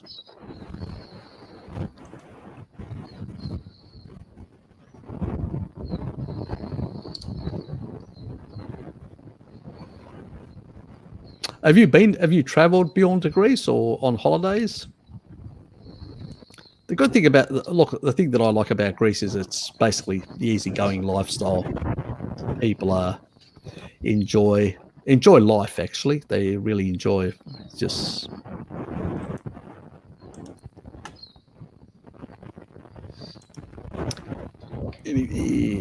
So, house prices. Anyway, I was thinking of selling up and buying Greece after the EU has finished with them. I think you'd need quite a few billion to do that. Are you that rich, Bert? You must be. You're a closet billionaire. Is that what you're telling me? One thing about Greeks, which is probably hard to, you can probably, like in Athens and other parts, you can probably buy. Probably the best time to buy land is probably now. Greeks tend to buy land and keep it. They don't sell very easily. They tend to keep it in the family unless they really desperately have to sell. So Sure. they're motivated. If they put a for-sign sale, they're motivated because they need money. So they don't actually sell very easily land in that regard. But on rocky islands, because people are younger people leave, and there's a lot of the older people. And what happens is sometimes the younger people that may have some property on there because they've left for Athens or gone overseas or whatever, they're not going to come back, and they just say basically, they'll just sell that piece of land. And sometimes it can be close to the beach, but they've got no use for it. They're never going to develop it. They're never going to come back. And so there's a thing you have to understand about the Greek islands is most of the life is basically half the year. So in the summer, so starts probably about May, things pick up. So May, June, July, August, September. So you've got about 5 or 6 months when there's tourists, there's a lot of activity, and then it pretty much shuts down from there. So the other half of the year, it's only the locals and no one else. And the occasional ship that comes in from Athens or from one of the other ports, depending on which island in the Aegean where exactly you are, which will come in from either Crete or Athens. or Thessalonica to basically bring food, stores, different things for people that are on the islands to purchase. So usually to supply the local sort of supermarket or whatever. That's basically it. So for the rest of the year, for half the year, you're pretty much on your own on the island. Now, the islands can, depending on which part of the Aegean, they can be quite, in the middle of the Aegean, they can be quite windy in winter. So that's another thing to take into consideration. When you're closer to either to Asia Minor, so the islands along the border with Turkey, or the islands that border with the mainland Greece, which are closer, they tend to be more protected. They have less, they're not as windy. So just keep that in mind. Then there are also islands between, which is where they found the Antikythera, the first analog computer that was found in the Antikythera device. Yes. Well, there are actually two islands, the Kythera and Antikythera, which is the smaller one, which basically also are they are much closer to Crete, and Crete is subtropical. So it's generally all year round warm, so because it's subtropical. So it never really gets cold. So Crete's another option. And definitely on the southern part of Crete, there's far less tourist development and the land is cheaper. And it's warmer because you're basically in the Mediterranean. You're not in the Aegean anymore. You're on the Mediterranean coast there. So obviously the water is deeper there. So it's even better for fishing as well. I know that there are fishermen that go off the coast there of the southern part of Crete into the actual just not a lot very far off the coast, but go off the coast of Crete. And because the waters there are quite deep as well, there is a Atlantic tuna that runs through the Atlantic. Big tuna, I mean massive tuna. I mean, as big as a table. I mean, massive tuna will run through the southern part through there. So if you've got a good fishing boat and you're strong enough, you could probably catch a big tuna and push it on the boat and literally take it back home and cut it all up and put it away. You'd have fish for the whole year. That's making me hungry. Yeah, so basically, that's it. So there's a lot of different options. That's a pretty good place. If I was going to pick any place in Greece, it'd probably be southern part of Crete that I'd be looking at myself personally, even though I come from the West Coast. If anybody in the West Coast family is listening to me, I know you, because they're very parochial. Greeks are very parochial from their regions that they come from. Believe me. I mean, if I see somebody in Athens, for instance, and I'm from the West Coast, from Agrinion, and I meet somebody in Athens, you know what they'll call me? They'll call me Patrida, homeland. See, even though Greece is one unified country, Greeks amongst themselves still cling to their locality. They still have a strong connection to the locality. Even people voting, they don't vote actually where they live in Greece. They vote from their origins, where they come from. Whenever there's elections in Greece, people leave Athens in mass, like more than half the population leaves Athens and literally goes to all these rural areas around Greece where they come from, and they vote there. And they vote family or people that are close to the families over there, they vote them into parliament. So they have a very strong connection with their locality to this day. It's really a bizarre sort of thing. People sometimes I know some people in Germany, Greeks that live there, will actually fly back to Greece to Athens and then go to their village to vote. To basically, as it's also an opportunity to see their relatives, probably their parents, or people that they're connected to. So, or siblings or whatever that still may have not left that locality. So it's a really, it's a strange thing that, I mean, even myself, people even say, where are you? You know, I'm still basically, I was still, when I went back in 2006, my documents, my sort of legal rights, or because I'm a dual national, my legal voting rights and all that, and my sort of my documentation wasn't in a Greenion, was actually up in the village. So I had to go back to the village to get my documentation. So, you know, so to get an update of my documentation. But yeah, so I've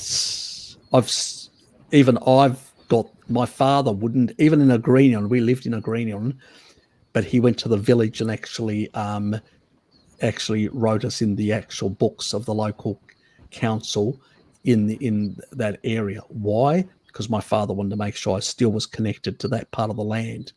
They very much have this sort of, it's like a religion nearly, you know, this is where I come from. This is the land that I come from. This is the connection. So they have that very parochial type thing. So when I meet somebody and I say I'm from Agrinho, they go, Patrida, you know, I'm homeland. They say to me, you know, they say, and they'll, you know, you walk into their business and they probably will shout you a free drink. Or, you know, I've had like free drinks and a free drink just because I'm from that area.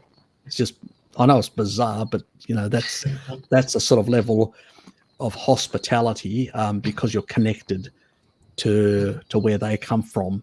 You know, it's sort of, you're nearly like a distant brother in a sense. It's really strange. It's a weird, I never felt that I've never felt that in Australia. I never felt that until I went there and lived amongst them and actually experienced that, which was a very different experience.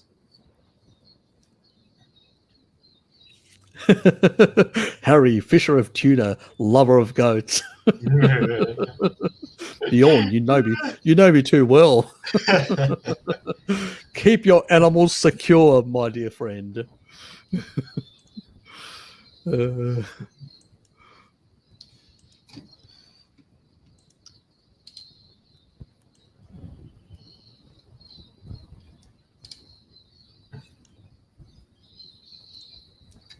Can't afford the debt. We'll have to write it off.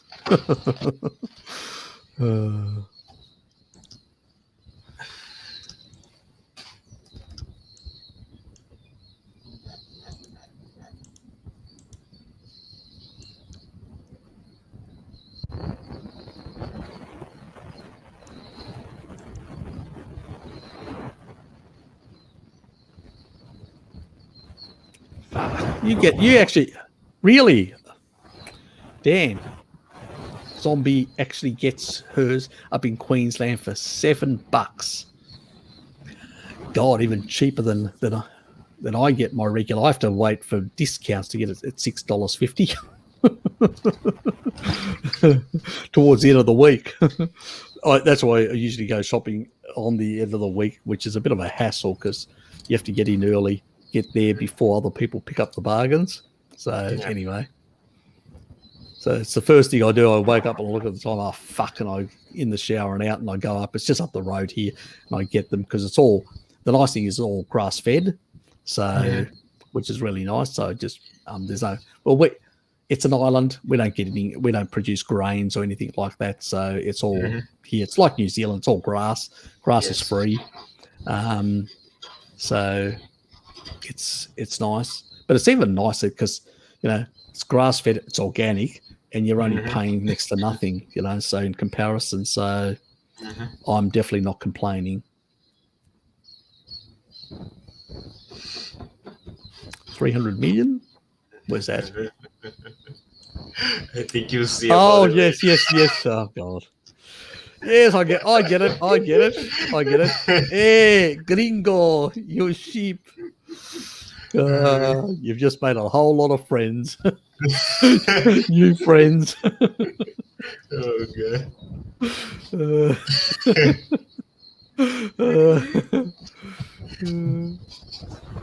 These South American boys.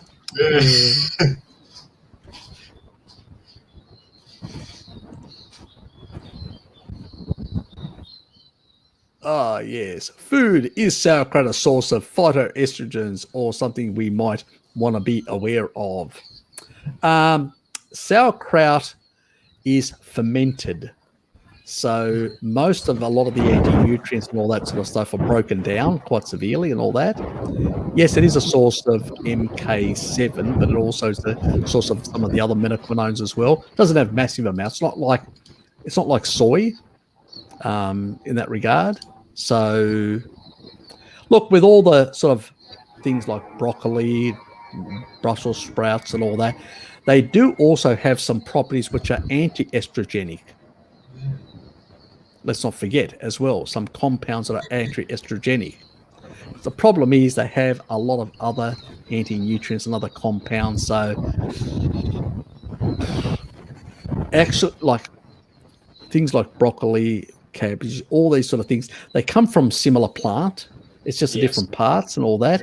So they are really not the best thing for the endocrine system. Let's put it that way. Yeah. Small amounts of sauerkraut, fermented, probably isn't the worst. A lot of these sort of anti-nutrients are broken down by the bacteria, and sort of it's not as problematic. But basically, I'd give them a miss. If I was going to, the only things that I like, when I'm at Dad's place, sometimes he'll have pickled cucumbers, and I'll have those. I'll have those pickled cucumbers. But I won't basically have sauerkraut. So simple as that.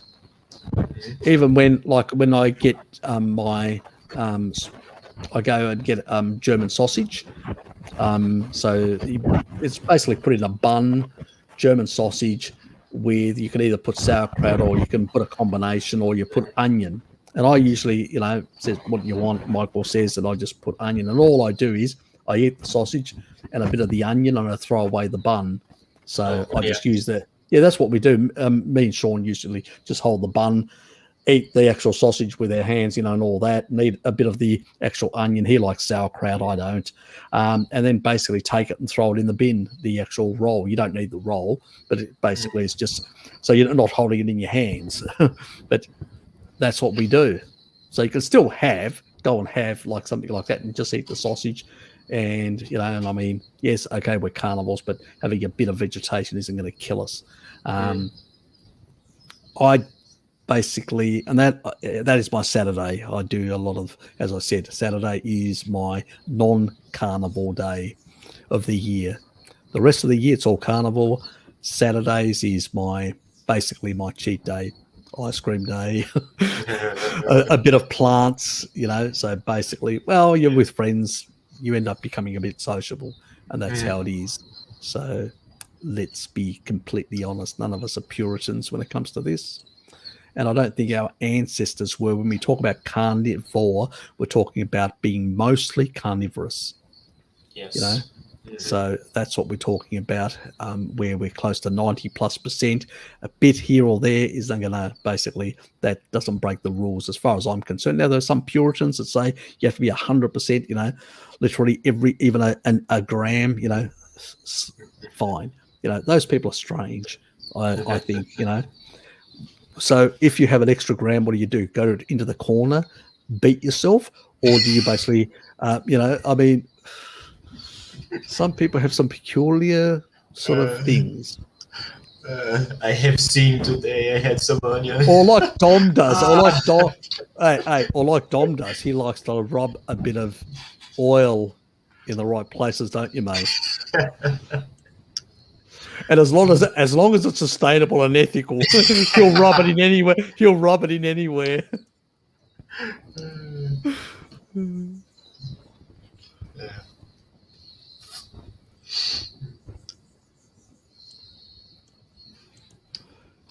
You know what I was actually thinking? I'm actually seriously thinking of putting up a post for you guys and doing some sort of a Zoom session with all of you guys. I'm thinking about a Saturday. I'm trying to pick the right time that most people are going to be available, because I'm trying to get, how can I get most of the, it would have to be quite late in Australia in order to be able to get most of the North Americans early in the morning and the Europeans later in the evening or in the midday, and the Australians later in the evening. So I'm going to try and work out an appropriate time and do something like a Zoom session where we all get together and just talk shit. Whoever wants to, I'll put the link up and people can join. Whoever wants can come in, even if you want to come in for 5 minutes or 10 minutes or whatever, and we just talk shit amongst ourselves.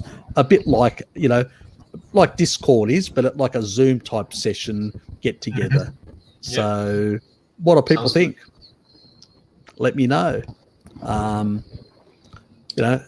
Basically, I will leave a link at the end of this, and basically people can then just basically put a link and say yes, no, and if there's a lot of yeses there, I'll probably organize such a session where we all get together. And Zoom pretty much can handle up to, I think, 100 for free, something along like that. So yeah, that'll be easy.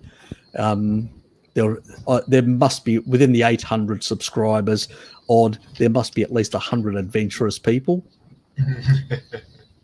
So, and it gives an opportunity for people just to ask different things, ask different people from different, because it'll just be a conversation with all of us, So if somebody asks something, somebody else may say, oh, this happened to me and all that. So it'll give an opportunity for people to sort of share ideas amongst each other and personal experiences, because there are things that basically I may not have experienced. I have not suffered every single disease on the planet. I may have read about it, but I don't have N of one experiences, where other people may, and they may say, and bring up things. No, it wasn't. We got it wrong. That's what we thought. We did get it wrong, didn't we? I did get it wrong. I think Bart put the wrong time on, because it actually came on mine, and I looked at it and I'm going, what is that time? So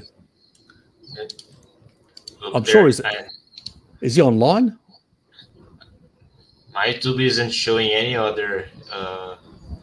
There's no one else streaming besides you now. Yeah, there isn't any. Blinky, there's no one. I'm certain about it.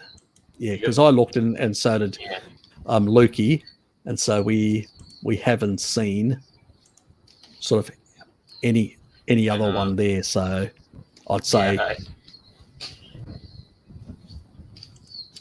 I can see the Bard stuff is already scheduled, but none of it's streaming. Exactly. And Zombies, because it is basically 2 hours ahead. It's 12:30 in the Blinky. You must be on drugs or something. I'm too easy. Oh, he's pulling my chain. Good attempt. He had us running around in circles. Damn frog.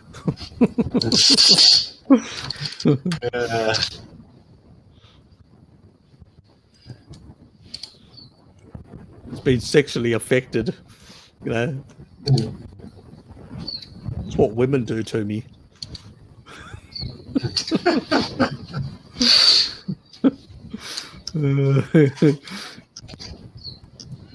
Did I say running around in circles?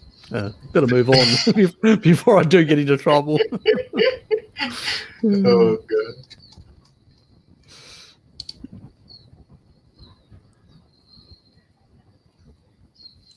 Luckily, my sister's probably asleep because she has to, so she won't send any.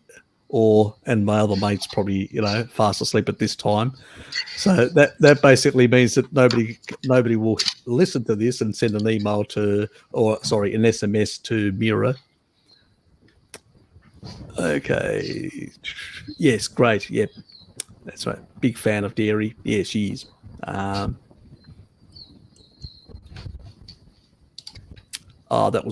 was how far behind I'm. Fuck, I am behind quite a bit, aren't I? Yes. waffling to myself, fuck me. I'm not saying anything because it is early morning for me, so I Your not any thoughts on issues on my side. You're still going to get some bacteria from the kefir, some strains that are going to be, but there's going to be a different composition on the lactobacillus strains. That's the only difference. Where if you use raw milk, the lactobacillus component will be much higher. And the lactobacillus seems to have, because we have a lot of if you're eating more plants, you end up with more Firmicutes. If you're eating more animal-based, you end up with more bifidobacteria type bacteria. These are the big groups, talking about the big populations. Then you've got the smaller populations of pathogenics or some certain type of pathogenic, or the lactobacillus type, which is the acid-loving type, and tend to also have certain effects and modulation on the immune system as well. So bifidos as well, but these have specific types, and they tend to come from these sort of fermented foods, whether they are fermented meats, fermented dairy, fermented any sort of fermented food. And our ancestors did ferment certain foods which had these lactobacilluses. So you don't only get lactobacillus from basically milk products, you do get it also from other things. And so I just heard Miri Ruddick mentioned that a 3-day fermented removed almost all lectins. Yep. Yeah. So that's true as well. Yeah, she's pretty clear on all that sort of stuff. I mean, I've talked a bit about the lectin issue as well with lactoferrin and stuff like that. Obviously, colostrum's got the highest amount, but yeah, there are other ways as well, and that's in regards to fermentation.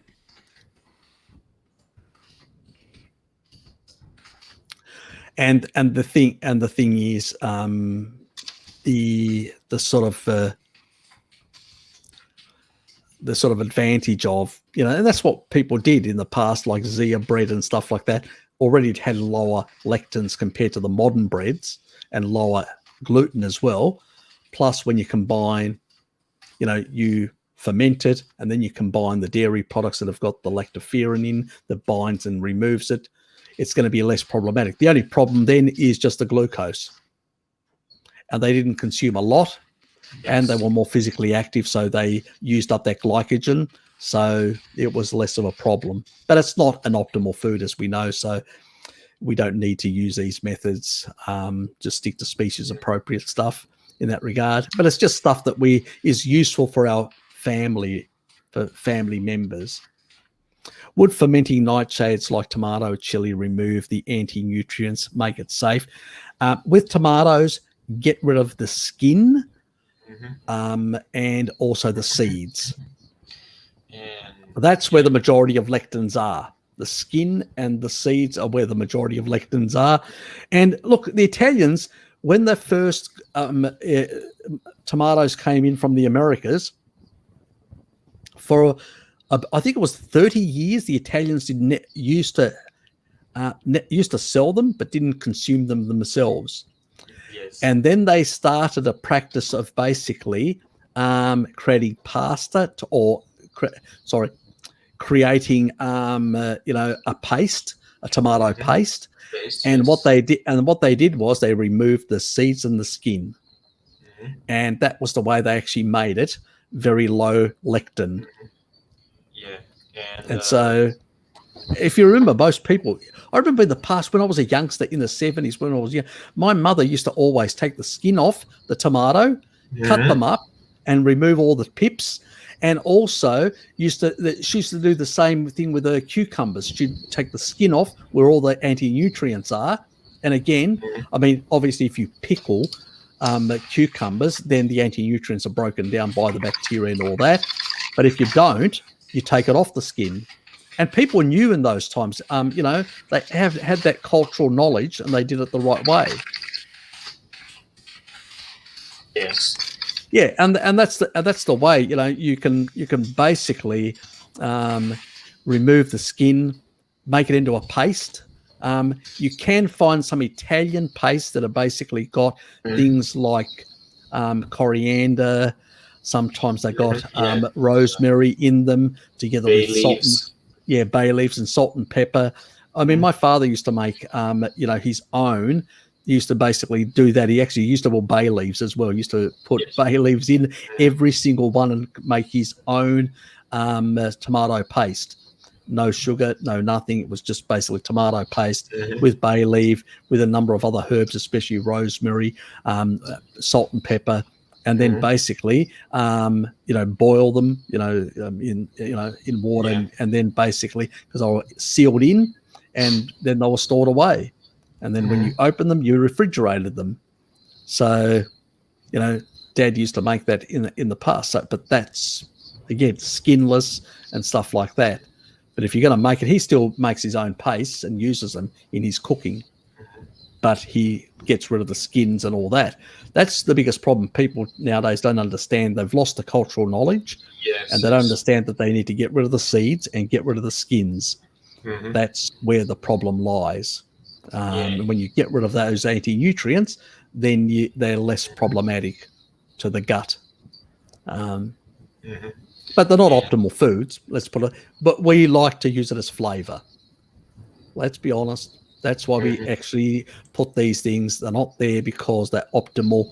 They're not food. They are flavorants, or they are basically, used as herbs and spices, which, have a hermetic effect in low amounts, or can be used for medicinal purposes. Sure. Yes, that's true.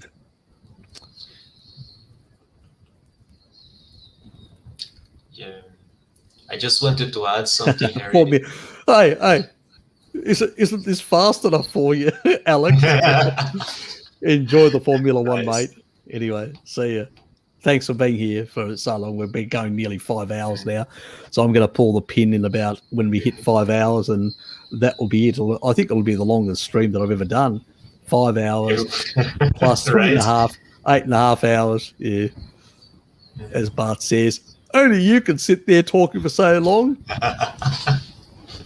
And then I say, well, the only reason why you don't basically is because you want to put yours up on the library, because he only does strictly less than 2 hours. 2 hours, yes. He said to me once when we came on, because we were going to do something, I can't remember, it was a collaboration, one of the videos that I did. He said, don't waffle for too long. Don't talk for too long. He said, and I said, okay, Bart, don't get so cranky. He said, I can't go over 2 hours. And I go, okay, I'll just indicate to me when we're getting close to 2 hours. I will, he said.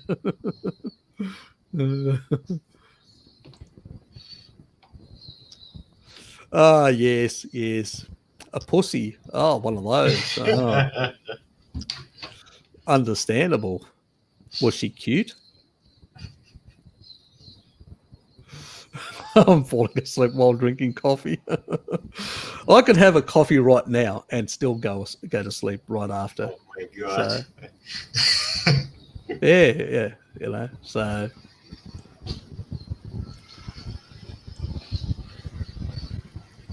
that's the Harry effect. Oh, he's nasty, isn't he? Oh, he's nasty. Oh, and Zombie agrees with him. Shocked and horrified.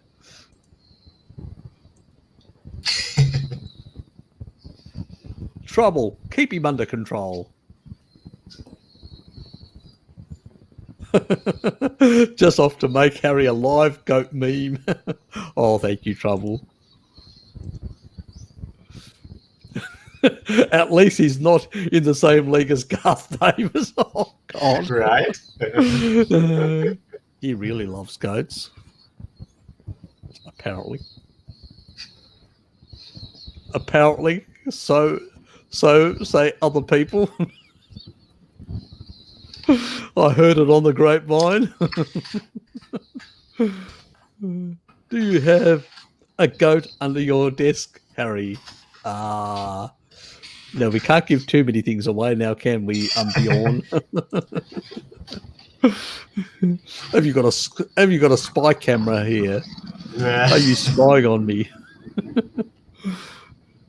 You are fooling no one, Harry. Oh, is it that obvious? Damn. Got to try harder. That was the goat. Yeah. It's by an island with goats in Greece together, Harry. Roy Island. Actually, that's not a bad name. That's not a bad name, Roy Island. Yeah. I don't think the Greek authorities would be very happy renaming one of their islands, but anyway, we can give it a nickname. Yep.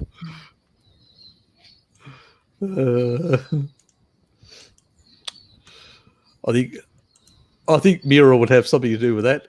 She'd slaughter the damn thing.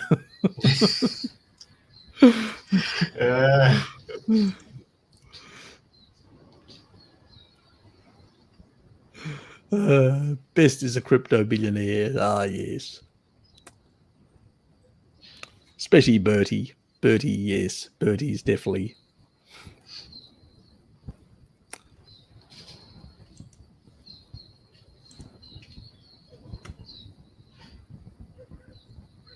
Just have some sushi grade raw tuna by the sea in the sun. Ah, yes. You can catch it yourself. You can just push the boat out off the coast of southern Crete, wait for the tunas to come through and get your own sushi. Perfect. So, yeah, they sort of run right through from Gibraltar right through to the eastern Mediterranean. So, not many people. You can Google it, yeah, and you will find actually videos of Greek fishermen literally pulling up these massive pieces of tuna. It's just actually, let me see if I can find it.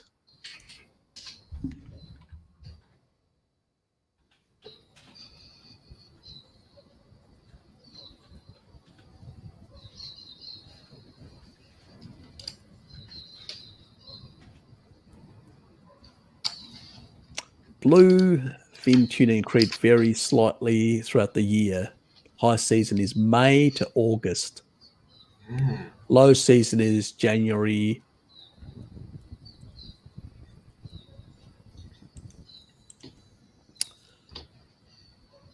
So the low season is January to April and September to December. So the main part is between the beginning of the late spring to the end of summer is the high season.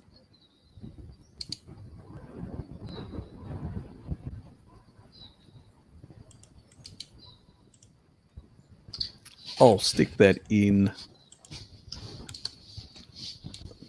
It's in there if anybody wants to look at it. People can book to go fishing on charter boats or whatever. But what I'm going to do is that's the bluefin. They've also got skipjack. I didn't read. I think it's bluefin. Let me just check the skipback one. So I'll put that up. So that was that link that I was looking at. This one. What's a skipback one?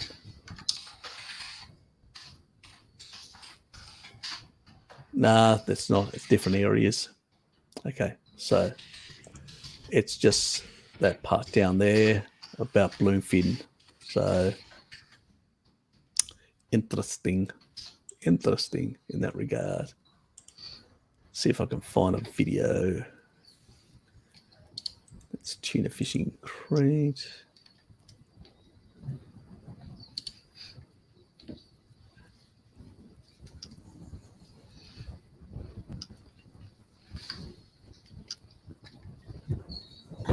Hold on a second, Terry. I'll be right back. Yeah. Just need a minute.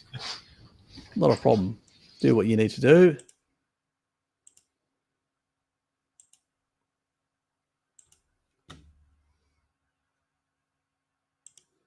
See if I can find a good video. Somebody here fishing, the Facebook one. sure I actually saw one a while back, and that was really, really interesting.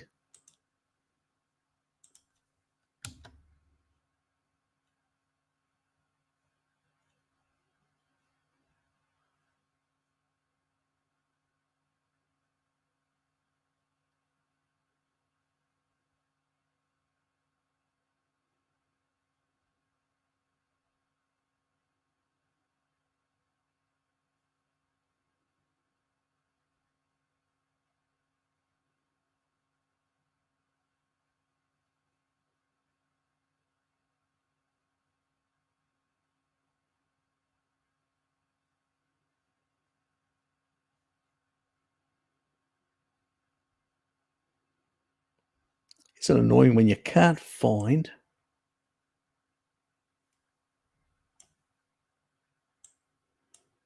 Let's just check this other one.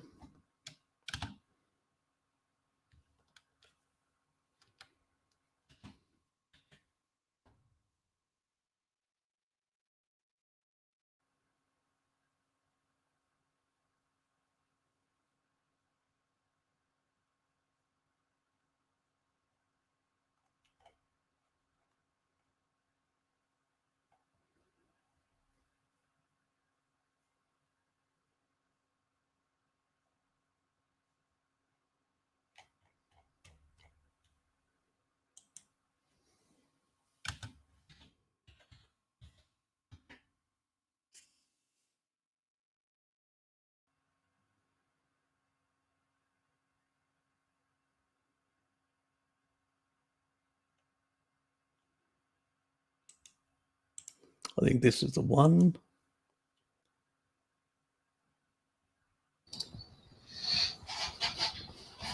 Look, he's back.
Look at these tunas. This is in the Mediterranean. Traditional tuna fishing Mediterranean. Just massive. This spectacular fight between the fishermen and the tuna is the culmination of an ancient tradition. Oceanographers and ecologists recognize it as a sustainable way of fishing. But despite the fishermen's continuing efforts, the emergence of industrial fleets equipped with the latest technology seriously threatens their survival. So what they do is they actually bring all the actual small vessels together, and they pull up the nets, and then they actually get into the nets and literally drag them out, because these are small. These are small fishermen. These are large fish. You need to be able to pull them in an effective way. And these are big, bloody. Just one of those. If you take a look. Sort of get a good picture of one of them.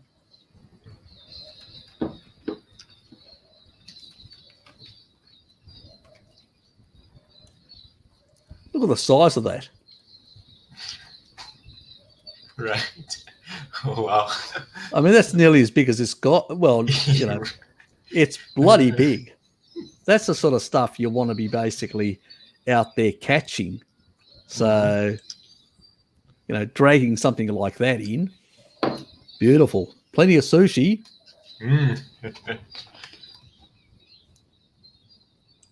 Ah, yes, exactly.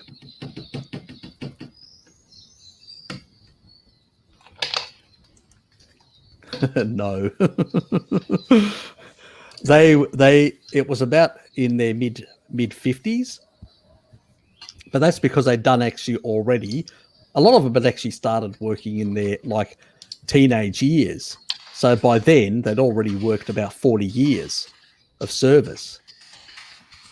So in the old days, 40 years of service was basically because most people were working from the age of 15 and so by their mid 50s, that was 40 years of service. So it wasn't as if they're not working. And most people don't realize in Greece, people work more hours, and this is European statistics. They work more hours than what basically not many Northern Europeans work.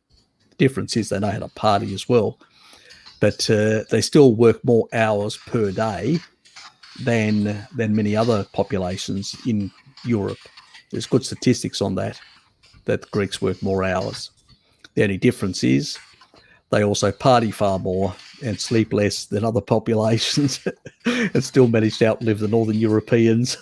That should tell you something. There's something there special, the lifestyle. So... But no, it's mid-50s, and that's only if you've actually done quite a lot of years of service.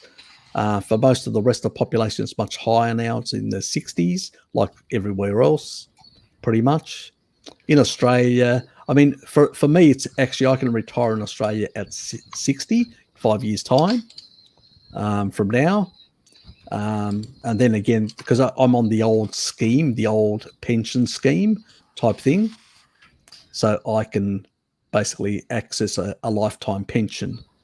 So, which is an old system where the new systems now aren't as generous and not the same in that regard. And so, yeah. And so even it's a different system. Let's put it that way. These are old pension systems and all that are still in place in some countries, but a lot of them are being phased out in most parts. Because of the aging population, it's not enough young people to support the old. Simple as that. That's why it had to change. Which forces now younger people and other people to work longer time. So I just put it down to the younger people. You're not breeding enough, so bad luck for you. If you're not out there humping enough, you're basically not creating enough taxpayers in the future for yourselves. So you've only got yourself to blame for not doing enough hanky-panky. Us older people, boomers, used to do more hanky-panky, apparently. These younger people do less hanky-panky, are breeding less, or maybe it's the soyance that's actually affecting them. Soyance, yes. Too many fucking vegans that can't breed, or plant-based. Did I insult somebody? Oops. Yes.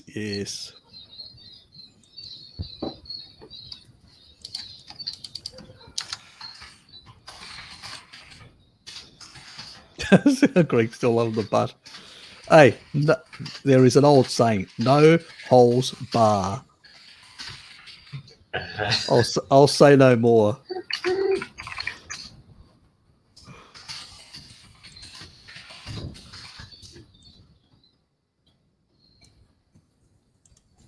Oh, yes, the Zoom session thing.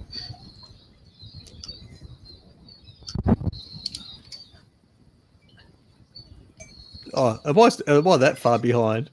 Zombie's right. Yeah, he's in bed.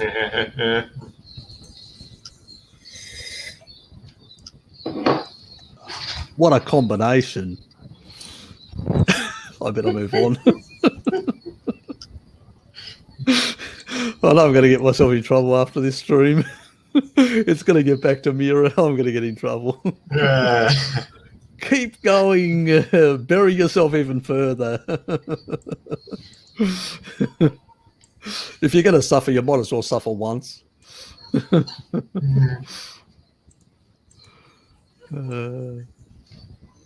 Yes, I heard you like spicy things. Apparently you're women as well. Oh yeah, but speaking on the red sauce, there's a video, I think if you look it up, it's called How Traditional Tomato Paste Was Made. They not only take out the skins and the seeds, but it's sun-dried as well, so it will Yeah, be yeah. also... Yeah, that's true. It will actually start to ferment a bit. It does. It does. My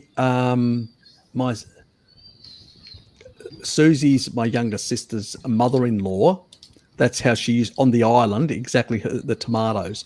She laid them out and sun-dried them, and they do sort of ferment in the sun, and then you remove the skins and the pips and you take the rest of the pulp, and that's what you make the paste.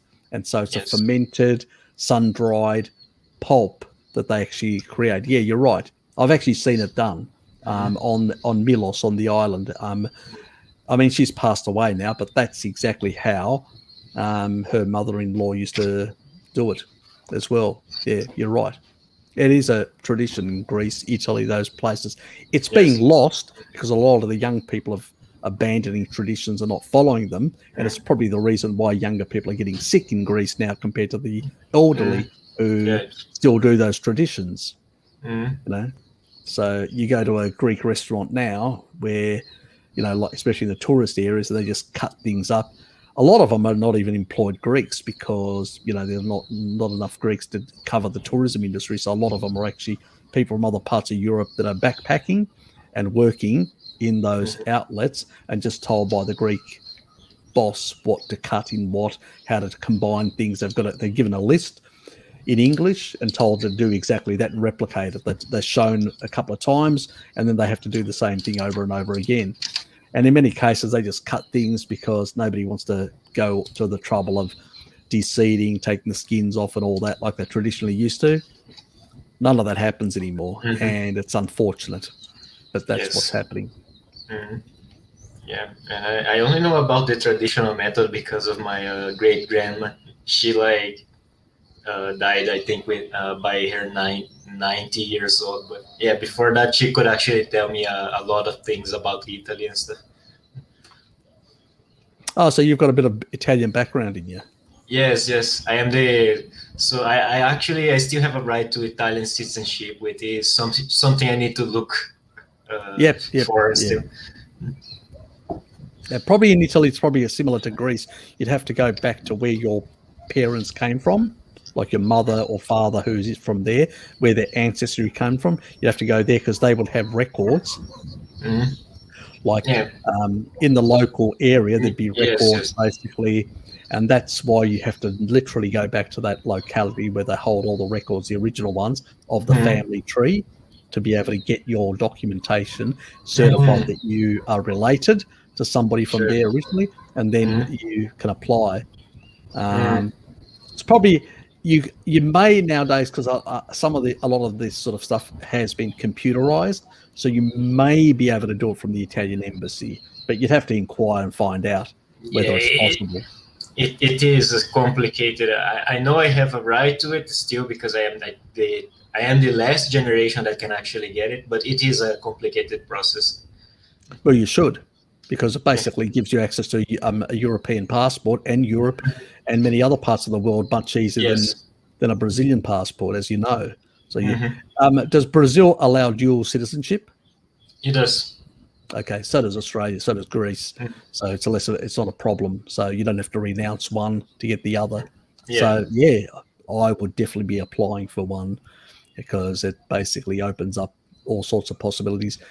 Even if you don't leave Brazil, it opens up possibilities for travel. Yes, precisely. You know, so it makes it much easier to travel. You know, I found that it was really nice when I flew in 2006 into Germany. I got we were in Berlin. I went through the European, not the actual, you know, my mate went through the other, you know, foreigners, you know, and and he saw me going down and he said, "What the fuck are you doing?" You said, "You're in the wrong lane." I said, no, I'm in the right lane. You're the foreigner. You're in the wrong lane. So I kept on going. I got there, and I was a bit sneaky or a bit, let's say, not sneaky, but that's not the right word. I was a bit, let's say, towards the German, person who was there, the document. I was a bit, like playing with him or whatever, and I literally threw my Australian passport on there. And he goes, "Well, you're in the wrong lane," and then I threw my Greek ID, and he goes, "Oh, you're a Greek citizen. You're a Greek citizen as well." Yes. He said, "Okay." So basically, he stamped my Australian passport, and basically took down the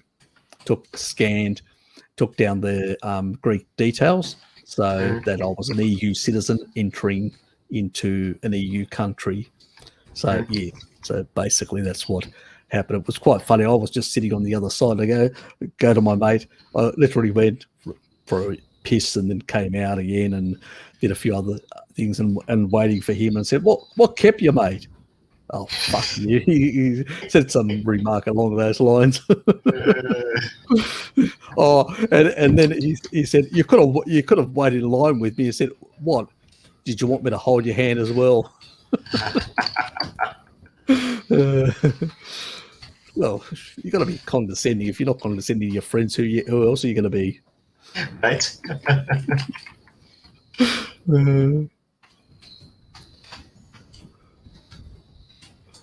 That's more about browser issues that people have. Oh, there you got one from John C. Yes. This is actually another friend from Brazil, I believe. Okay. You would have been here earlier. Mm-hmm. And Harry, love you. Love your work. Peace. Thanks, mate. Are you into raw milk, Lukey? Oh, so yeah, there's a bit of an issue currently. I can get raw goat's milk, actually. The guy even delivers. Oh, It's really? like- I'm jealous. I'm really jealous now. It's like, the thing is, it's nearly twice the price of cow's milk, though. So I'll get it occasionally. But I have found a really good contact. Like the lady, like sells raw cow's milk and even sells raw cream as well. But she doesn't deliver, and I still don't have a car yet. And How the far thing is she? is, it's like using public transportation. It would take me like an hour or something. Okay, so it's quite a far out of. Gotcha. And I was going to say something. Yeah, so right now I'm stuck, and I'll see what I can do later. And I'm trying to like find someone else that actually wants it as well, because then we could buy a lot at the same time, and I would just pay for the Vitor and whatever. Yes. So basically, what will happen is when Lukey gets a chance to get to the farm, he won't be waiting at all. He'll be under the tit as fast as he can. Just be honest with them. Just tell them what you get up to. 2 or 3 hours between meat meals and milk consumption. Depends how much milk you're consuming. So if it's basically a glass of milk, it's probably what has it got? It's probably got about 10 or 12 grams of carbohydrate, which is fuck all. So it's not, you're still ketotic in that stage. And if you have a second glass at some other stage, you're still basically, about 30, you're still low carb or low grade ketotic. So it's pretty much irrelevant. Mm-hmm. The reason why, the Maasai actually do it for other reasons, because it's just practical. They will have their milk days, and when they're herding, because it's not practical to slaughter and all that, and they'll have their meat days where they consume most of their calories and most of their food intake comes from meat, because they only have about 2 glasses. They don't have a lot of milk, not as much as we thought. According to Mary that saw them, they only have 2, maybe 3 glasses of milk. They don't have, so they're only getting at most a litre of milk a day. That's it. So You know, when you're looking at that, and you're looking at remember, this is also milk that has a high fat content as well. You don't have a lot. So when you think about regular milk, you're talking about the fat content the carbohydrate content is about nearly 4 grams, 3.8 around there. So with the extra fat, which because remember, they take quite a lot of fat, because even when you buy cream, has a lot. So that will fall down to about a third of that in actual raw milk, depending on the animal and stuff like that. But even if it was to, let's say it was to go down to half that amount, so that's 1.9 grams, and you want to increase that by 10-fold, which is 100 mils to a liter, that's still just 19 grams of sugar. It's still ketogenic. This is why they were still ketogenic. This is why they were still like 1 millimolar and normal blood sugar. So when you're having actual thing where they haven't taken off the cream and reduced the fat content, and so increased the sugar content as a percentage, as the proportion in terms of within that volume, it's still, and even if it was full amount, like let's say they only took a quarter of that, like 25%, even then you're still looking at about 29% or whatever. You're still in ketosis, most people at that level, especially if you're spreading it out. So you're having a glass here, glass there, and a glass later on, because they're not having it all together. You're having a couple of grams here, a couple of grams there, a couple of grams there. It's so spread out, you're only repleting glycogen, especially when you're active like they are. So it's a blip in the scheme of things. So it's not a big thing. So that's the sort of thing. They combine it. I actually combine milk with meat. So I will have like meat in the daytime, and in the evening I'll have a glass of milk. So, which is when I'll basically get about 15 plus maybe 20 grams in one hit. That definitely I have noticed when I've done, I don't have any strips now, but when I've done that, my ketones will drop below. At the moment, I'm not actually in ketosis anyway, because I'm actually jumping in and out. I'm in a very low grade, but when I'm in proper ketosis, then I notice that even when I'm having dairy, it's not an issue. It's just basically I'm not at the moment, because I'm having other stuff in between. So that's making the difference. I'm cheating more often, so to speak. So, but not that I'm having bread or anything like that, but I'm just having other things that I'm throwing in there that, probably some excess dairy products and stuff like that, having more milk than normal. So I'm not, up to sometimes 2 liters and stuff like that. That definitely is low carbohydrate. It's not keto. Okay.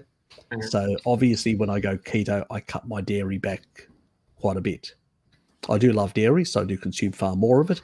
But when I basically want to go into ketosis, I will cut back, and it means I switch then away from milk in my coffee to cream in my coffee. So literally I still have milk because I love milk. I just know that if I want to get into ketosis, I need to lower my milk content, because remember, these milks, they're not like they've schemed off the cream to make cream. They're not like raw milk. It's different. Even if it's raw milk, they've still taken the cream away. It's not like actual coming out of the tit type milk. Yes. It's milk that's been slowly it's diluted. It doesn't have the right macro ratios that you would have Yes. from the natural. So you could call it natural raw milk compared to commercial raw milk. So Yes. commercial raw milk, they've taken the cream away. It's full cream, but it's still, they've taken away the cream, and so they've reduced the parts, Yes. which is an issue in that regard. So if you're having quite a bit of that, even though I enjoy it, it does mean that I'm not really in a state of ketosis in a sense. But that's fine, because I'm sort of in a weight stable way. I do plan in the next couple of weeks, get my shit together and basically push myself into proper ketosis, and which means that I have to cut back my dairy. I'm going to be missing my dairy, but anyway, that's how it goes. Just means I'll have to switch to more brie, which is fine. I like brie, so I can do that.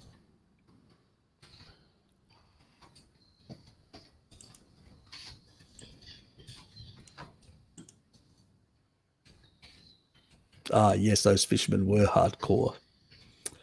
That's real fishing, not the, sort of throwing in the rod and stuff like that, and, that sort of stuff.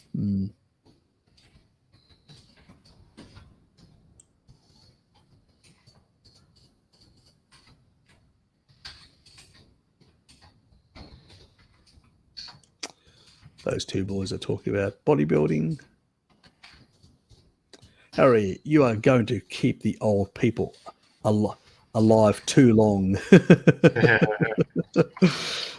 Only the small amount that actually watch my streams. That's about it. It's a very small amount, Bert. You could always opt out, Bert.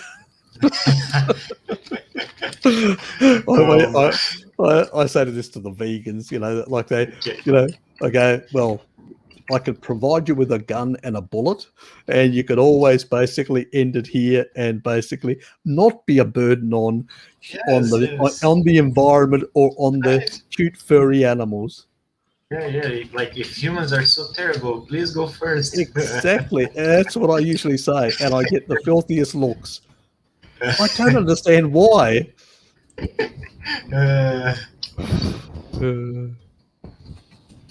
I must not get the vegan logic. It's my problem. I've got carny fog, and I don't get the vegan logic. That's it. Yes. You make too much sense, Harry.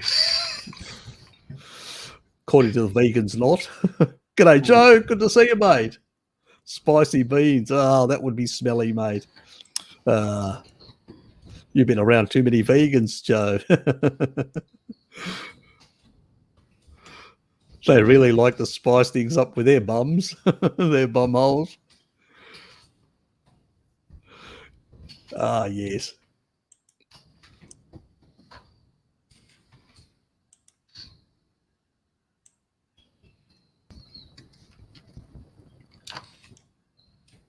If you want to travel, that is, yes.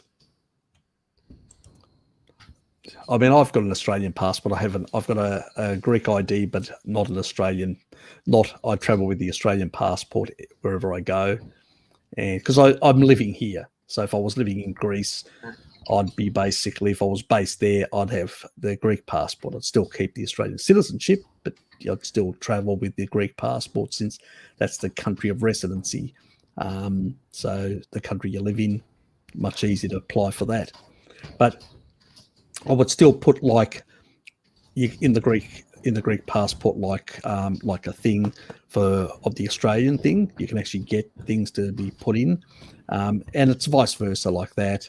I mean, I know the British one, you can get like a special thing that you can put in, which is the right of a bow, which it's called, which you can put into your Australian passport. A friend of mine has, so because his mother's British, so he's got the right. So you can do things like that in that regard. Harry, what did you say about prostate cancer for the other day? Should carnivores worry about anything like that? No, absolutely not.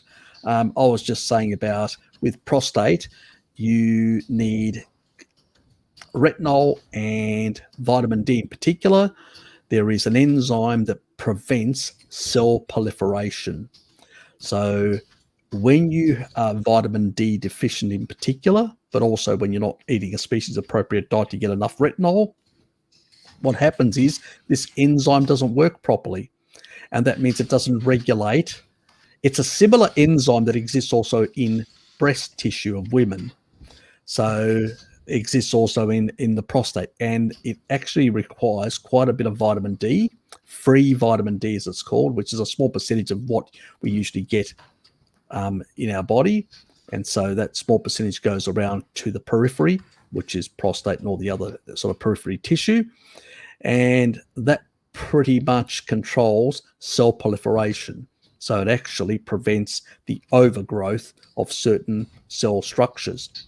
So there are enzymatic systems that control. It's a bit like, the collagen of your body. There's matrix metalloproteinases. They need to be regulated so they're not overexpressed, which means then they go wacky and haywire and cause too much osteoblasts and actually tear down a lot of the collagen around the body. So you don't want that. You want these to be regulated so they turn over but don't tear down things too much. So they need to be kept under control and regulated properly. It's the same thing with these enzymes that control cell proliferation in different organ tissue. The only exception to that is heart. It's very hard to get cancer in heart. Very hard. Yes. It's just the way it's designed. And the mitochondrial density, I think, has a lot to do with it. So you have to lose excessively amount of mitochondrial density before a heart cell can become cancerous. Very hard. Extremely hard. Not that it's not impossible, but it's very hard, where other cells don't have the same mitochondrial density. That's the other component to it in terms of cancer. The prostate has less mitochondrial density. So it is more prone to the sort of to senescence and damage and potential of, uncontrolled growth and all that. But the body also has these enzymes that control and regulate the cell proliferation very tightly within breast tissue and within, and it's also, let me put it this way, breast tissue needs to have these growth factors because tends to also pull more deuterium. Because it needs to, because it's basically, when you have a baby, you need to be able to grow your breasts to grow more milk and stuff like that. So it has has important roles in the human story, survival story, or the human breeding story, or whatever you want to call it. So there also you have to have genes that regulate and turn this on and turn these things off and regulate it properly. And again, vitamin D plays a big role in that, together with retinol as a minor player. Prostate, again, because it's part of the reproductive system of men, also has a role there. And so, again, for that role, for instance, if your semen doesn't go through the prostate properly and all that, doesn't actually, it seems like it has some sort of modifying effect, which basically makes it able to swim better and then fertilize better.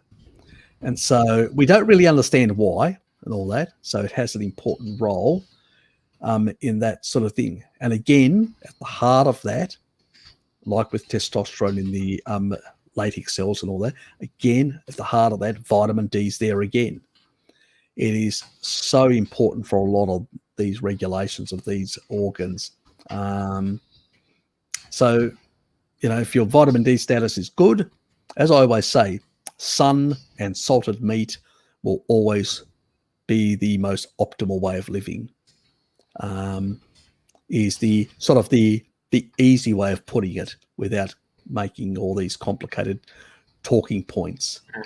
But the stock standard way is if you basically you sit out in the sun and enjoy a beautiful salted steak, you will basically have good health as long as you're not putting any of the other garbage in. You'll be good to go. G'day, Status. Good to see you, mate. Απ' την Ελλάδα είσαι ή από κάποιο άλλο μέρος? That was Greek. I just asked him whether he was from Greece or some other part.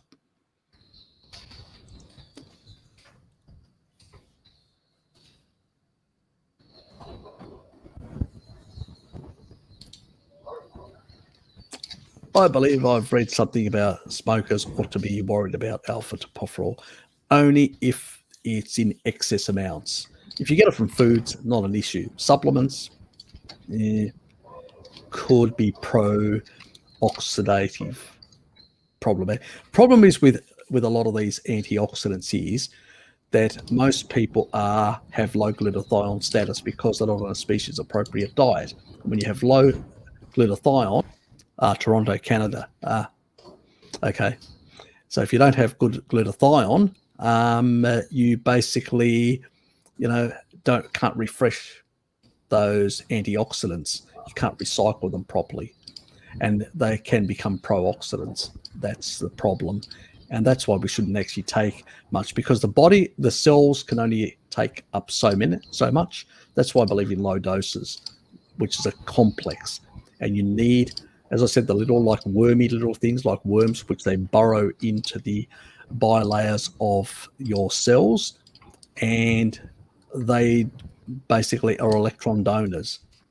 And when you're in a low carbohydrate state, you've got enough glutathione to basically recycle them, regenerate them, so they can do their job. So you don't need as much of these antioxidants. You basically really need to be in a more ketotic state to support those pathways, which will do the job. So yes, it sort of changes status. I was able to maintain an above average ketotic state while only drinking, what was that, 21 of full of fat and 8% buffalo milk and cheese for about a month. Yeah, look, I to be honest, I don't really know enough about buffalo milk, so I'll look into it to look at what the profile is. Because sometimes I know some milks, like most milk that we look at is like 50% like lactose is like 50% galactose, 50% glucose. So glucose can go right down from directly to that stage of glucose 6-phosphate, where lipolysis sort of starts, which is that first enzymatic pathway, where on the other side, when you've got basically galactose, has to go through 4 enzymatic pathways before it gets to glucose 6-phosphate. So there's a rate limiting, and I'm not sure about the buffalo, because I know some of the others can be slightly different, some milks, and I don't know enough about buffalo milk. Probably shouldn't. I've been meaning to look into it, and camel milk and all that, about their sugar composition. I know that the sugar composition of milk, like from horse milk, is higher than that of cow's milk, but I don't really know enough about buffalo milk. Probably will look into it at some stage, but it's something that it's probably not been on my radar in that regard, but interesting. Thanks for the info.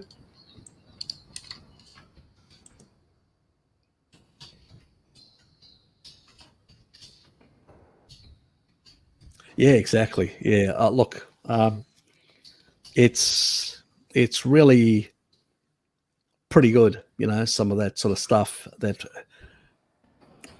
beautiful areas to fish in, I would say. So yes,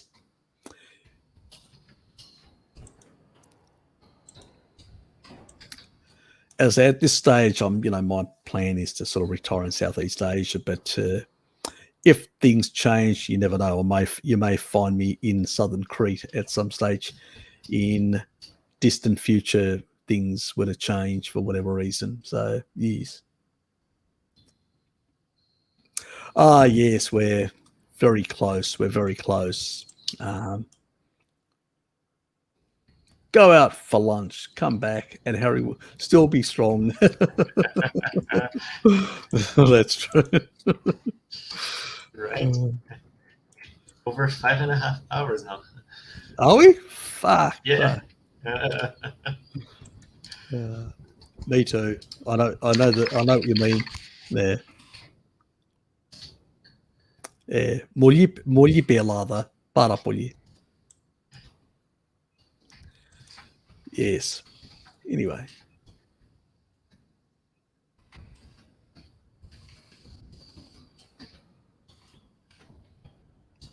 Yeah, look, there's a lot of garbage out there, sawdust and stuff like that. The best way is, I always say to people, if you're taking get a good quality supplement and get yourself tested in winter to make sure your status is appropriately. So otherwise, yeah, you don't know. There is a lot of garbage out there. But if you go for the real cheap supplements, you'll probably get garbage. If you go for a better brand, that's not the case. And I always go for the brands which they use basically, the sheep skin, the sheep fur type thing, because I know from that is actually they're getting vitamin D.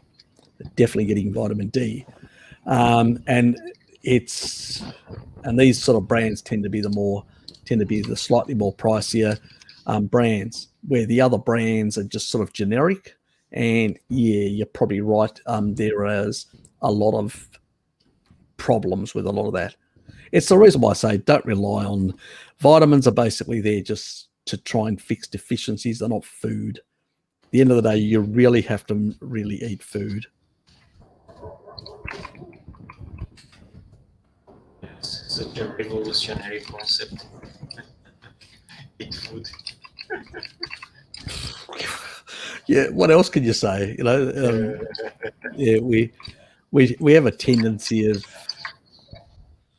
can I get a pill? So even Sam Smug, he's sort of got used to me now. He knows. Yep. And what promotes reductions of oxidative stress more? A serious amount of ascorbic acid or grounding for a night. Grounding for a night, basically. Ascorbic acid will just give you a lot of oxalate. Yes. You don't need much. And the body can, if you're in a ketotic state, the body will refresh those, your vitamin C complex, which you get from real food. It will refresh it, and that's the difference. Bunch of newcomers since the string's been so long. Pada.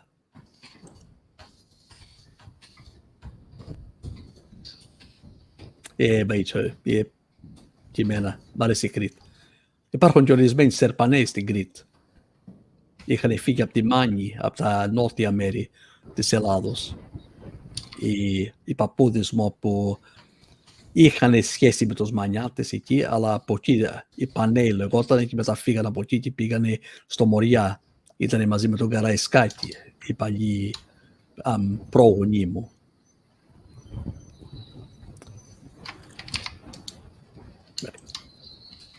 So yes, in that regard. Anyway, I think I'm going to pull the pin. It's nearly 12. Luckily, I don't have work tomorrow. So that explains it. I've got the day off. We'll run it until 12. Yeah, what the fuck? Another 12 minutes.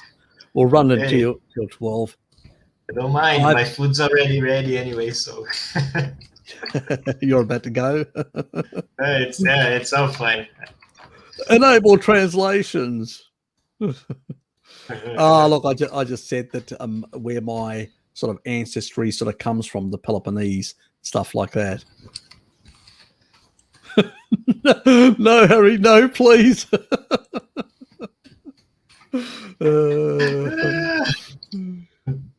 Blinker was just getting ready. He's actually stopping. He's actually finishing this.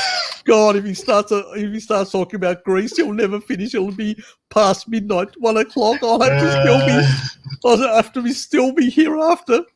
So yes. I know you need your beauty sleep, Blinky. You've got needs. I understand. I mean, don't say it, Harry.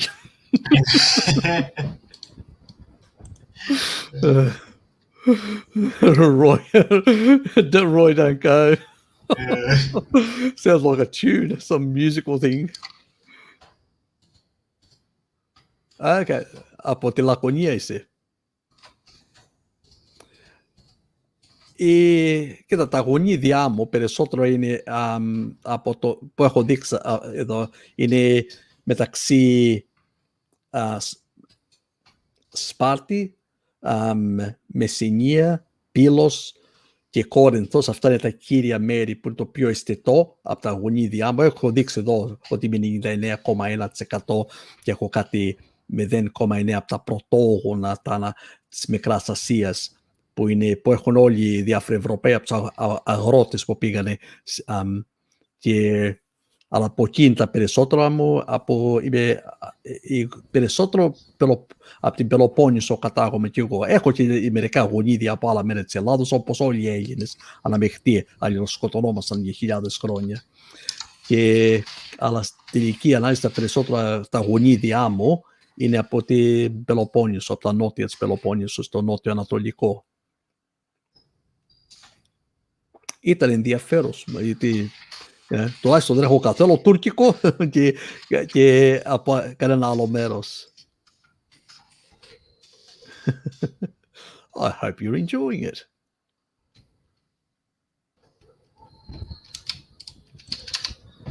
That was Roy talking, not Harry. What are you having to eat from Nick? Oh, no. Today is a bad day.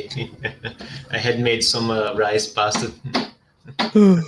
But it's like tuna with red sauce and shredded parmesan. Ah, that sounds good. Mm-hmm. Yeah, and some onions fried in the butter as well. That's what I add to the sauce. And yeah, I'm just finishing up a lot of the supplies I had here, and that's when I think I'll be able to do full carnivore, because for now what I've been doing is on the weekdays I'm fully carnivorous basically, and then Saturday and Sunday I just take the days off to eat the remaining things I have. Yeah, I sort of today had I had put in the deep fridge. This was from last week. I had a roast, a beef roast, and I'd put it in the deep fridge. I forgot all about it, and then I said, "Oh God!" So I took it out earlier today. I took the burgers out I was going to have them, and then I said, "Nah, fuck them. I'll have them tomorrow." So I've got about 5 burgers there, which is really nice.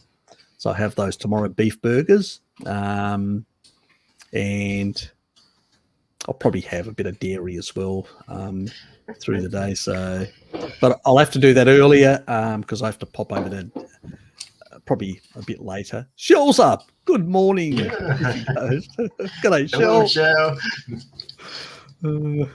I just noticed you. Fire up the memes. God. We're getting close. We're nearly there. We're nearly at 12 o'clock. We've got another 15 minutes to go.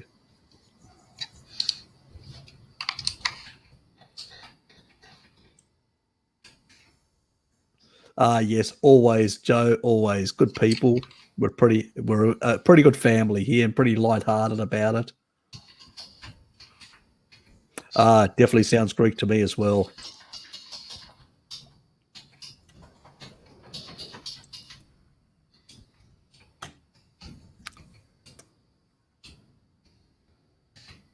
Yes, we're still on.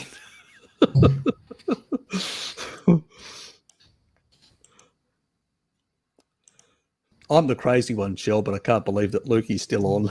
Yeah. Hey, like I told you, there's like Hey, I have 5 hours. Have you checked the clock? It's 5 hours and 43 minutes. We're nearly Yes, at I'm 6 looking hours. at it. Yeah. This will be the longest stream that I've ever done. It's like basically a quarter day talking to the camera. Oh God. Yes, it basically means that, yes, it will be the longest watched when it does happen. People have to pace themselves. Oh God, yeah. It's like people have content for the rest of the week.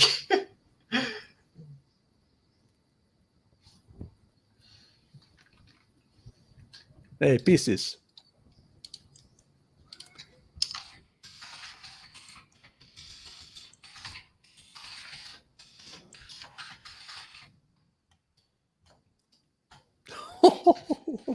Bombshell. Yeah, I know, blinkies. Oh, God. Does he mean you're a bomb? In what way? Attractive, or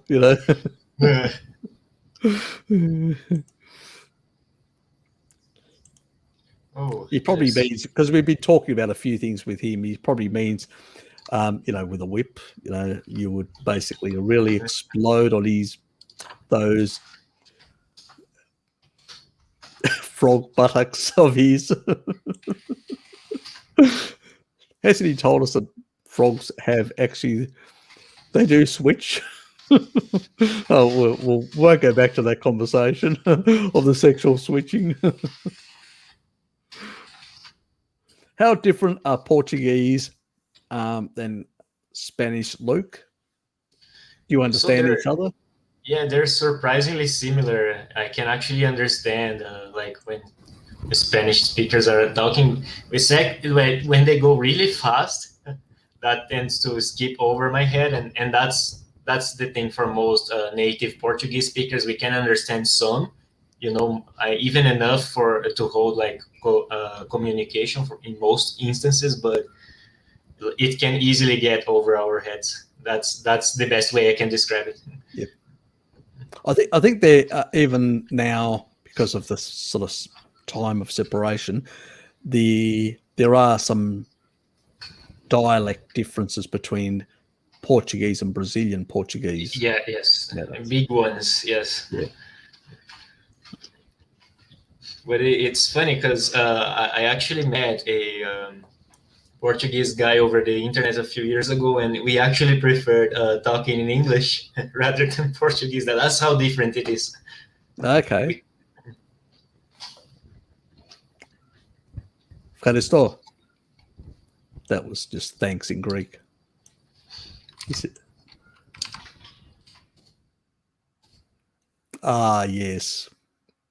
Yes. The blonde bomb and the frog. He's not a prince. Believe me, he's not a prince. Shell. Yeah. Kissing him won't turn him back. It's really a frog. It was a one-way course to frog them, and that's it.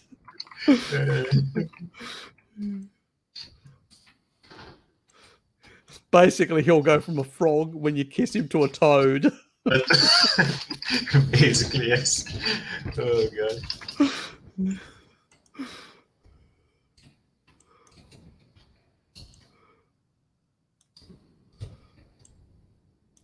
Oh, Tinks is back.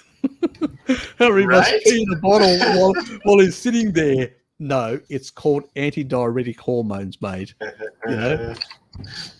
That's what it's called. When you don't consume massive amounts of water, you only drink when you're thirsty, you basically upregulate your antidiuretic hormones. So you don't need as much, and you get most of your water from metabolic water from fat. Yep. So way better. And so you tend to urinate less. And I can tell you, my urine still isn't as like yellow. So it, yeah, I would have to really cut out. See, the only time you'll only actually get into that dehydration, remember what I said about the difference between metabolic water. When you eat carbohydrates, you have a high deuterium content, and also you have less, because of the way the actual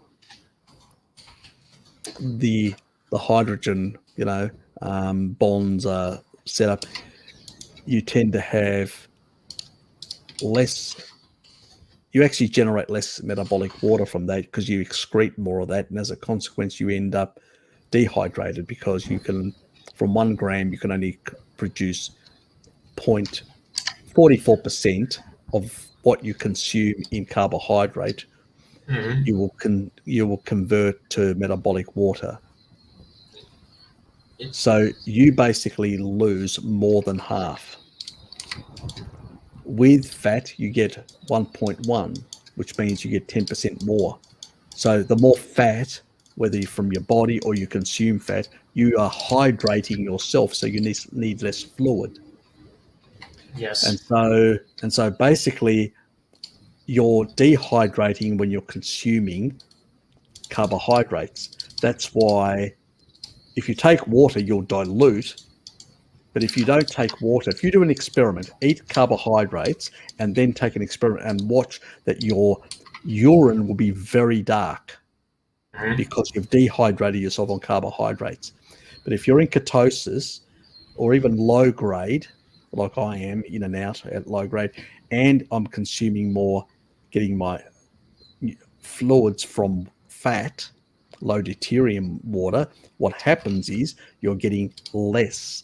And that when you urinate out, it's basically, a light yellow. So even though I'm just probably having, this is the 1 glass of water that I've had all day from the morning. It's got to here. That's where it got to here, about here. That's just 1 glass, and I've had 2 coffees.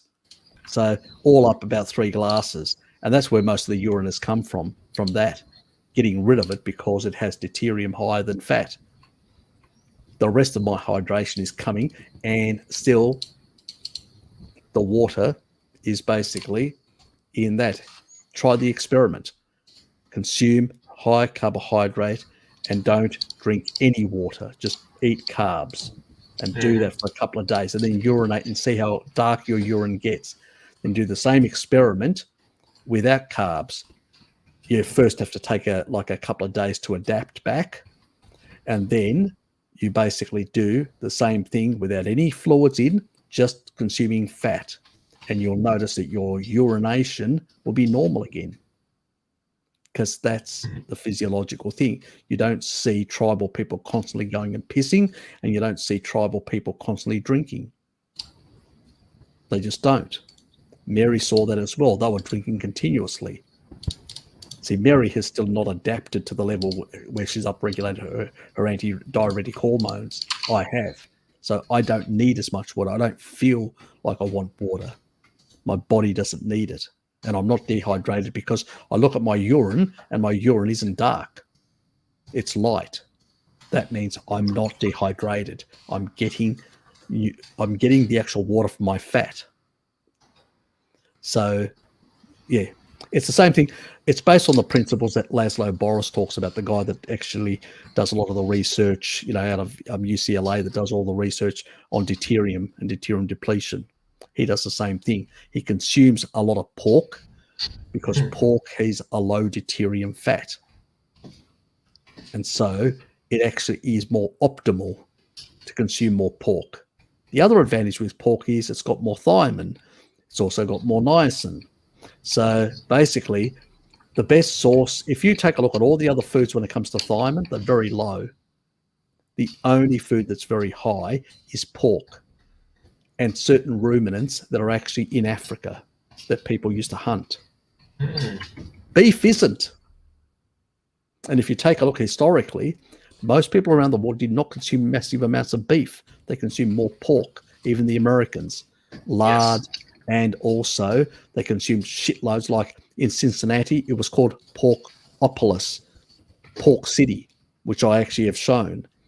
Okinawans, Sardinians, and most of Europeans, the Germans literally were known for being a population that consumed massive amounts of pork. Mm-hmm. So, and Greeks love pork, souvlaki on a basically on a stick, all this sort of stuff. I know the cultures of the Sardinians, all these populations have used lard and pork, and everybody used to have a pig in the back garden to basically lard every year to provide enough fat for their family, for cooking fat. And most of the actual, like the Inuit in these areas, what do you think? It's low deuterium. They are consuming a lot of polyunsaturated fats, which are much lower in deuterium than saturates, and they're consuming a lot of those basically from certain, the certain animals like seals and whales and stuff like that they actually consume. So they need those because they're in an environment where they can't deplete. So they need to consume those low deuterium foods, low deuterium fats. That is why, when you hear me saying that pork, I think that pork is better than beef, and I prefer pork to beef, in the carnivore community, the low carb community where beef is king, I get some strange looks.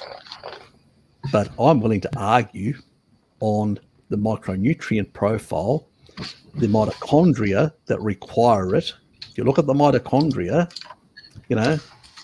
when you're talking about alpha ketoglutarate dehydrogenase, where fat comes in to the mitochondria, that enzyme, the rate limiting effect is thiamine, and the highest source of thiamine in animal products is pork and certain ruminants that we hunted in Africa.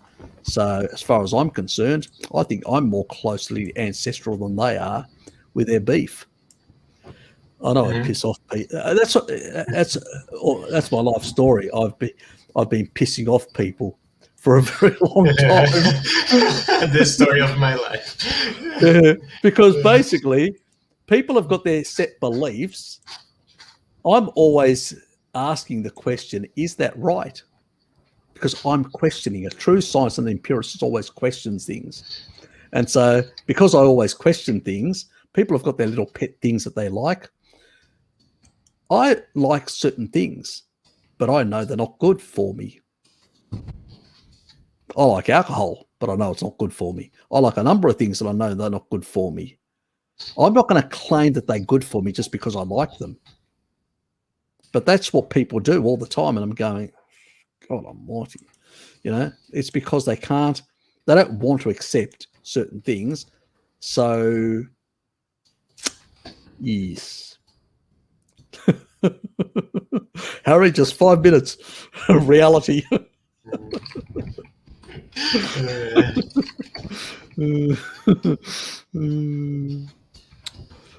It's actually 3 minutes now. Oh, shit. Yes. So pretty much, no, I don't have to pee in a bottle. Now that you fucking reminded me, now I'm basically my dick saying, oh, shit, don't you need a pee? Because see what you did? You just woke up the other head. See, with Tasmanians, The two-headed. that's it. Never wake up the other head.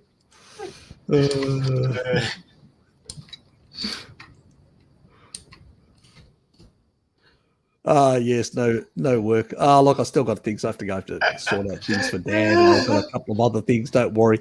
There's always things to do, but I don't have to get up very early because I don't have to go to work. I can get up later and go and do other things. Like today, I went to bed at 3 and got up at 10 o'clock and then rushed like a mad dog trying to get myself ready before, and ended up a bit late because basically my browser started playing up as well, and I'm going, oh fuck, because I hadn't set up anything yet.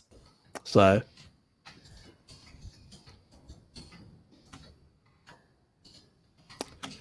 She's salt and pepper grey. Still looks good.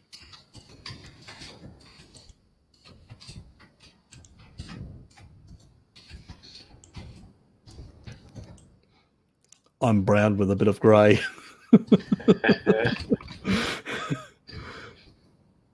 It must be a new. It is a new world record, Dave. It is definitely new record. Yes. I'm actually proud of myself for God, you're managing asking to a lot of stay here questions this long. now. We're 2 minutes out. You can forget it. Look, now they come up with all the big questions. Superhuman. Oh, thank you. Shell. Thank you. You know, we're 2 minutes out. We're 1 minute out. You can forget about big questions. It's not going to happen. It's your midnight nightmare. Oh, well, you're my nightmare. You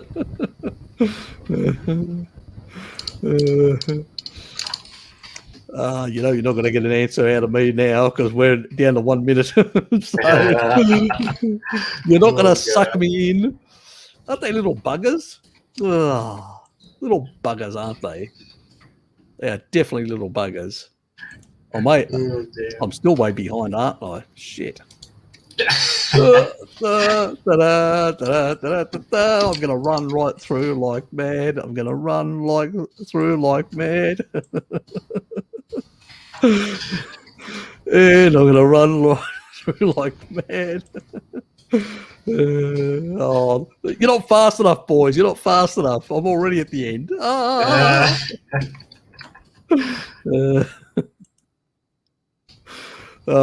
Thanks, Shell. Appreciate it.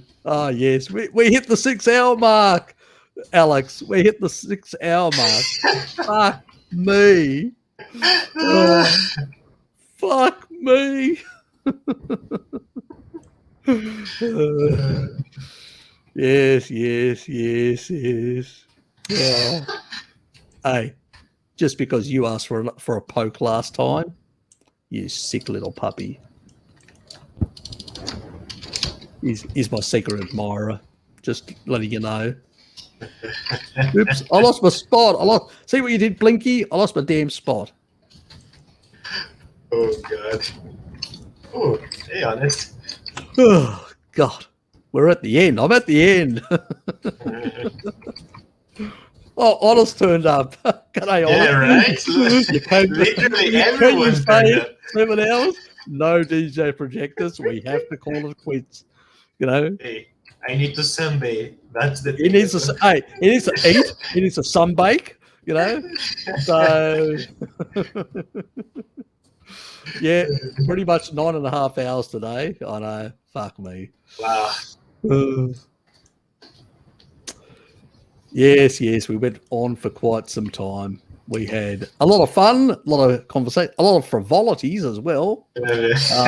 Never. Your ass must be asleep.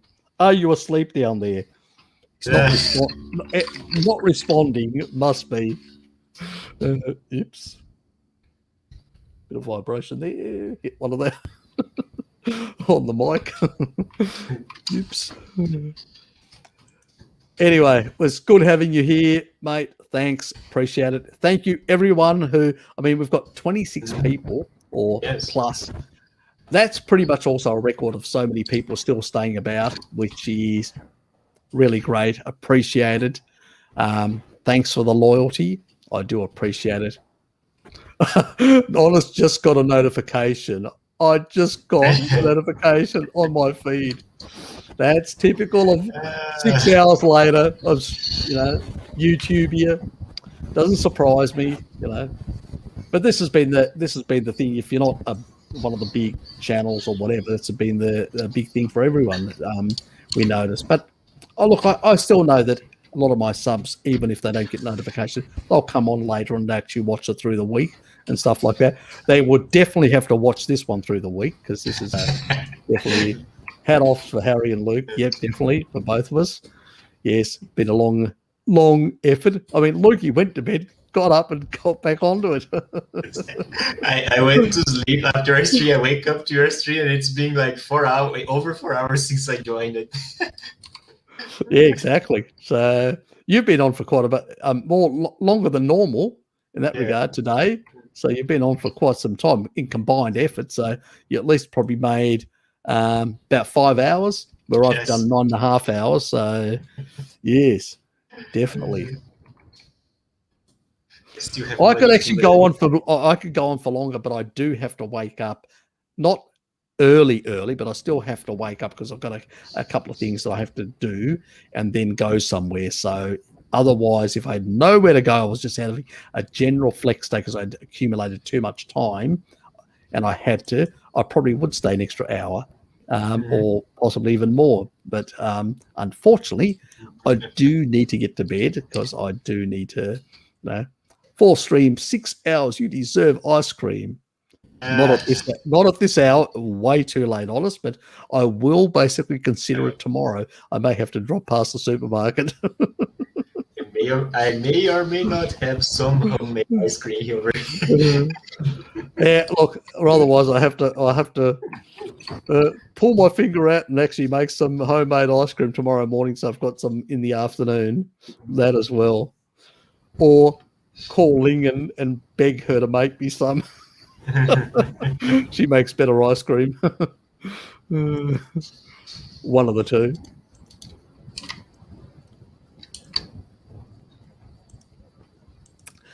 Yes, it's exactly 5 minutes past. Thanks, guys. We're going to vacate the premises. I do appreciate everybody here. Thank you very much for everybody that stayed the course and those who dropped in and out. Really appreciate it. Take care, and I will see all you guys next week. Enjoy yourselves and take care and be safe from the crazies out there, and there's plenty of them. Thanks, y'all. We are out of here, aren't we, Lukey? Yep. We are definitely. I'll just put the last sort of oops.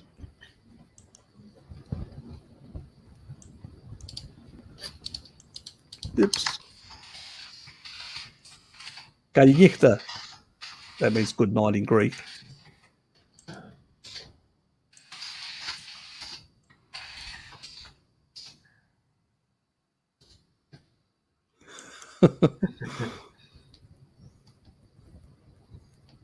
Oh, you know me. Well, we're carnies. We're carnies, Shell. You should know that. Stamina. You know, we got plenty of stamina, us carnies. If it was a veg tart, they'd be brain fogged. And then actually I went to sleep last night last night, 3 o'clock in the morning. I woke up after 7 hours after having a late night. Got myself even slightly earlier, actually, because the alarm clock went actually early, and then I just dozed off back to bed. So I really probably got straight sleep about 5 hours. Then got up, did all the live thing, did a exercise and all that, and still going. So yes, the superiority of an animal-based diet compared to a plant-based diet, which basically those brain-fogged idiots would probably be already comatose at this stage because of lack of glucose. Pretty much. And if it was basically vagina gains, it would basically be he'd be basically comatose, have shitted himself by this stage, and literally collapsed over a donut. There are the clocks. Hey, exactly. Not bad for this year, a 55-year-old.